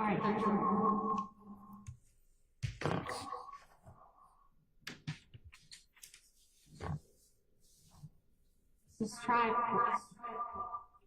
You can hear it.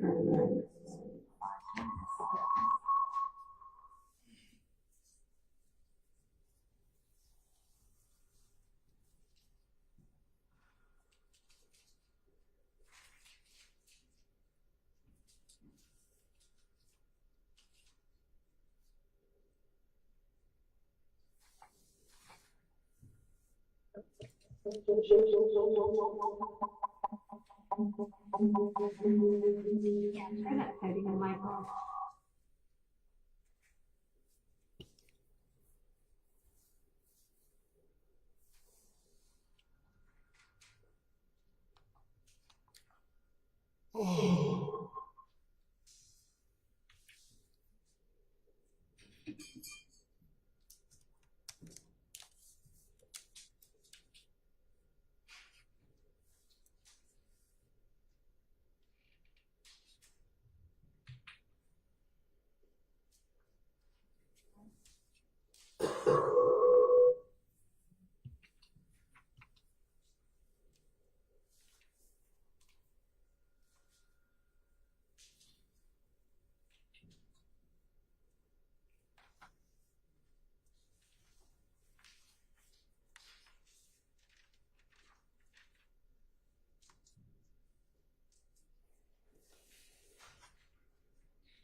Maybe.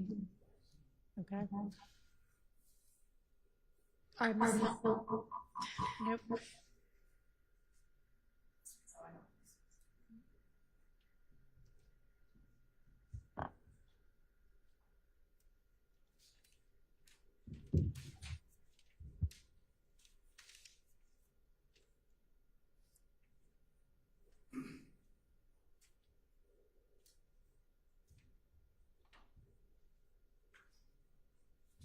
Okay. Yeah, that seems to be. No.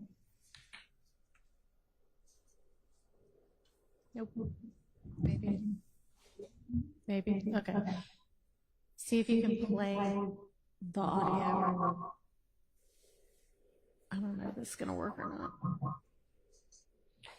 Just give it a try. Nope.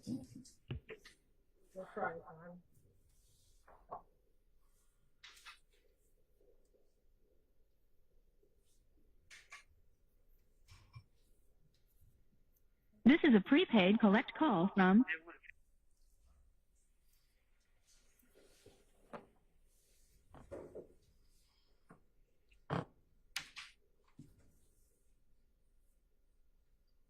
Hello, this is a prepaid collect call from an inmate at Fulton County Jail. Can you hear it, Mr. Copeland? Can you hear it? Yeah, I can. We're there.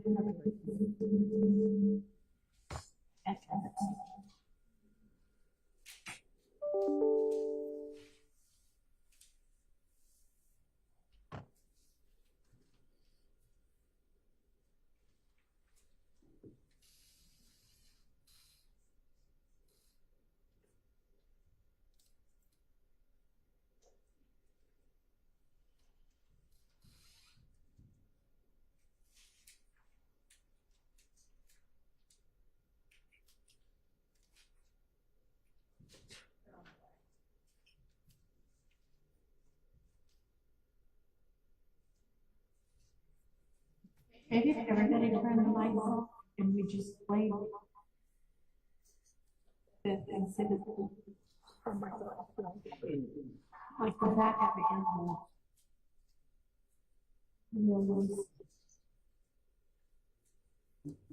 Oh, that mess up. Nobody else. I choose another.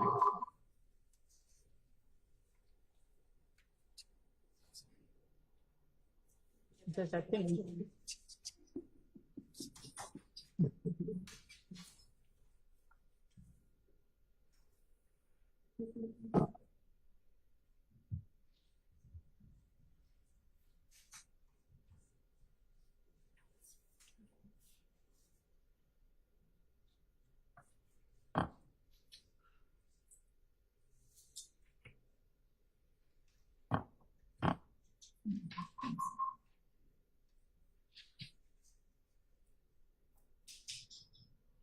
We're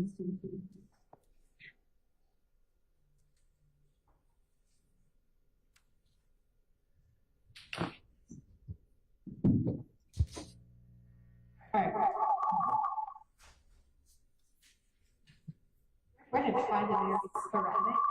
First, turn off the backup system. Clearly, doing that right. And maybe a backup system will work. In the meantime, IT proceeds. Maybe they'll have another idea for fixing it. I don't know. I don't know. Clearly, the backup is up against it.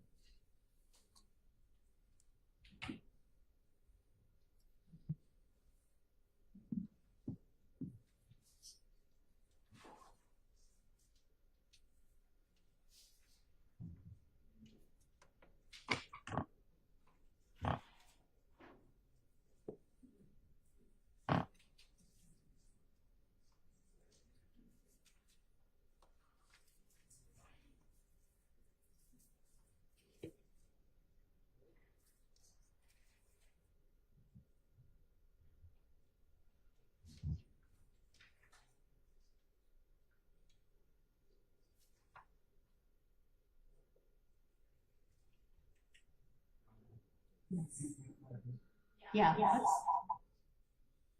let's just break until we maybe have this fixed.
Can we get Mr. Copeland back?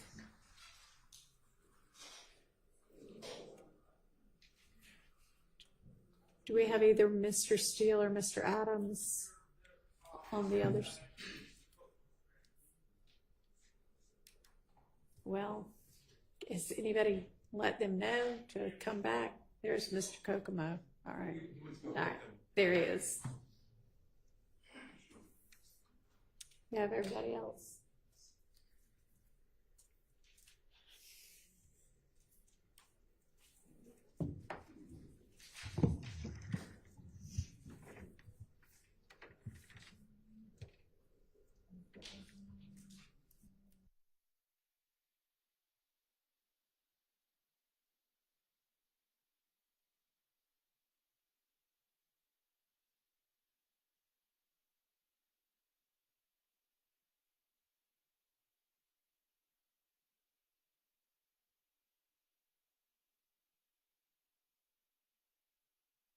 Queued up with what you want to, assuming we have sound that stays with us.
Thank you.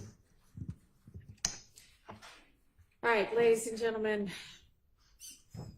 we don't know why, but the first sound system is back up, so we're gonna try to use that while we can. And I just cannot apologize more for, I mean, I know that your time is valuable, and I just hate that we keep having to essentially just lose chunks of time from this trial because we can't get our sound system to consistently work. And I am trying to do whatever I can to get that remedied. Anyway, let's just go ahead while we've got the sound. And you're right, we're going to play from 1240 to 1430. And this is on State's Exhibit 406Y. Crazy. So that nigga was showing me, that nigga showing me, the tip was showing, the other, I was skating, the video with Thug saying, I just kept saying, I was thinking myself, that nigga trying to make it like it's me so they can lock me up, bro. And the whole time, man, this shit, like he trying to set me up, bro. Like, that shit got me so mad, bro. Like, you keep putting my name, you didn't even know damn. That didn't go off with what the song saying. Nah, it did. But these folks already coming after me. Niggas showing that nowadays about something you know I ain't do. Why the hell would you put these songs out there and have folks really thinking I did this? You feel what I'm saying? This is so damn fake. He should have put these names. If you gonna rap about it, he should have put their names down who did it. You feel what I'm saying? Yeah. I'm fucking put my name in no shit, bro. Now I'm trying to be out there with my family, bro. I wouldn't even fuck with these niggas, bro. Period, bro. The only reason I called them just to see something. You feel what I'm saying? I don't want them folks to do nasty, bro. Like. But anyway, every time I think about this shit, they make me mad. I'm just can't even these niggas out there with their family and shit. The whole time, I ain't have nothing to do with that. I mean, I was just bro. These niggas did that shit. I ain't even have no problem with the nigga, bro. Like, this shit is so crazy, man. You ain't have no problem. They had a problem with Thug, bro. Who had a problem with Thug? Nothing. Chill, all them, yeah. They didn't, I mean. Mm-hmm. Yeah, because I supposed to be, I mean, they think I supposed to be hanging. That's about, what?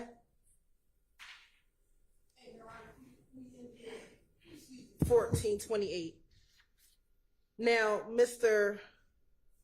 Copeland, in that portion of that jail call, that's you talked to Deshaun, correct? Yes. And in that call, you talked about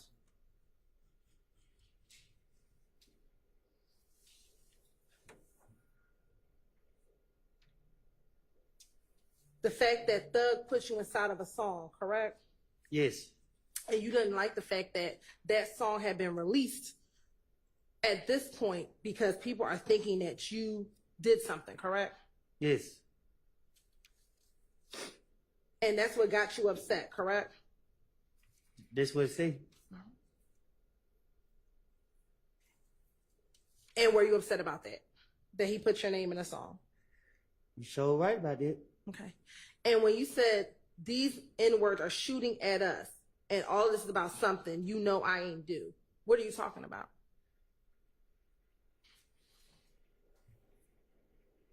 Exactly what I said. Something I didn't do. Okay. So who is the shooting at us? Who's the us you are referring to? Whoever was behind that gun. You said they're shooting at us. Me, Deshaun, and my little girl. This is in June of 2013, June of 2015. So that's who you're referring to? Well, I can't be specific who I was preferring, but I'm pretty sure that's who I was talking about. Shit, I'm the only one ever getting shot at. And when you said you're going to rap about it, put their names, who did it? Huh? When you said to Deshaun, why the hell would you put these songs out there and have folks really think I did this shit? You feel what I'm saying? This N-word, this N, no for a damn fact. He should have put these N name in it. You going to rap about it, put their names, who did it? Right. So if you go back and look, I said that after the interrogation. So anytime before that, and I was in jail, I never said that. I knew that they were gonna be listening to my calls. Okay. You said you feel what I'm saying. Don't put my effing name in no shit. Did you tell Deshaun this? That's what it said. And I'm trying to be with my family. I ain't messing with, well, you didn't say messing. I ain't fucking with these N-words, bro, period. Only reason I called them was just to see something. I don't want these folks to do nothing for me, bro.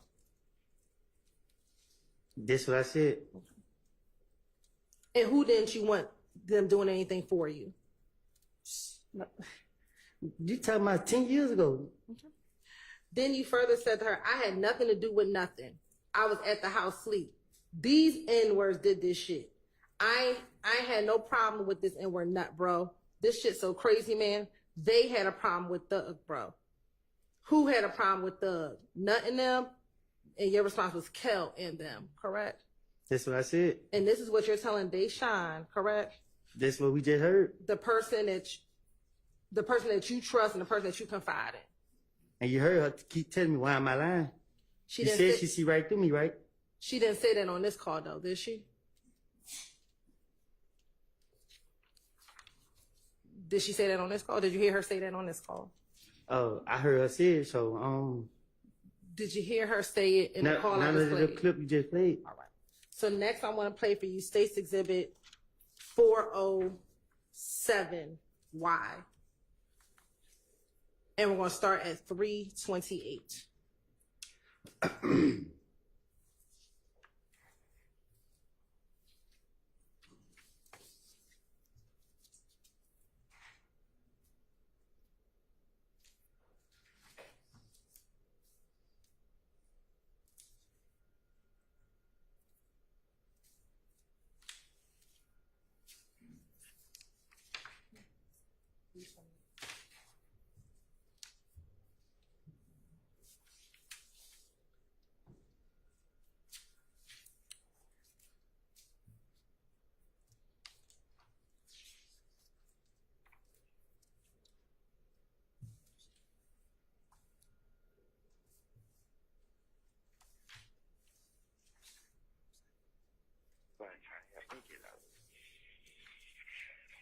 I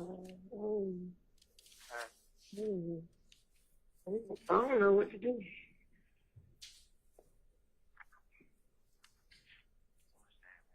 Crazy. What they say. What the kid say?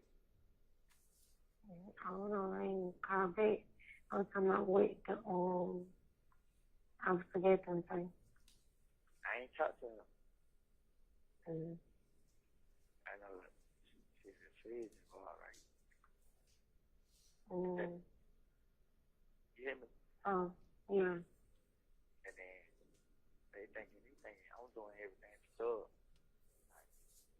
So they thinking in me. You know what I'm saying? So they trying to say, yes, I can get about 25 years. They don't even have no evidence. Huh? No proof. They don't have no proof or no evidence. No, the fed different. Yeah.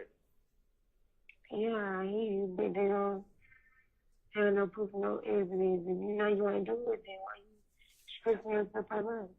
No, it ain't about it. It's about it's everything them niggas doing, man. Like, they thinking of me, then, you know, you already put my name in those songs and stuff, talking about what I do. I mean, he making these folks thinking me who doing it. You know what I'm saying? Like, this shit is on another level. You know what I mean? This shit ain't got nothing to do with it. It ain't got nothing to do with that. When home getting killed, it ain't got nothing to do with it. It got something to do with all them houses getting shot up, all them guns, stuff like that. You know what I mean? I ain't got nothing to do with none of this shit. You know I went to hang with them. You feel? But I just got to prove that I ain't had nothing to do with none of this. You know what I mean? Yeah. That's why I was trying to tell you, don't tell nobody. I mean, I don't tell nobody. I ain't told nobody. Huh? I ain't told nobody. Yeah, I know that. I know. Shit crazy, man. I told her. Why you said told? You Huh? told me what? What you say? Why you said trade $150 they gonna get you down now? I can't hear you. Why you didn't just say trade but bring the $50 they gonna get you on your book? What, to you? To put on your book. Cause he can't have that yet. He probably trying to steal money. So he never put the $50 they gonna get you on your book. He's gonna give me some money from himself. Like, he's gonna come up with my own. I just ain't, they saying they kill it, you know, I ain't got a chance to tell nobody. Mm-hmm. Yeah. You want me to text him? Yeah, catch me. And that's, okay, he come put money on the book. Hold on.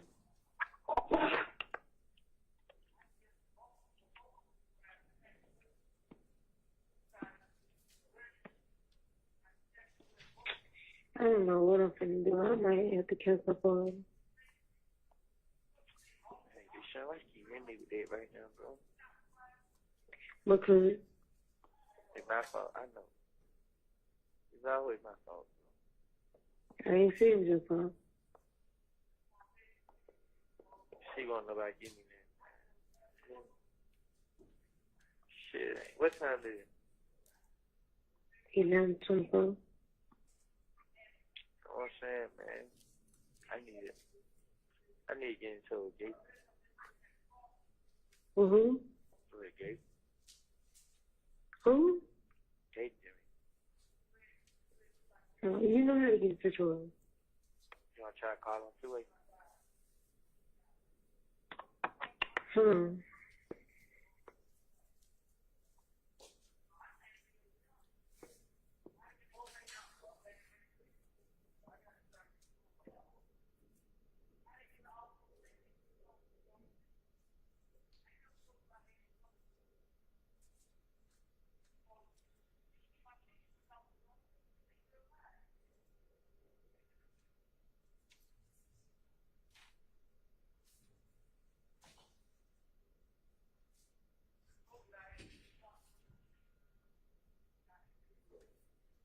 You finished? No, it's still playing. 04291. Please enter your password. Please enter your password. Mailbox number, please. Sorry, could not find a mailbox for that number. Please enter the mailbox number specified by your system manager. Hello. Please enter the mailbox number specified by your system manager. Sorry you were having trouble. Please try again later. Goodbye.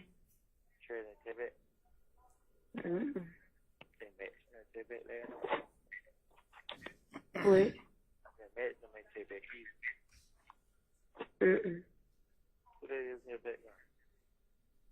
Nobody in my background. I just said I'm here by myself. Hello. Yeah. Anybody even went to your window. Saying about your window. Hello, Will. About your window. You said they went there? I said, ain't nobody went to the window. I know. I'm paying attention. Well, last time you start spreading around rooms. Huh? They need to start spreading around rumors. Yeah, look, I need to get timing them. Who did? Catch me a brother who I always be speaking to, driving the Kenneth. Mm-hmm. I need to ask him, can he be able to help me out on my bun? He look at me. So let me see, do turn. He said, ask him, did he check to see was it on there? Tell him I couldn't go out here, eh?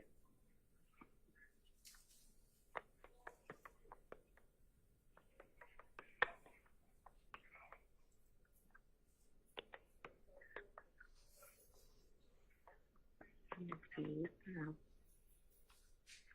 Hello? Yeah. You sure? Yes.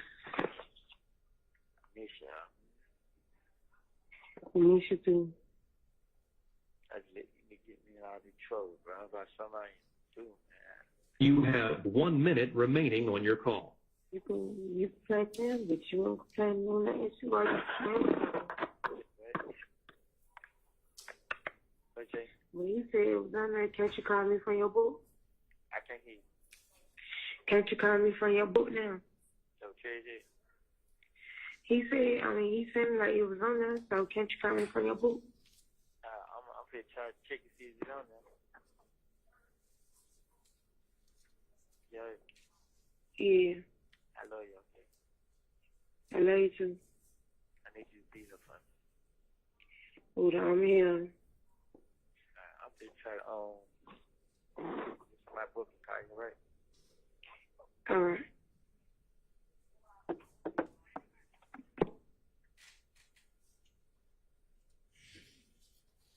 All right. And Mr. Copeland, in that call, did you again tell tell Deshaun, that he's already putting my name in songs and stuff about what I do? He's making these folks think it's me doing it?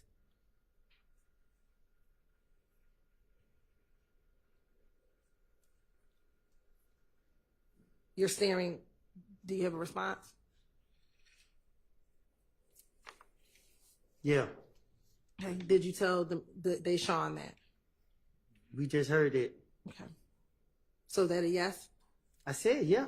All right. And that this shit is on another level. This shit ain't got nothing to do with homes getting killed. It got something to do with all those houses getting shot up. That's what I said. All right. And all them guns Thug got. That's what I said. Okay. I ain't got nothing to do with none of that shit. I was just not just hanging with them. I just got to prove I got nothing to do with none of this. You know what I mean? That's what I said. All right. And then later on in the call, you said, I let these N-words get me in trouble for something I did not even do, man. Do you recall hearing yourself say that? That's what I said. All right. Now, these are 3 jail calls that we played All of these were between you and Deshaun, correct? That's what we heard. And on June 10th, you told Deshaun, not say June 10th, on that first call, you told Deshaun again that when D comes down and tell them, they will see that you're not lying, correct? You testified to this jury that Demekion never told you about Nutt's murder, correct? That's what I said. Okay.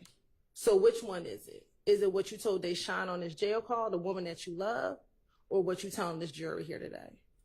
What I'm telling the jury today is that Ladie never told me that. Okay. But that's not what you told the mother of your child in a jail call back in 2015. And you heard her telling me to stop lying. So she know that how I am. Did you hear her say stop lying in the call I just played for you? She said, what are you telling too many, like, just stop. You heard her, man. She get no different treatment from nobody else. I'm not trying to drag her in nothing I got going on. And what were the houses that you were referring to when you told her these houses getting shot up? Whatever houses that were being shot up. Okay. And do you know which ones you were talking about in this particular? No, I do not. Okay. And what guns were you talking about? None. So why would you tell her that? Because I'm in jail. Like, I don't know. Okay. Isn't it true, Mr. Copeland, that when you talk to Deshaun, she's not the police? She's not anyone you have to finesse? That you told her exactly what was happening back in 2015? Miss Hilton, you heard her say out her mouth, why am I keep lying? I did say this, why am I switching my... You doing it to yourself. Just stop. In these last two calls,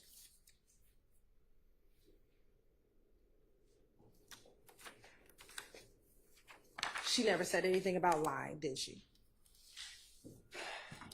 No, she didn't. Okay. And Mr. Copeland, is it fair to say that you still love Shannon? Yes, I do. Okay. You still love Thug? Yes, I do. And you don't want anything, and you don't want your testimony to hurt them, correct? It's not about hurting them. I told you I lied. It's the truth. I lied. I have no further questions. All right. Does anybody have recross? Go ahead. Good afternoon, Mr. Copeland. I'll be brief. Okay.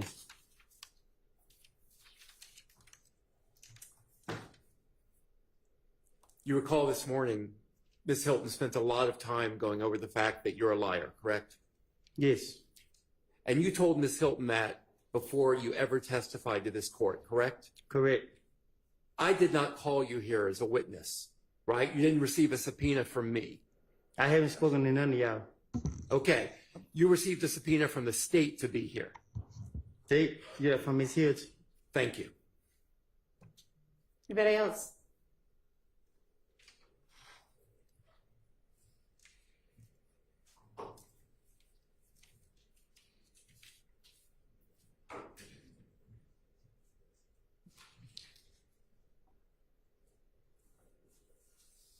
Mr. Copeland, good afternoon.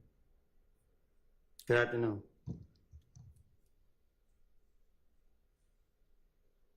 I want to make sure we're all on the same page here.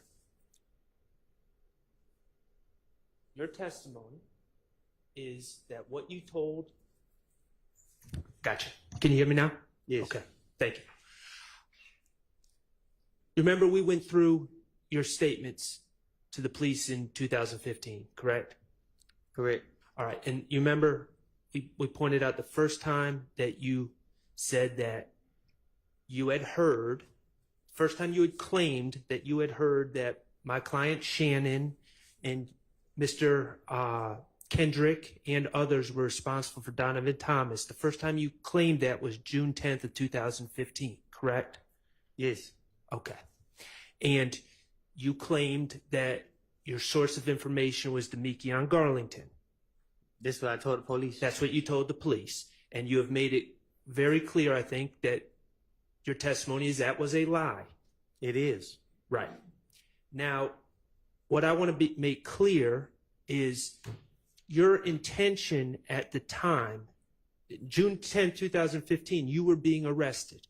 Yes. That was the reason for the finesse, correct? Yes. Okay. And your intention was that Demekion Garlington, Lil D, was going to back you up. That's what I said. Okay.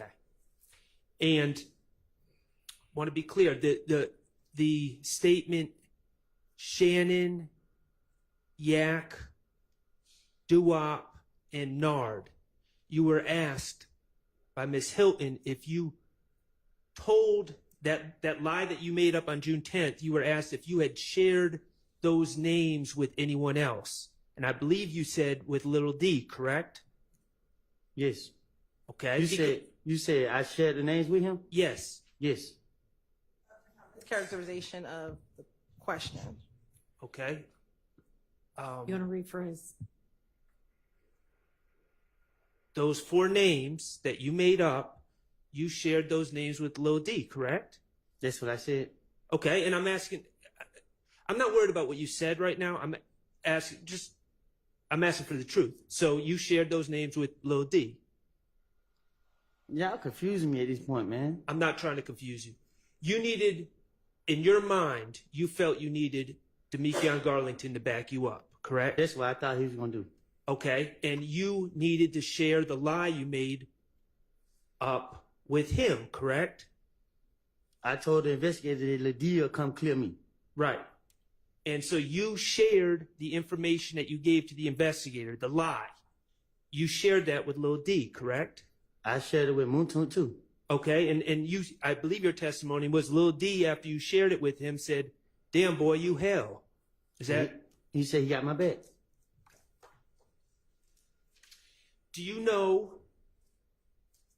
if you know, do you know who Moontoon might have shared that information with, that lie with? If you don't know, you don't know. Yeah, I don't know. Okay, do you know who Mr. Garlington, Lil D, may have shared that information with? Well, I thought he was going to tell it to the police, but I guess he didn't. Okay, do you know who he shared it with? I'm not asking you to speculate. If you don't know, you don't know. I don't know. Okay.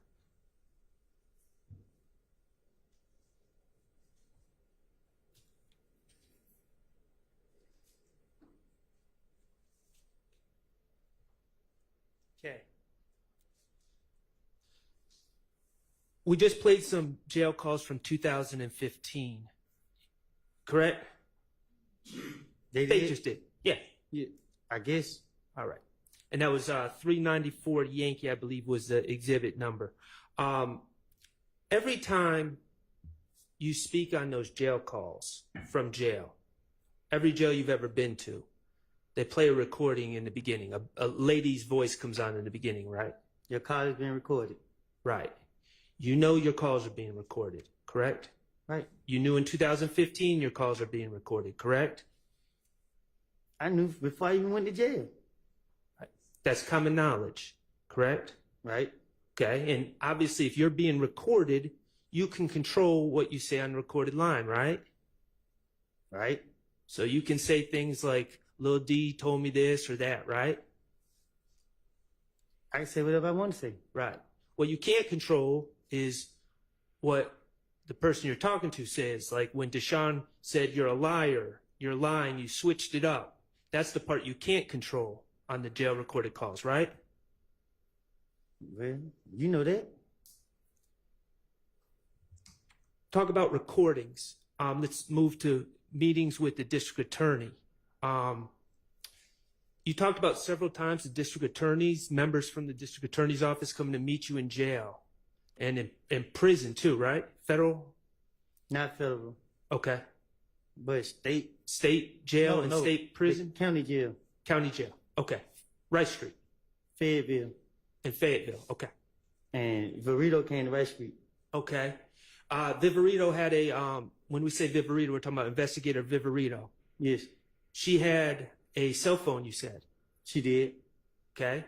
Now you didn't have, you're in jail. You don't have the ability to record your meetings with the DAs in jail, do you? No. Okay. Do you know if they recorded those meetings? The one in Fayetteville, I thought I caught Verito recording me, and then I started watching her phone. Have you ever heard the recordings of the DAs when they came to meet you? No. Okay, what about in judges' chambers? You ever hear a recording of that? What you mean? A recording, an audio recording of that meeting. You talking when I recorded them? No, I'm talking about June 10th, 2024. You ever hear an audio recording? No. Okay, so the state has been playing recordings of phone calls you're making from jail, right? I don't understand. The state has played phone calls, recordings of phone calls you've made from jail. We just heard some, right? Yes. Okay. But do you know where the recordings of the state meeting with you, those meetings are? Objection. Know where those recordings are? Human facts not evidence. Sustained. Okay, let's talk about the warrants for the murder of Donovan Thomas. Okay, you acknowledge that you were charged with the murder of Donovan Thomas, correct? They charged me. Right. And when you say they, let's talk about that. When you say they, you're talking about Detective Thorpe, correct?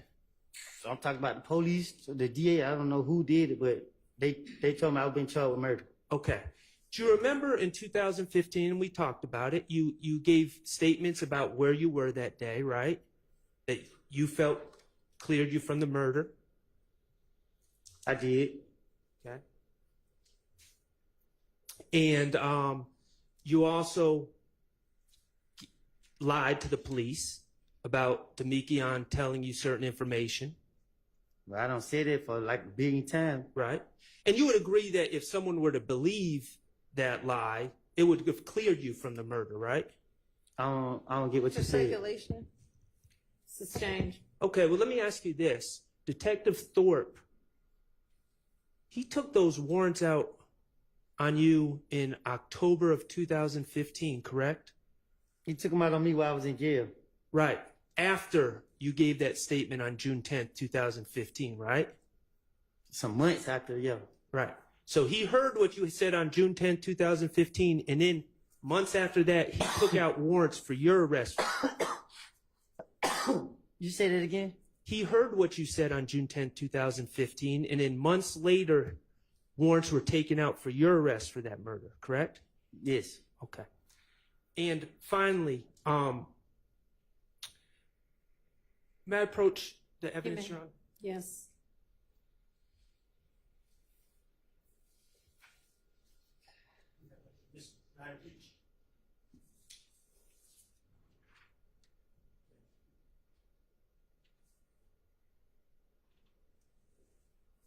Mr. Kokomo, could you play that prior testimony?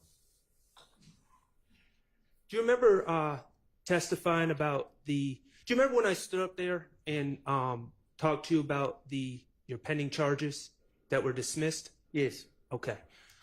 Could you play that clip, Mr. Kokomo? Do I gotta listen to it? If you would. You're right. He said he remembered it, so I would. Is there some reason we need to hear it again? Can you just ask him about it? Okay. I can. Okay, let's do that. And you remember I was standing right there and reading the sheet? Yes. Okay. I was reading the sheet and you were agreeing with me, correct? Correct. Okay. And I never said that Fonnie Willis signed the piece of paper, did I? You said who name is that? Okay. Mr. Kokomo, could you publish 27D?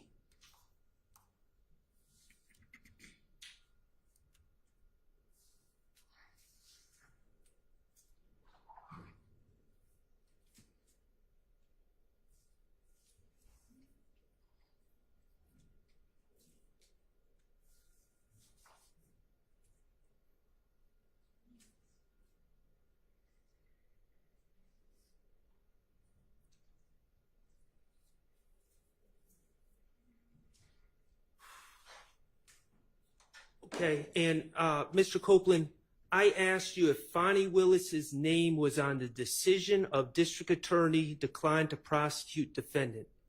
And that's your name on the sheet, right? Kenneth Copeland? Yes. Okay. And I asked you if Fonnie Willis's name was on the sheet, right? Yes. Okay. And the sheet starts out, comes now, Fonnie Willis, district attorney for the Atlanta Judicial Circuit, state of Georgia, and shows this honorable court the following, correct? Correct. Okay. And it's signed by another man named Kenneth Hutcherson, whose title is labeled as executive district attorney, correct? That's what she just showed me. All right. And you know Miss Fonnie Willis to be the elected district attorney of Fulton County, correct? I think she like the head person. The boss. Yeah. Mr. Hutcherson's boss. Let me ask you, this was from 2021, right? When you were first charged with this false statement and false report of a crime. It was 2021, right? When I was in jail. Yes. Okay. Who was the attorney that got this case dismissed for you? Who was your attorney on this case? You. I was? You told me. Did you ever hire an attorney on this case? I'm saying you told me. Okay. Well, let me ask you, what advocating for yourself did you do that convinced the district attorneys to dismiss this case in January 2024? What did you do to get them to dismiss it? Sustained. Mr. Copeland, you've said in your testimony that you've been sent, the police have constantly sent you to jail for things you didn't even do, right? Right. The state has prosecuted you time and time again for things you didn't even do, right? Yep. People are picking on you, right? Yep. And then in January 2024, your case just got dismissed and you didn't even do a darn thing to make it happen, huh? You told me. I didn't know. All right. Thank you. Any other recross?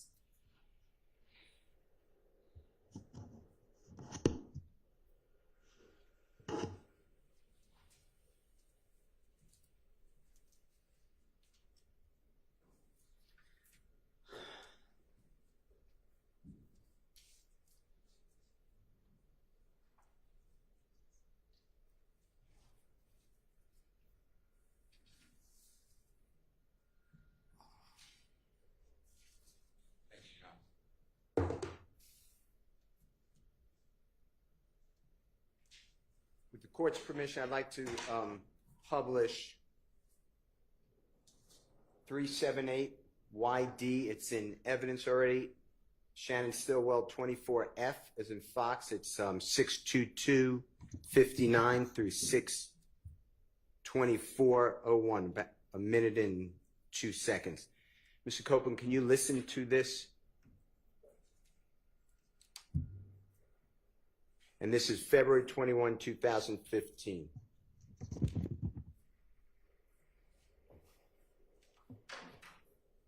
And if you need better headphones with the court's permission, we have other ones if you need it. All right.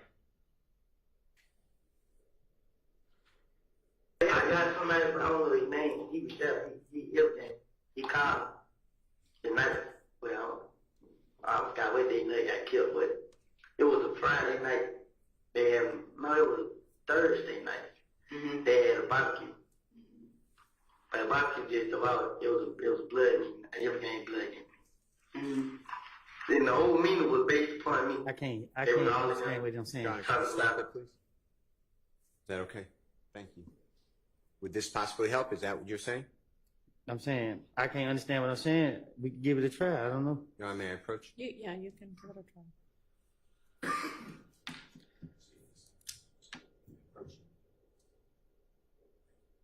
And keep your knee.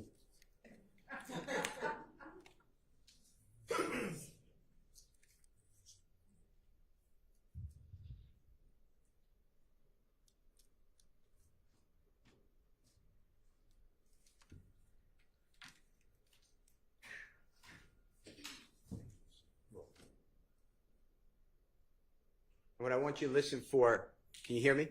What I want you to listen for is any mention of this conversation about you being killed with Mo, that conversation, any mention of Jeffrey Williams, okay? All right. I got somebody, but I don't know his name. He was there. He everything. He called the night. Well, I forgot what day they got killed, but it was a Friday night. No, it was a Thursday night. They had a barbecue. But the barbecue just about it was a blood meeting. Everything blood meeting. Then the whole meeting was based upon me. They was all in there talking about this and this, talking about this and this. So the nigga Mo was on the phone. So Mo told everybody,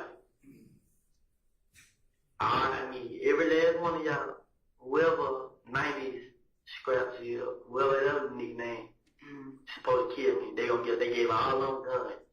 The same night, they gave every last one a gun. Said, treat me to a gas station and kill me. I forgot what else. But he called and he told me everything, and he said, is this person a friend of yours? Do you hear anything about Jeffrey Williams or Young Thug or anything like that? No, I didn't say nothing about him. All right. And when the prosecutors asked you questions about your jail calls and Jeffrey Williams putting you in songs, do you know any other song that you are referenced in that Jeffrey Williams is featured on or performed with your name except Halftime?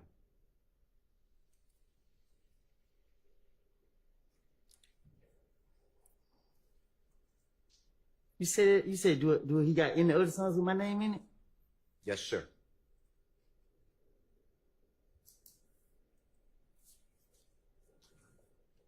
Yeah. Which song? Beat It. Anything else?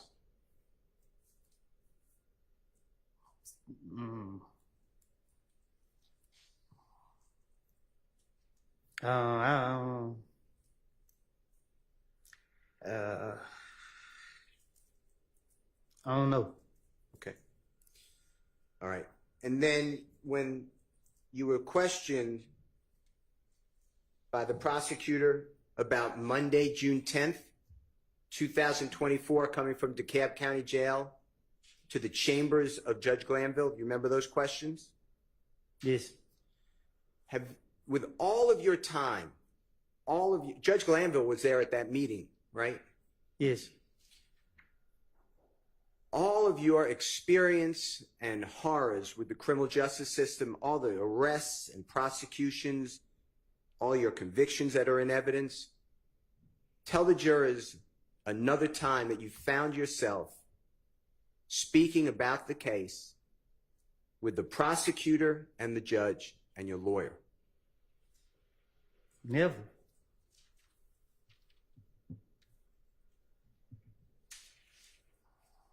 You said that you were coerced and pressured. Do you remember using those type of terms to testify? I am. Do you remember being told, and I know it was corrected by the Honorable Judge Whitaker, but do you remember being told by Miss Hilton and Judge Glanville that if you don't testify, you have to remain in jail not only until this trial ends, but all 28 people who are charged in this indictment resolve their case? Do you remember being told that? No, they told me indefinitely. Whatever that word, they don't sound like a good word. And I asked her to explain it to me. And then he explained it. And then she broke it down to me that every defendant, so that means the people that go to trial next and all of that. Okay. And it could take up to so many years, and just not about to sit in no jail all them years. And Judge Whitaker said that's not correct and corrected it, right? Huh? Later, the Honorable Judge Whitaker corrected that, said that's not true. I didn't hear her.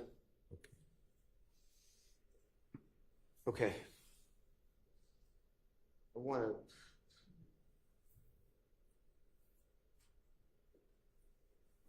to ask you, and if you need those, if those help, the headphones, I want to talk with you about the jail call. It's stage 295Y, as in yesterday, starting at 350, Your Honor. That's wrong. It's a little later. It's 407 to 420. I want if you can focus, if they help you, if it's they swear to God we killed Nut, so they going to stay on you, and at 411 they swear we smoked Nut. If you could listen to this.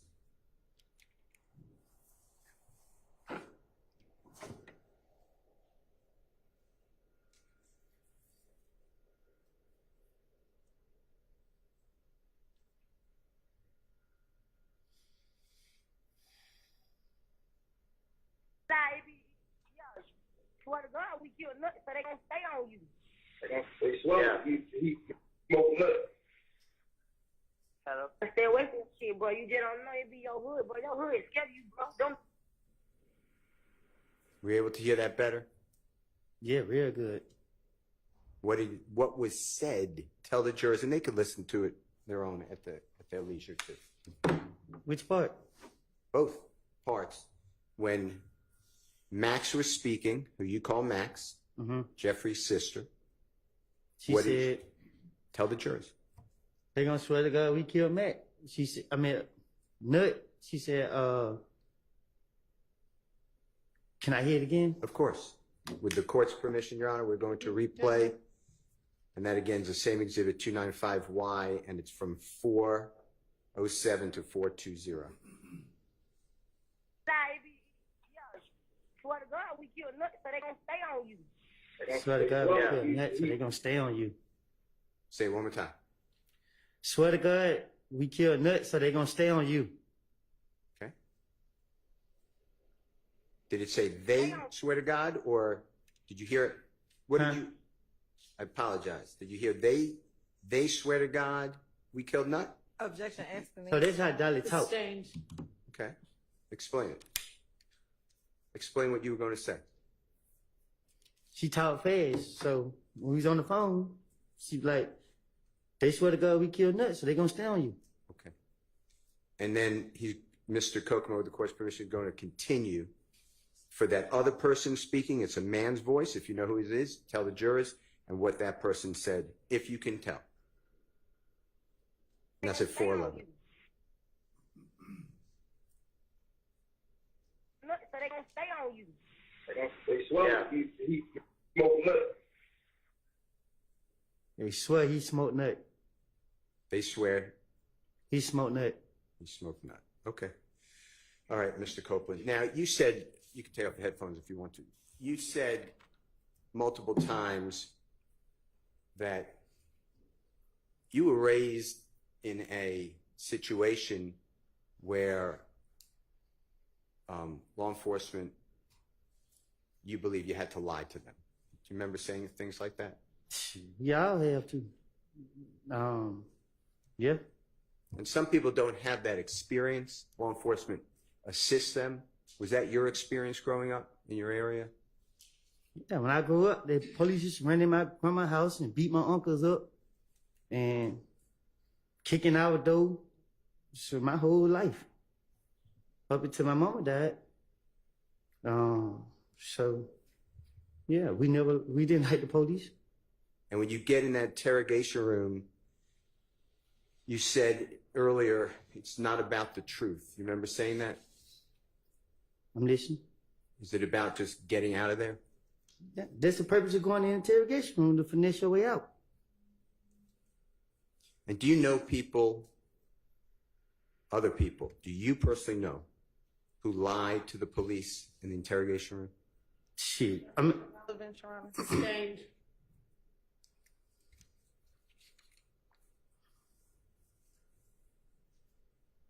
Last questions that I'd like to ask you, a series of questions. Ms. Hilton asked you Jeffrey's not seen on the Texaco video changing cars like you told the police. You know what I'm talking about, right? I have you? Yes. She then asked you about, was there switching of cars in the back of the Texaco? Do you remember something like that? Yes. Where did that come from? That's my first time hearing it.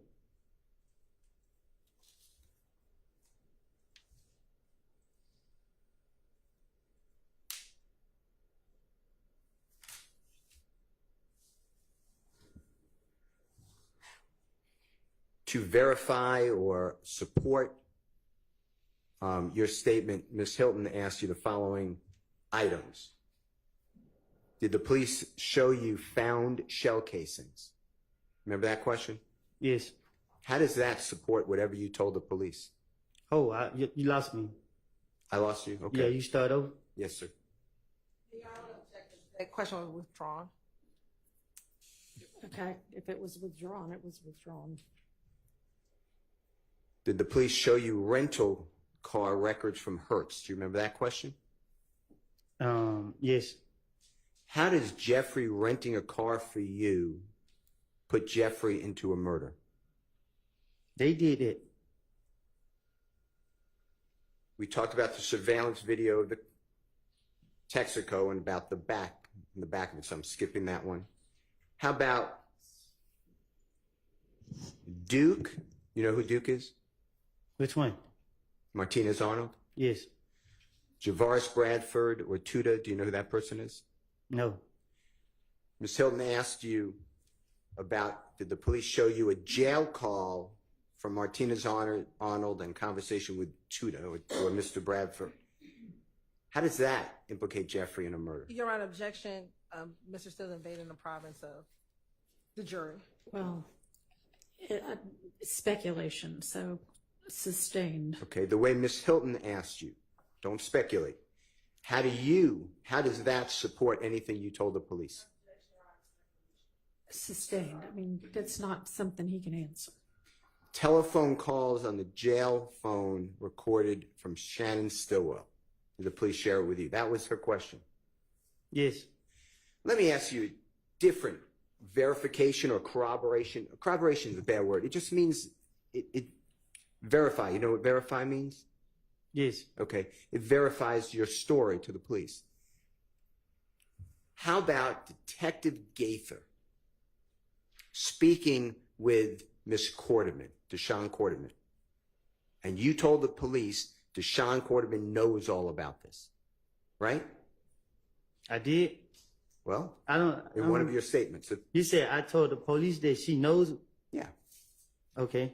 How about the police ever recording a call with Deshaun Quarterman saying, tell us what you know? That ever happened? Did the police ever show you that? I don't think they ever questioned her. Okay. How about this? You have your cell phone, or the police have it, June 10, 2015, right? You got arrested with your cell phone at your home, right? Yes. How about give you the phone and the police are recording and you call Jeffrey Williams and the police can listen? Did that happen? No. Thank you, sir. All right, does Thank you, anybody Your Honor. else have questions? Follow-up questions? No, everybody? All right, Mr. Copeland. Is he released or just excused? He'll be excused for right now, Your Honor. So he's excused, he's not released.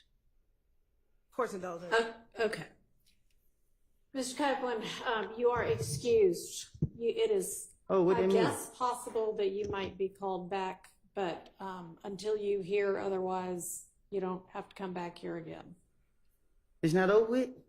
Well, your testimony for right now is over with. The trial is not over with, but you don't need to concern yourself with the rest of it. But as I understand, he's still under subpoena. Yes, Your Honor. Okay. And Mr. Engelberger, thank you again for your willingness to step in here for us, for the court. I'll tell you when. You may be, and obviously stand by as well. because he's not released, but yeah, we would let you know and give you all both some heads up if he's to be recalled. Thank you.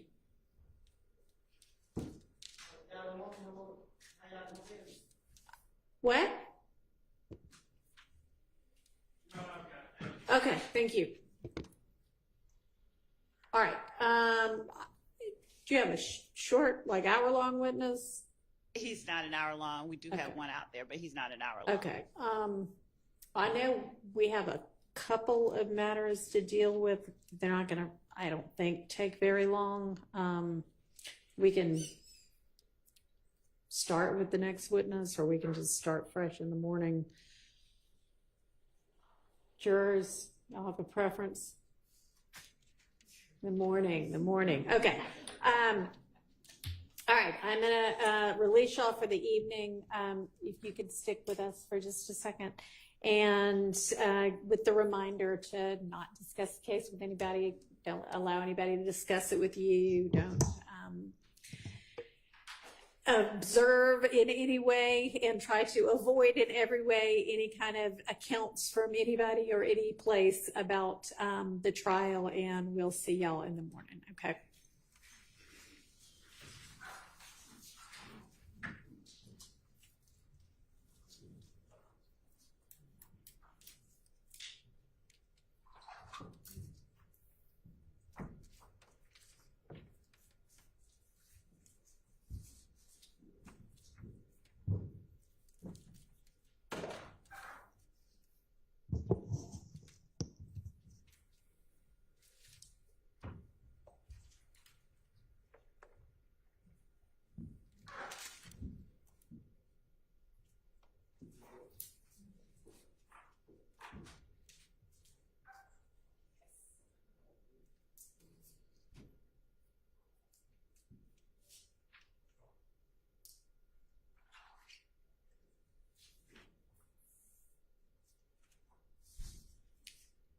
All right, this next matter is going to concern a juror, so if the media could please stop recording. All right.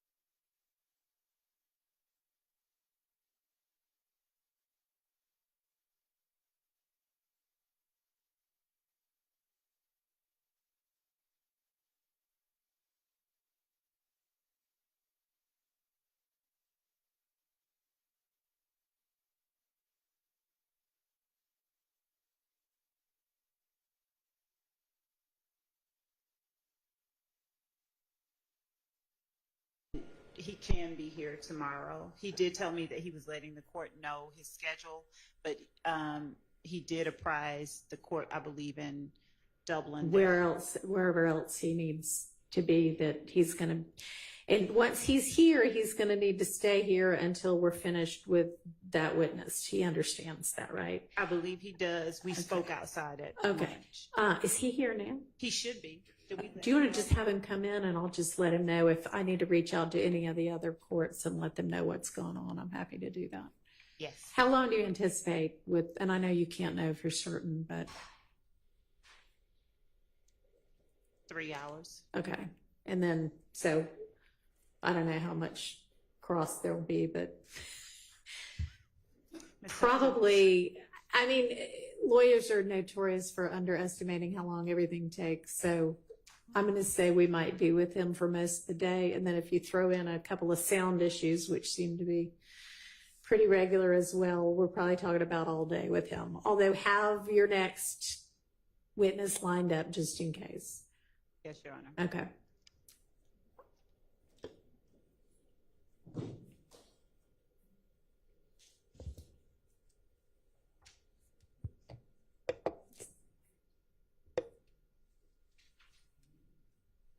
Yeah, while we're waiting for Mr. Wright.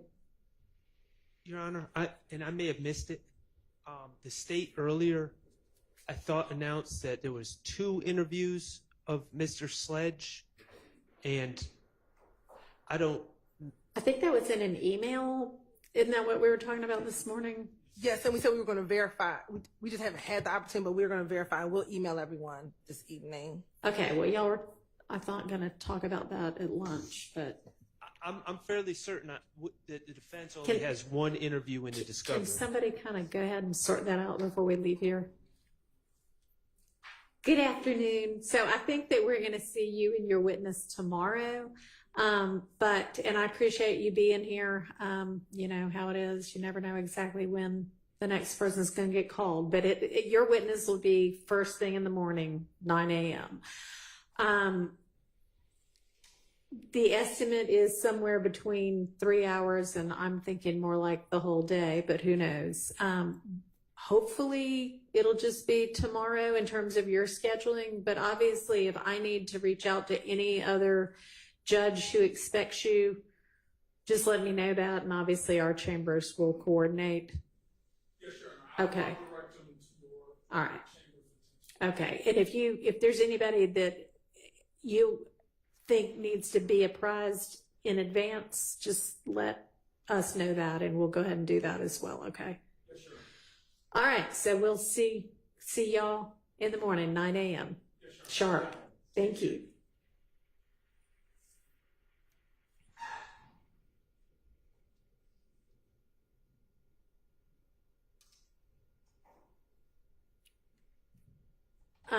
How fast do you think y'all could find out about, because I kind of wanted y'all to do that over the course of the day?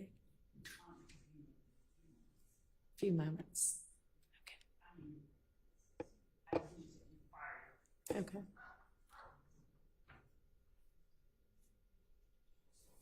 Judge, while we're waiting on that, I want to reiterate, I don't know whether this has been covered, but I do want to reiterate my objection to the admission of any guilty plea agreement or guilty plea transcript against anyone other than the witness on trial. I mean, the witness in the witness stand.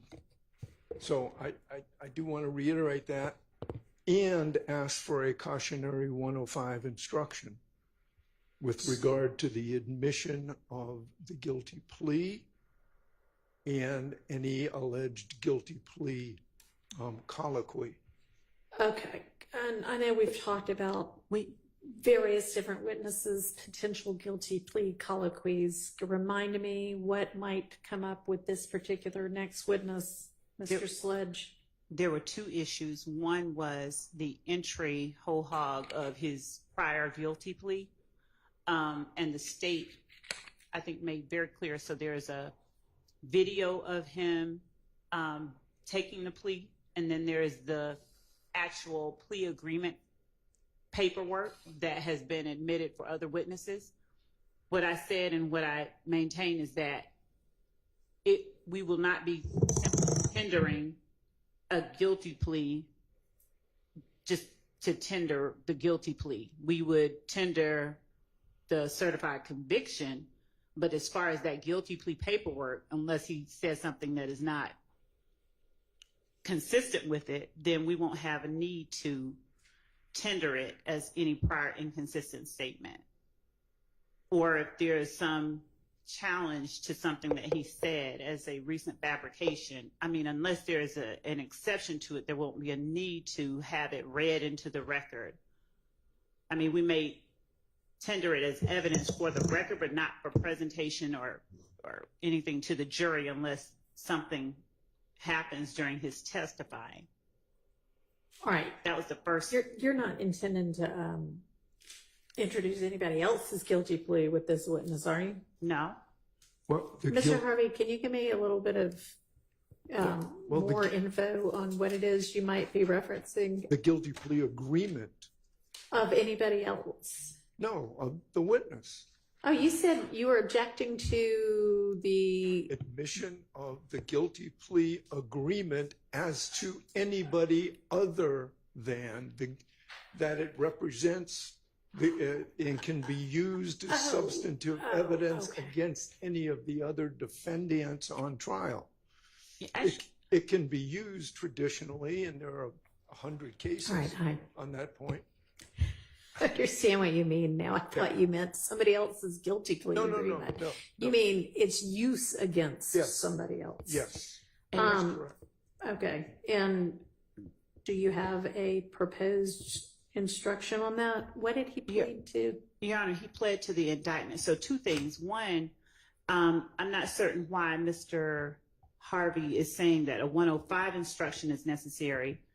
As it relates to this particular witness, he will be on the stand testifying, and his testimony would be admissible, especially as it relates to count one, as to all of the defendants. If he says something on the stand inconsistent with what he has said previously, then that prior inconsistent statement would be substantive evidence against all of the defendants, if that comes to it. But I don't know that it will come to that, so I can't really speak to,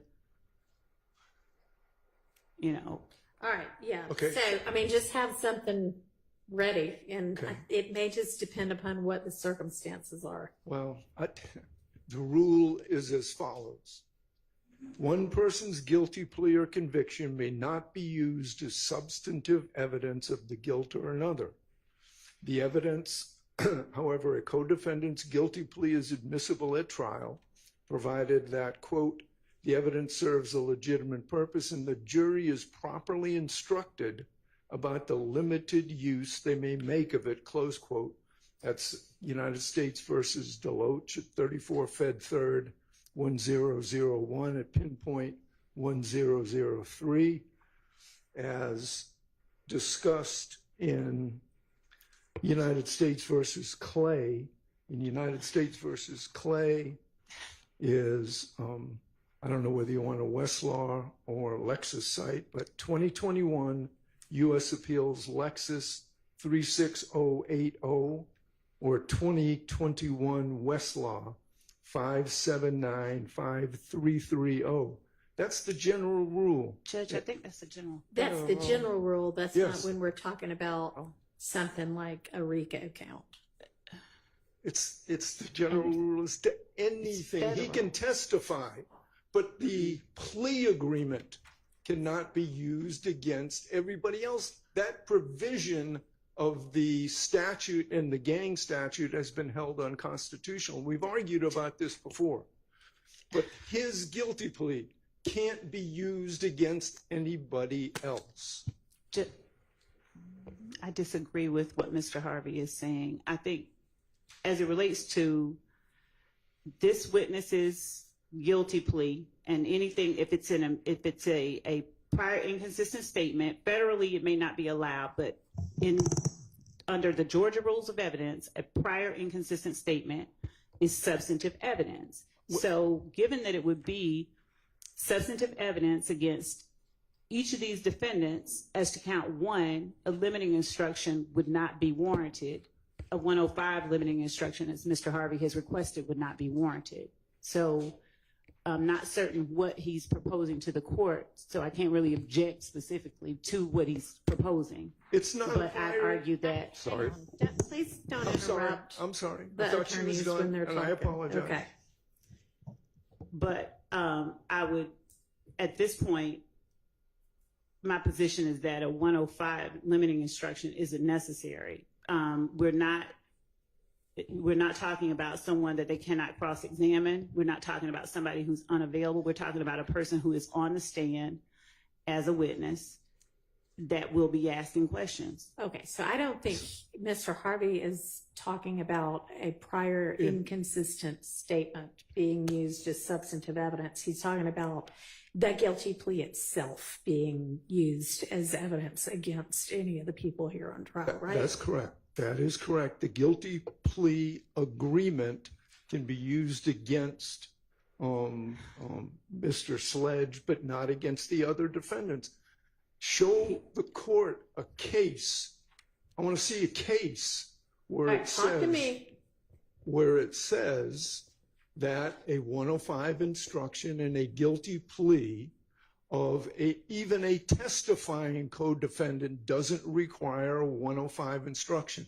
The case that I cited to the court, which cites a whole series of 11th Circuit cases, is a case that deals with a testifying witness.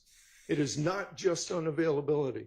And fine, if we can see a case that says otherwise, we'll be glad to discuss it. In the meantime, I'm moving in limine and want a 105 instruction. All right, well, give me something that you would like proposed, and why don't we all meet here at 8:30 in the morning, since we'll need to hash all of this out potentially before we get the next witness on the stand. Yes, Your Honor. I'll be here at 7:30. And what I heard Mr. Harvey say that he's not speaking about the certified conviction. He's talking about that plea form where there were factual acknowledgments that were made. And that is what we discussed the last time. And that is what I told the court that I would not be using unless there was something inconsistent said. And that is why I said it would be a prior inconsistent statement that is admissible as substantive evidence. And Mr. Harvey is asking us to prove a negative, when in fact the case law that he is citing is not applicable to this circumstance. Judge, I am talking about a plea agreement. There Are you is a talking about December. the part that he signs and he says, yes, I acknowledge X, Y, and Z are true, or whatever it is he says? Yes, that's correct. Okay. All right. See y'all at 8:30 about it, and send anything you want to have me consider in the meantime to Ms. Hurstfield. All right, anything else? We have a response for the Antonio Sledge interview, Your Honor. Okay. It appears that there's only one interview to answer the question. And also, Your Honor, I can do this now or when the jury is, I want to just make sure that the exhibits that we discussed today were tendered and admitted, Your Honor. And so I just wanted to go over those numbers again. We can do that now. So the exhibits that we tendered and moved for admission was 399Y, 401Y, 402Y, 403Y, 404Y, 405Y, 406Y, and 407Y.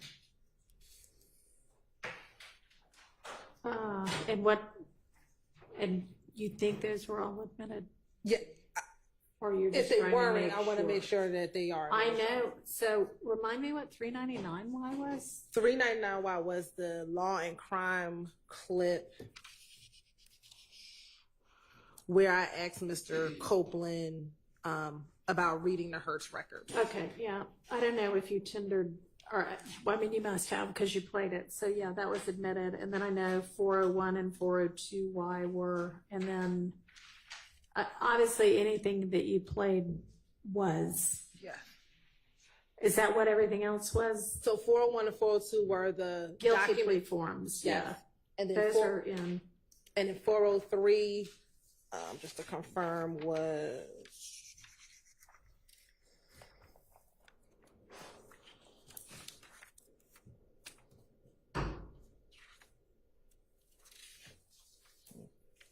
okay, 405Y, I can start there, was the video clip of Mr. Steele and Mr. Copeland and the portion of the We Killed Nut call. 406Y was the June 16, 2015 jail call. 407Y was the June 13, 2015 jail call. Okay, those are in. And then I just need to look and see what 405.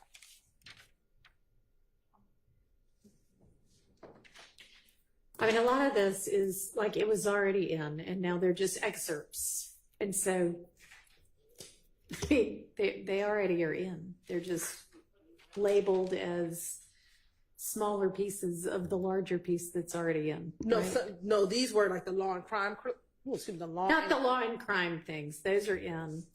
And the 2 guilty plea forms are in. Correct. But all of the things that are just, snippets of things that were already in I mean, they're already in. It's just more for convenience that y'all are relabeling them. Yes, Your Honor.